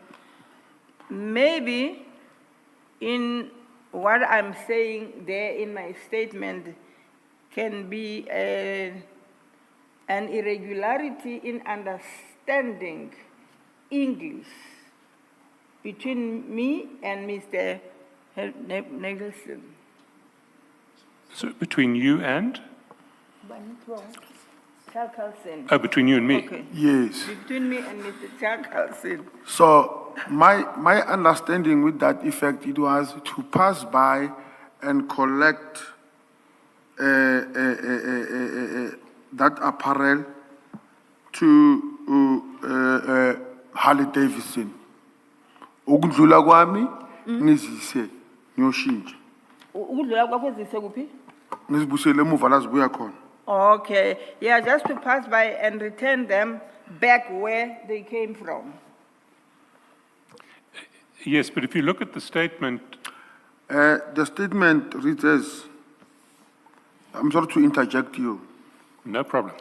I did not go to him specifically for that, but that was just passed by and took same to Harley Davidson. Inhloso yami bekukuthatha ngiye Harley Davidson kodwa angiyanga lapho. Ukuthatha uye kuphi? Harley Davidson, that was the intention. Harley Davidson. Harley Davidson. Okay, yeah, my intention was to take or to fetch them and go to Harley Davidson. Harley Davidson. But you're saying now that you didn't actually go to Harley Davidson. Ngisavuma namanje, that was my intention, I still but I agree did not go. I still agree even now, that was my intention to do so. But your intention changed at some stage. Did you? But your intention changed at some Okay. stage. Uthi ke kodwa ke inhloso yakho iye yaguquka emva kwalokho. Kunjalo. Correct. You see, when I read paragraph 12, Uthi uma efunda indinyana le paragraph 12 I don't see any reference to an unrealized intention. uthi akaboni lapho kukhonjwa khona enhlosweni lena ube ungazimiselanga ngayo, unrealized intention. What I see is a statement that you took same to Harley Davidson. Uthi into ayibonayo nje la ukuthi uye wazithatha wazisa lapho ku Harley Davidson. Ukuzwisisa kwenkulumo ngakuye ngakimi ukuthi Okay, ngalendlela that is ngichaze the ngakhona. understanding of speech from your side. But to my side ngakuwe Ingalendlela ngicabanga ngakhona ukuthi ngicabange ukuthi ngizoyisa kodwa ngiyisanga. yeah. Hayi ukuthi that is- ngiyisile. Yeah, that is what I thought. Ms. I Sithole- thought Ms. Sithole, you should please wait until Sergeant Nkosi is done. If you speak whilst he's speaking, there are going to be transcription problems. I'm sorry, thank you.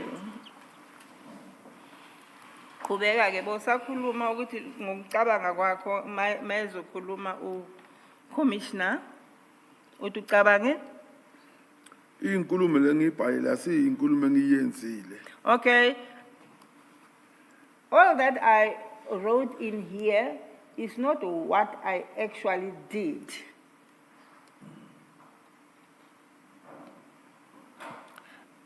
Yes, I think we're in agreement there. You didn't take these goods back to Harley Davidson. Uthi ke ucabanga ukuthi awuzange uzithathe lezi zinto uzibiselele ku Harley Davidson. But my question to you is, why did you say that you did in paragraph 12? Uthi ke umbuzo wakhe kuwe yikuthi yingani ukhulume ukuthi ukwenzile lokho na.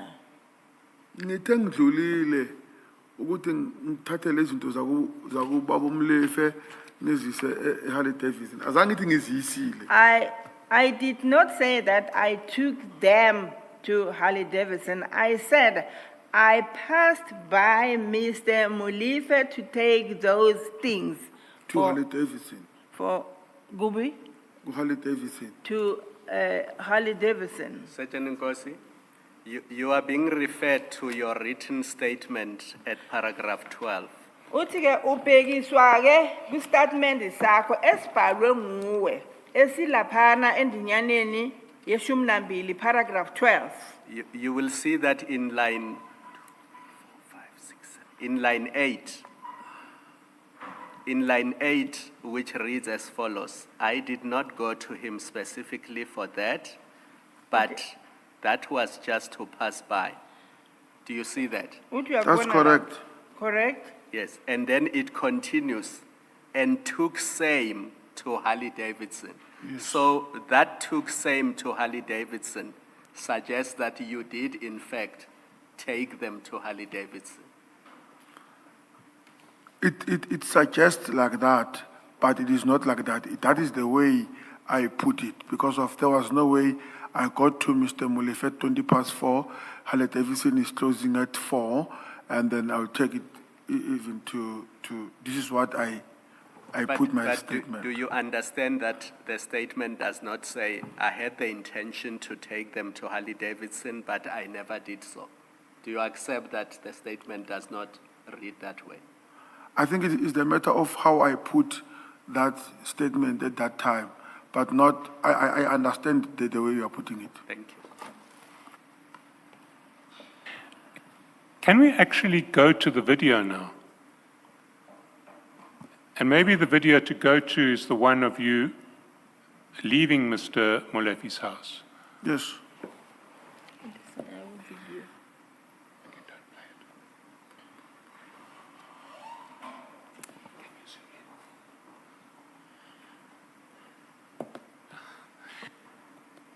Because if you look at the video there before we play it, you'll see that there is almost a perfect rectangular crease at the bottom of the bag, or something of rectangular shape at the bottom of the bag. I wonder if we can zoom in.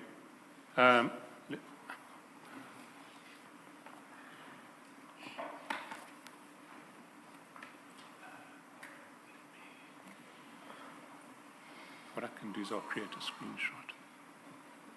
Hang on. Create a screenshot and then zoom in on the screenshot.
Sorry, Chair, we're having difficulty zooming in on this video.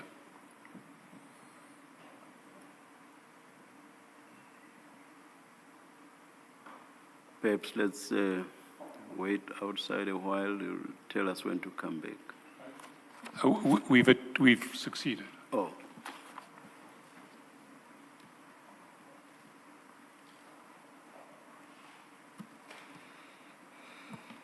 So that's a zoomed-in picture of the video. That looks like there's something rectangular inside the bag. Can you see? Ndiyayibona le nto le. Engathi rectangular. Le nto ngiyayibona.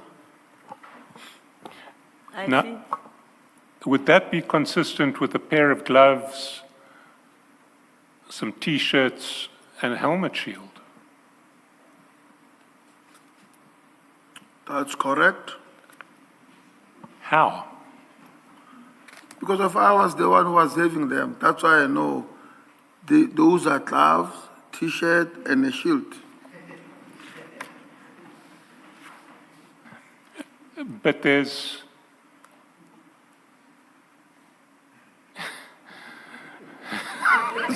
I suppose we'll just have to draw our own conclusions from what's there.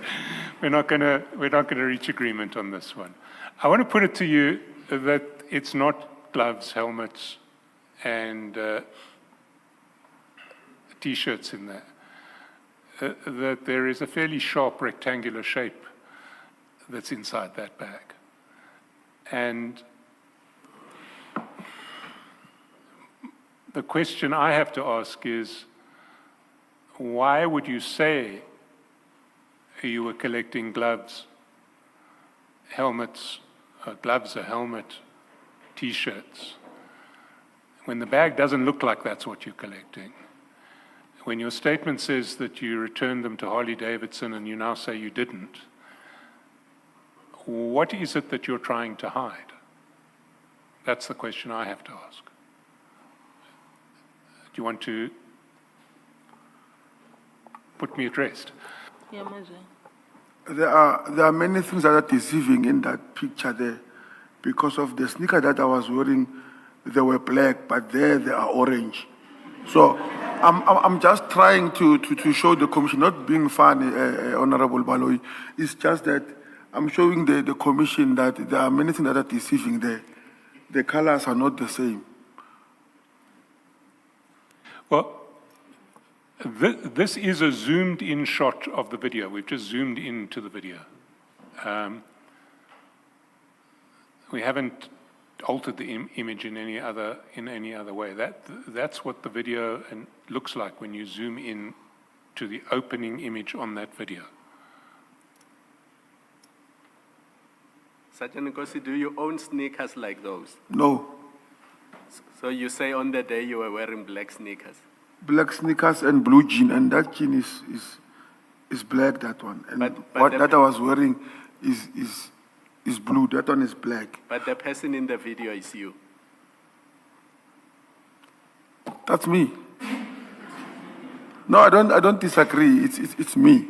So you say the video has been altered and the sneakers have been changed to a different color? I don't want to say I'll be passing expressions that I can never prove, but I'm just bringing it to the commission that a lot of things are misleading there. Start with the sneakers and the jean.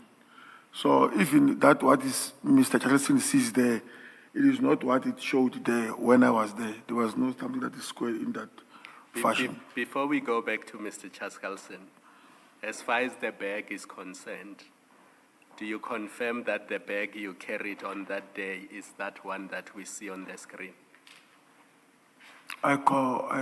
So you're not going to say it was a pink bag or a red bag? No, the bag was white, It indeed was white, white. yes. And what was inside the bag is exactly what we see on the screen. Which one we are seeing, Commissioner? Was the size of the bag the same as what we see on the screen? The bag that you carried on the day?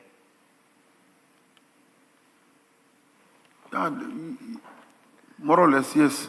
And we don't know what was on the inside, but looking from the outside, can you say that this is what somebody looking from the outside would have seen if they were looking at that bag on the day?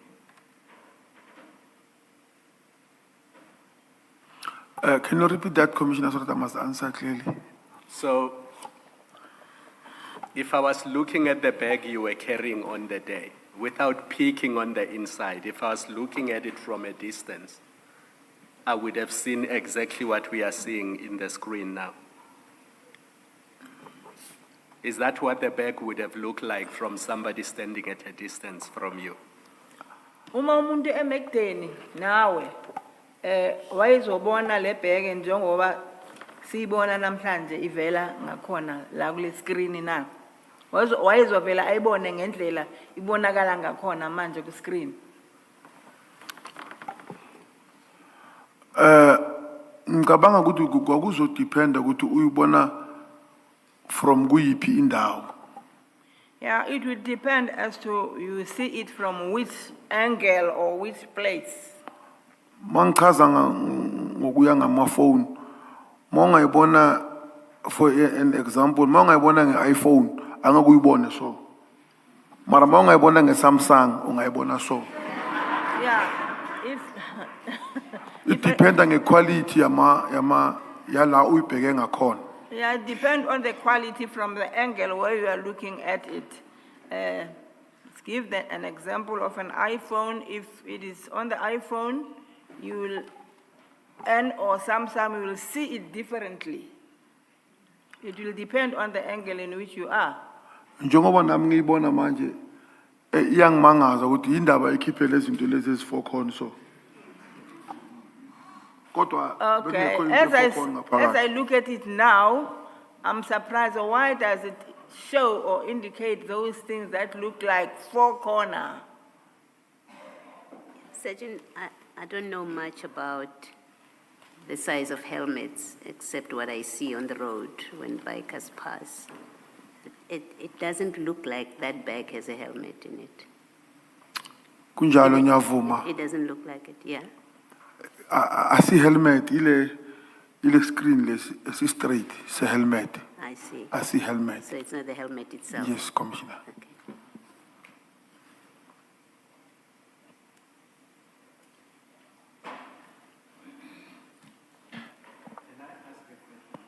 Sergeant Nkosi, where are these items now? You say you did not return them to Harley Davidson. Where are they now?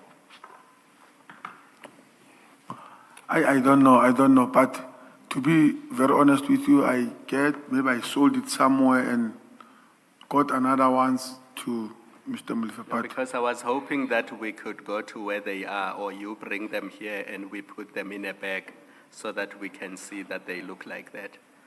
If you can't tell us where they are, it's a problem.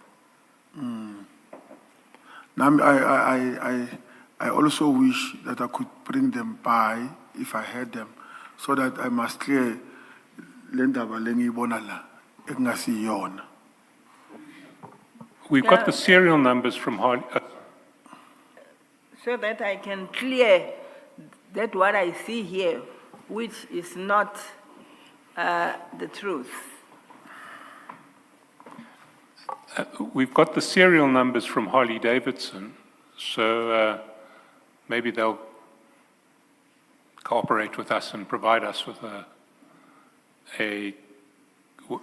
one of each of those items that we can then try and recreate that scene. Can I ask you, if we go to the invoice, can you identify the items for us?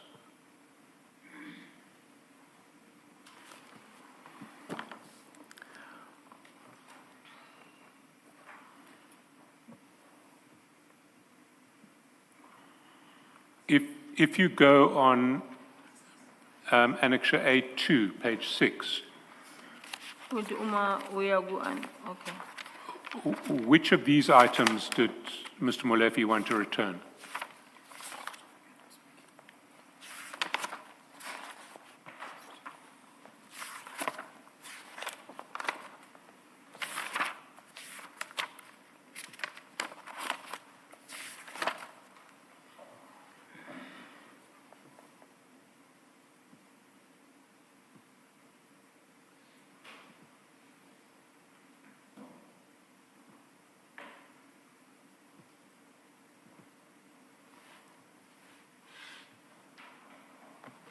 Do you recall which were the ones that he wanted you to take back?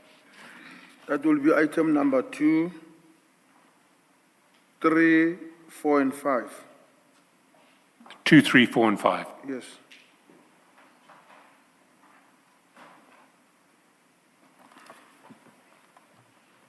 And if we go up a page to the other invoice, are there any of these that he wanted returned?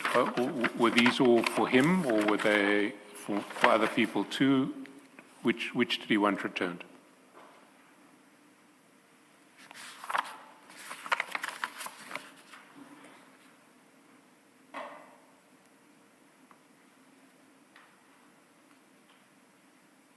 I mean, it seems to me from what you've described in the statement, it could only be, if these indeed were the goods that he wanted returned, it would be 1 and 2, 1 or 2, and 5 and or 6. Yes.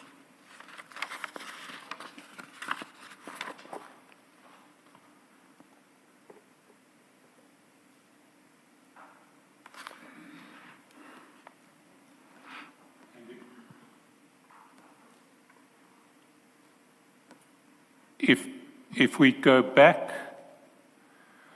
to page 6, it says helmet Killian Mod D. Is that the screen, not the helmet itself?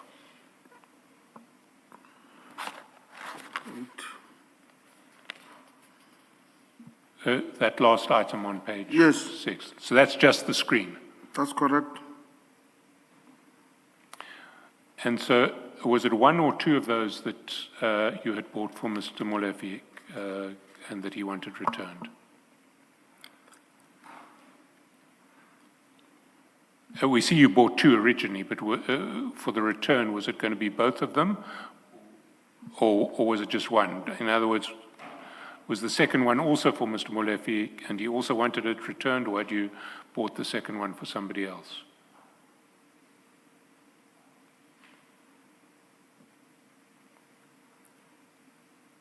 Interpreter, maybe, so that I could understand.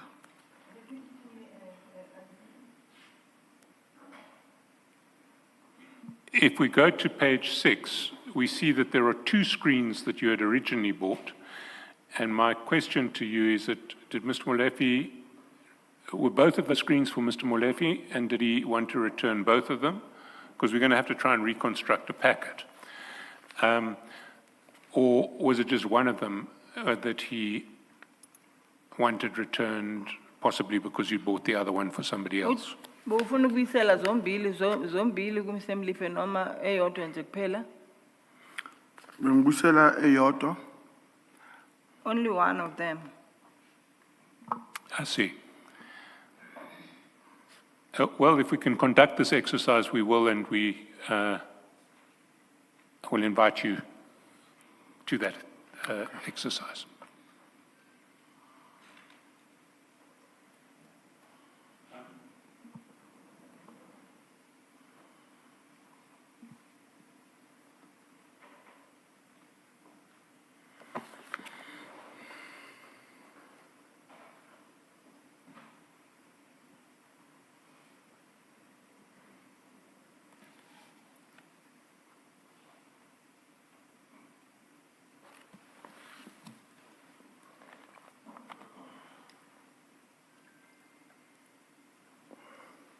Oh, please continue. Chair, I have reached the end of the questions that I want to ask. You mean on everything or just on this topic? On everything. On everything. Thank you.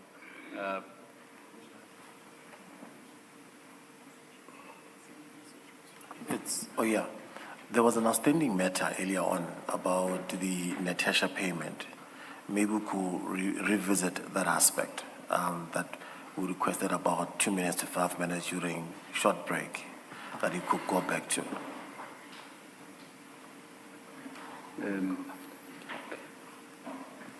Did you apply your mind to that issue, Sergeant Nkosi, or not? the issue around whether you paid 500 rand to Natasha. Okay, yeah, no, thank you, Commissioner. Thank you, Mr. Nkosi. I've almost forgot it, you know, when your mind is blocked. Yes. I think now I've got to clarify the matter of paying Natasha for the information. I did not pay Natasha for information. I just gave her money because I know her.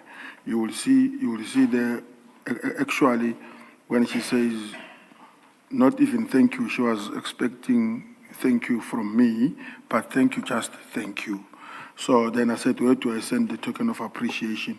Then I further said to her, in paragraph 4, I have everything about him. It's me saying to you, buy Red Bull. It's got nothing to do with him. Relax. So I'm clarifying that issue of saying now, I paid Natasha money for information. I did not. What were you talking about in chat number 1 at page 1344 when you said, where can I send token of appreciation? What were you talking about? And what token of appreciation? Just a thank you. Thank you for what? Okay. Was not thank you for her having given you Mr. Musa Kaula's number? No, it was not like that. Then thank you for what? Just thank you for giving me information. Thank you for? Just thank you. Not thank you that I needed to pay her. As you see. But thank you for what? For talking to her, Commissioner, that I've spoken to her. And Not then I for said getting thank the you. information that you had asked for. No. That information was never paid. As you see there in paragraph 4, Commissioner said, I have everything about him. It's me saying to you, buy a Red Bull. It's got nothing to do with him. Relax. That means is that payment. It's got nothing to do with. That's further down. What you are reading is further down. A few chats after she has given you Mr. Musa Kaula's number, you say, where can I send token of appreciation? Yes. So I'm asking, what token of appreciation? Or what was that for? What would that have been for?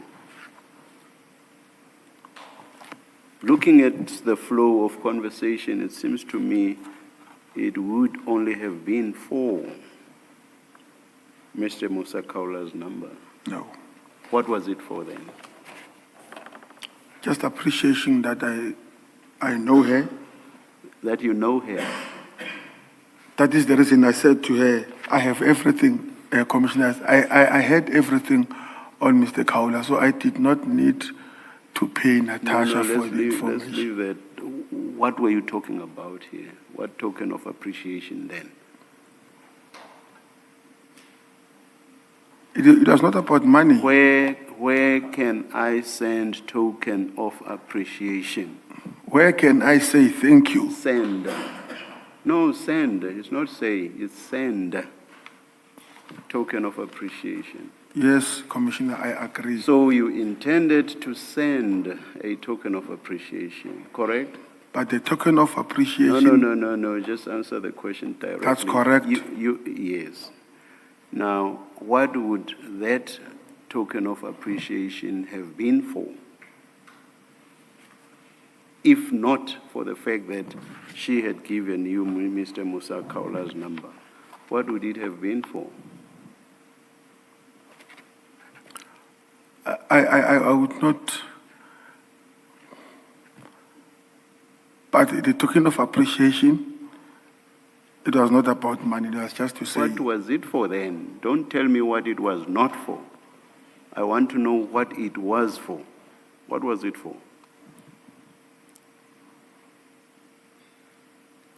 I don't want to upset the commission. It's just the way I answer it. And, you see, so, I'm laughing. I'm not upset at all. Yes. What was it for? Commissioner, when you know someone, sometimes you appreciate them, you know, not that there was anything.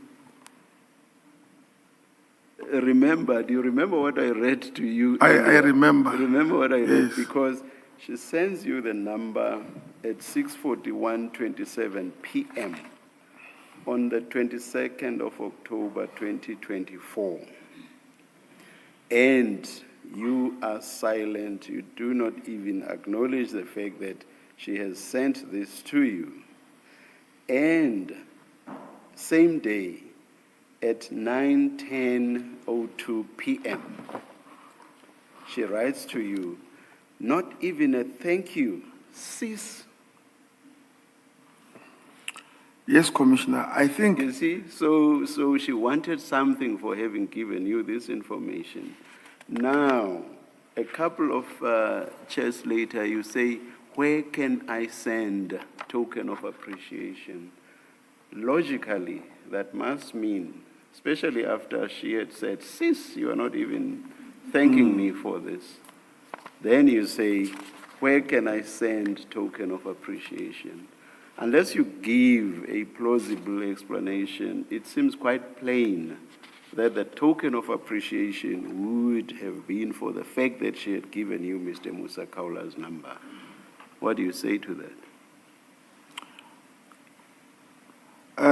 Commissioner, I understand the view of the commission, but according to me, when I say, I thought maybe I said thank you in this telephone number that we were communicating with, and she did not have them. Then I said, where can I send the token of appreciation? It might be that, but I think I've answered to the best It of my might be that you wanted to show your appreciation for the fact that she had given you the number. Is that what you are saying? No. If that's not what you are saying, I don't understand what you just said now then. No, Commissioner. What? Maybe it might have been something else, but it's got nothing to do with the appreciation of this thing. Is it perhaps the best would have been for you not to remind us to come back to this point? It would have been better for you if we had left it where it was. No, I think I'm exhausted. I'm Sorry. Commission. I'm saying I'm exhausted. I would not want even to pass in the street where the commission is held. The way I'm so exhausted. I will leave it at this, Sergeant Nkosi. Thank you, Commissioner. Good afternoon again.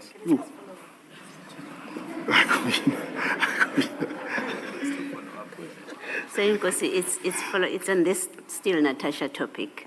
At page 1345, you have sent her Mr. Kaula's details from the SAP system. The top of the page, I don't remember what it is, but the second one, the second chat, that looks, Mr. Chaskalson, you can confirm, that looks like that warrant of arrest. Why would you send her rather, this information?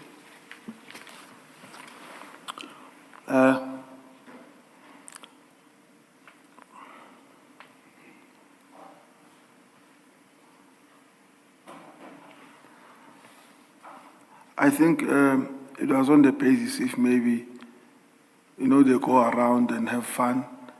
That is Natasha now. I think it was on the basis that if maybe she comes across her, she will do same as the one that I've sent to others that we've already mentioned here. She would do same what? A citizen's arrest? No, call the nearest police and come and effect the arrest. So when you gave her the warrant, I mean, it doesn't look like there had been any conversation between the two of you, there is a telephone call, one telephone call, you to him, and then you send her, to her rather, you to her, and then you send her those two documents. The first one is what? Just remind us. I don't have that document open in front of me. The first chat at 1345, what you sent. Just remind us what document it is. It's a profile that I got from Mr. Nkosi. It's a profile. Okay. And that's a SAPS document? No. Where did you get it from? Is that one, Commissioner, if you could remember the back, I got it from Mr. From Zengumalo? Yes. Okay, so you shared that. Why do you share that? That's not a police document. If you're sharing the warrant with her, is justified by the reason that you give, why do you share with her that profile that you got from Mr. Nkosi? I think I shared it just to assure this one that he must not worry. I've got everything that I wanted. I don't need her to give me that information the way. Okay, and then you say you shared the warrant so that? Maybe if she sees him around where she have fun, she would call the nearest police officers to come and effect arrest. So she would call them and then they would come where she is and then she hands them over the warrant. Is that how it works? That's correct. Okay, let me suggest what I think was happening is she's a journalist, you were giving her a story, something to report about Mr. Kaula, that he's going to be arrested. That's what I suggest this sharing of information with a journalist was about. No, it's not about it. Okay, thank you. I know you're tired. Yes. Yes. When you were at Mr. Molefe's house on the 27th of November 2024, you were driving a state vehicle, correct? That's correct. It was the 3 Series BMW. That's correct. Yes. Do you often use state vehicles to run errands for private individuals? It was on my way from the court, so I was passing by. We don't use state vehicle to do errands, but it was on my way. I stay in Pretoria and I'm in Joburg, so it is almost away. Yes, but you accept that if you had gone to Mr. Molefe's house in the state car to collect gloves and a helmet shield, and you were taking them to Harley-Davidson, you would be using state resources to run errands for private individuals. And remember I said if, so I qualified my proposition to you. If you were using a state vehicle for that purpose, that would be wrong. Yes, but I did not use it, Yes. For my benefit, I don't know whether my co-commissioners are satisfied on this issue, but I don't want you to live here without explaining satisfactorily the issue of impalas. We dealt with it, but we focused on the WhatsApp chats and the pin being sent to you and the voice message from the farm manager being sent to you and you forwarding it to General Sibiya and you explaining that you then left the issue there, you had no further involvement. I want you to deal with what preceded those chats. And the reason why I want you to deal with that is General Sibiya has gave a version to this commission. And his version was that he never asked you to ask Mr. Matlala to give impalas to him. If you had done so, you would have done it of your own volition. He did not instruct you or ask you to do that. So I'm going to try to take it step by step. Before the pin was sent or before the voice message was sent, what discussion did you have about impalas with General Sibiya? Let's start with that one.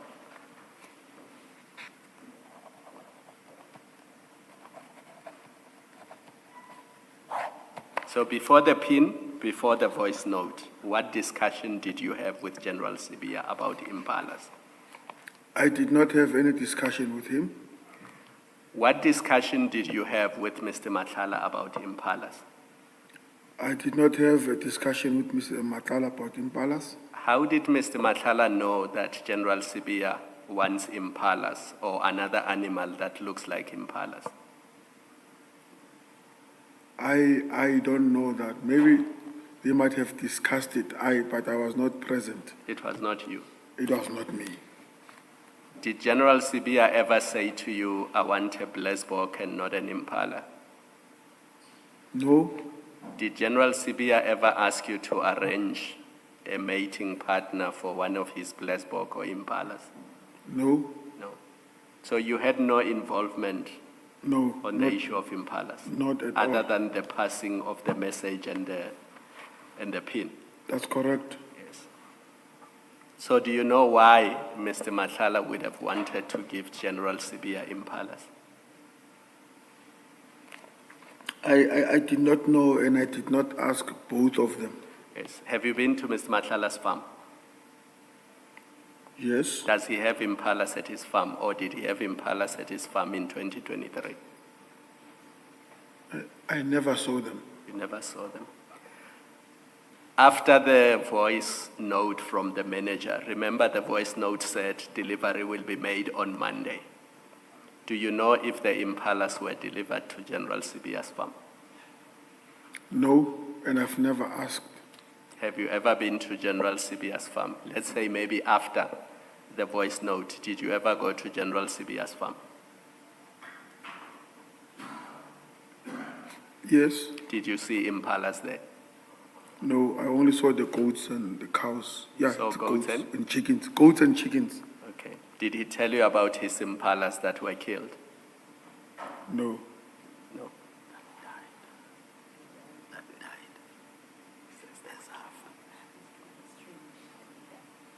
They died in mysterious circumstances in March 2024. Why are you laughing? Do you know something no, about it? you know why I'm laughing? I'm sorry, maybe I sound a bit fine.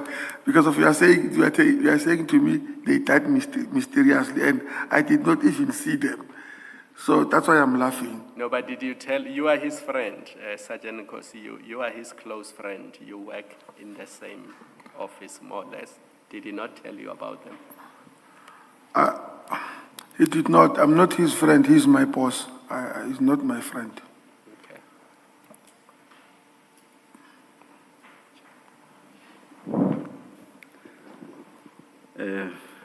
Mr. Ngwatu, we have reached the stage where if you are so minded, you may do a re-examination.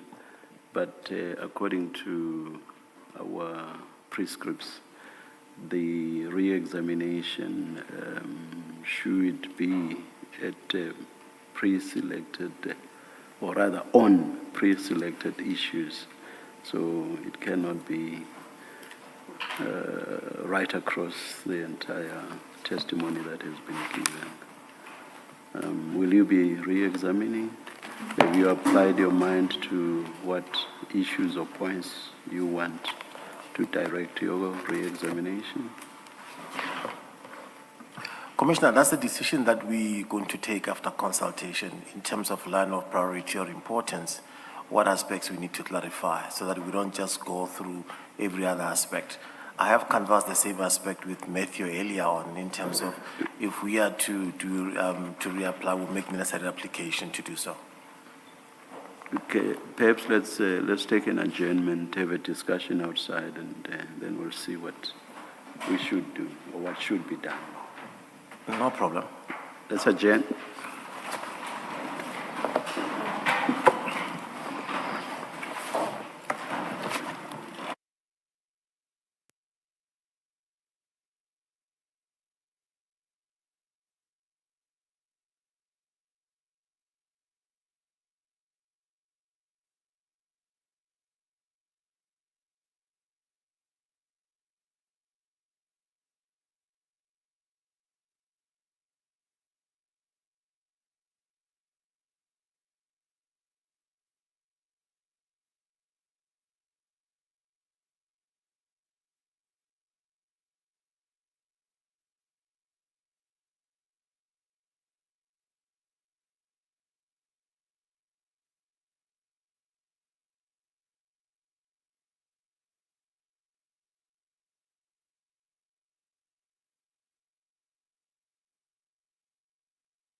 We are ready to resume.